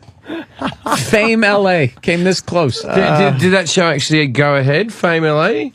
You know what? I I don't remember I'm I'm so hearing about fucking it. wrapped up What in was my Fame own. LA? I'm sorry, but I was out. We were talking. He He was talking about auditioning for the movie Tooth Fairy, and that's one you don't want to get. And I was just, telling those stories where you go in, it's a piece of shit, so you don't care, and it comes off as like you know what you're doing, right? Because you could give a fuck. Oh my God! Yeah. He's improvising. This kid's got balls. That show never made TV. I don't think. Right? They never did LA Fame. I have no idea. Or whatever. I don't remember ever seeing it or hearing about it. Not that I would watch that it. was during the time of like franchise them out Cop like Rock. CSI or something. Oh wow! Yeah. Rock. Cop Rock. Yeah. What a great idea. Let's have a cop show where they sing and dance. Oof. That wouldn't even have worked in the 40s. No. A Busby Berkeley production. Hello, my baby. Hello, my honey. You got a parking ticket. We could do one more thing today. What? The fuck? Yes. Oh, Ant's looking at his watch. What do you got today? What do you got today? Well, going to the range. I had to switch things around with the trainer. So Some today, things. You got a today. personal trainer? Yes, he looks good. Your forearms look fucking good. My Anthony fucking buffs arms, up dude, quickly. I am like fucking. Look at that. Look at me. That's what I've been doing. He has those white trash jeans from all those ancestors of loading and unloading trucks. Just a skinny idiot with a fucking big dick and fucking good definition in his biceps. That's all I got. Oh, you fucking wiry long, cunt. that long blue collar back, and then you got them fucking midget legs. You can pick up a box without bending over. Long blue collar back. Fuck. Remember those kids? They always took shop class. Their fucking Izod could never make it to their waist. There was the guy, and those guys on the job sites always had like the leather weight belt that they'd wear at work, just so when they're lifting stuff up, they don't pull their back out. Yeah, as opposed to asking for help. I know they're lifting fucking washing machines and shit. Why don't you have a friend help you, you fucking scumbag? Dummy. Well, you want to play this or not? Or you want to get out of here? What is it? Just a fucking woman calling 911 looking for a husband. Oh, excellent, excellent. This is a great clip. Great clip. Comedy. Yeah, let's get some comedy on the air. Yeah, let's do You something. called 3 times. What do you need? I called you back. You don't answer. What is your emergency? What can the police department help you with at this very moment? What do you need? I don't answer because my telephone is off. Okay, well, it's not off because you keep dialing 911 and not answering. You hang up and you're not there. What do you need us to do for you right now? I have an emergency call on the other line. I need to get a husband. You need to get a husband. Yeah. You're calling Yeah. 911 to get a husband. Well, that is not, that doesn't, yes, you know you can get arrested for dialing 911? Do you know you can get arrested for dialing 911? Let's do it. You want to get arrested for dialing 911? Absolutely. Okay. You stay on the line, okay? Thank you, dear. She's All right. drunk. Audrey, hey, we're going to send you an officer, okay? Thank you. You're welcome. Bye-bye. Just another fucking burden. Another Another fucking nut. Me. We really should just start putting fucking bullets into people's temple. No, but I also think the fucking woman, the 911 woman, if you're so concerned about the line being held up, just hang up on this fucking... She'll keep calling back. She's had enough of this bitch. I once, when I was a kid, was driving home and I saw like a fucking tree on fire that had hit like the power wires, right? Yeah. So I'm driving home and I've seen this, and it's late at night. I was working in this bar, so I've come home, 18 years old. So I go knock on the fucking door where this tree's on fire at the front and wake the family up and go, "Oh, the tree's on fire," right? Then I call the fire engine thinking I'm a fucking god. I've just saved people. In my mind, I just saved lives, right? And I ring up and I go, "Oh, there's a fire out the front of this house." And then they go, "Okay, what's the address?" And I go, "It's fucking on the corner of fucking..." And the lady goes, "If you're going to speak like that, I'll just hang up on you." And I'm like, "Are you fucking kidding? I'm a hero." But she was upset about the fucking swearing, and she works on the 911. It's not Yeah, really... maybe you should be prepared for people using some language when they get Just excited. fucking stab me, Yeah. sir. Sir. Wow. It's no surprise to me that he did if you're using language like that. Yeah. Ugh. Maybe if you cleaned it up and stopped shouting. Yeah. Oh, yeah. Oh, what a bunch of I can always knuckleheads. tell you're about to say something. I know for when, the little when Chip's ready to talk. Yes, Chip? No, this lady probably is saying, "Watch your language." You're probably like, "What are you talking about? This whole place is burning, right?" I'm telling you what, it's a good so game. uncomfortable. It's just not. All right, I think we did it. Yes, we did. What do we got? Jim Jeffrey, Back it Stress up. Factory tonight. Stress through Factory. Sunday. And- Wilbur Theater in Boston coming up soon. That's next weekend. Second show added because the first one sold out. God damn. What we got? Beer content may kill oil. Is that what they're going to do? I mean, the sound is Really? down. Are they going to dump yeast into the Gulf? Some kind of Oh, yeah, yeast some kind of infection. thing that will actually eat the oil. Ah, It will make it into Vegemite. yeah. Yeah, then it'll shit out something else. I'm going to bring some in for you. Next time I got buckets. Next time I'm in, I'm bringing you some in to fucking Next time I'm eat. in. That's like a black guy saying he's going to bring in like some kind of stereotypical black food. Like a stolen stereo. I wasn't going to say anything. I'm just saying he's having an Australian saying he's going to bring in a Vegemite. It's like, oh, good. Yeah. And I'll bring in some calamari. It is never fucking. Are you a Dago, are you? Are you Italian? Yeah. I'm all fucking Dago. Dagoed out. Yep. Yep. Goddamn Guinea. It's hard not to be.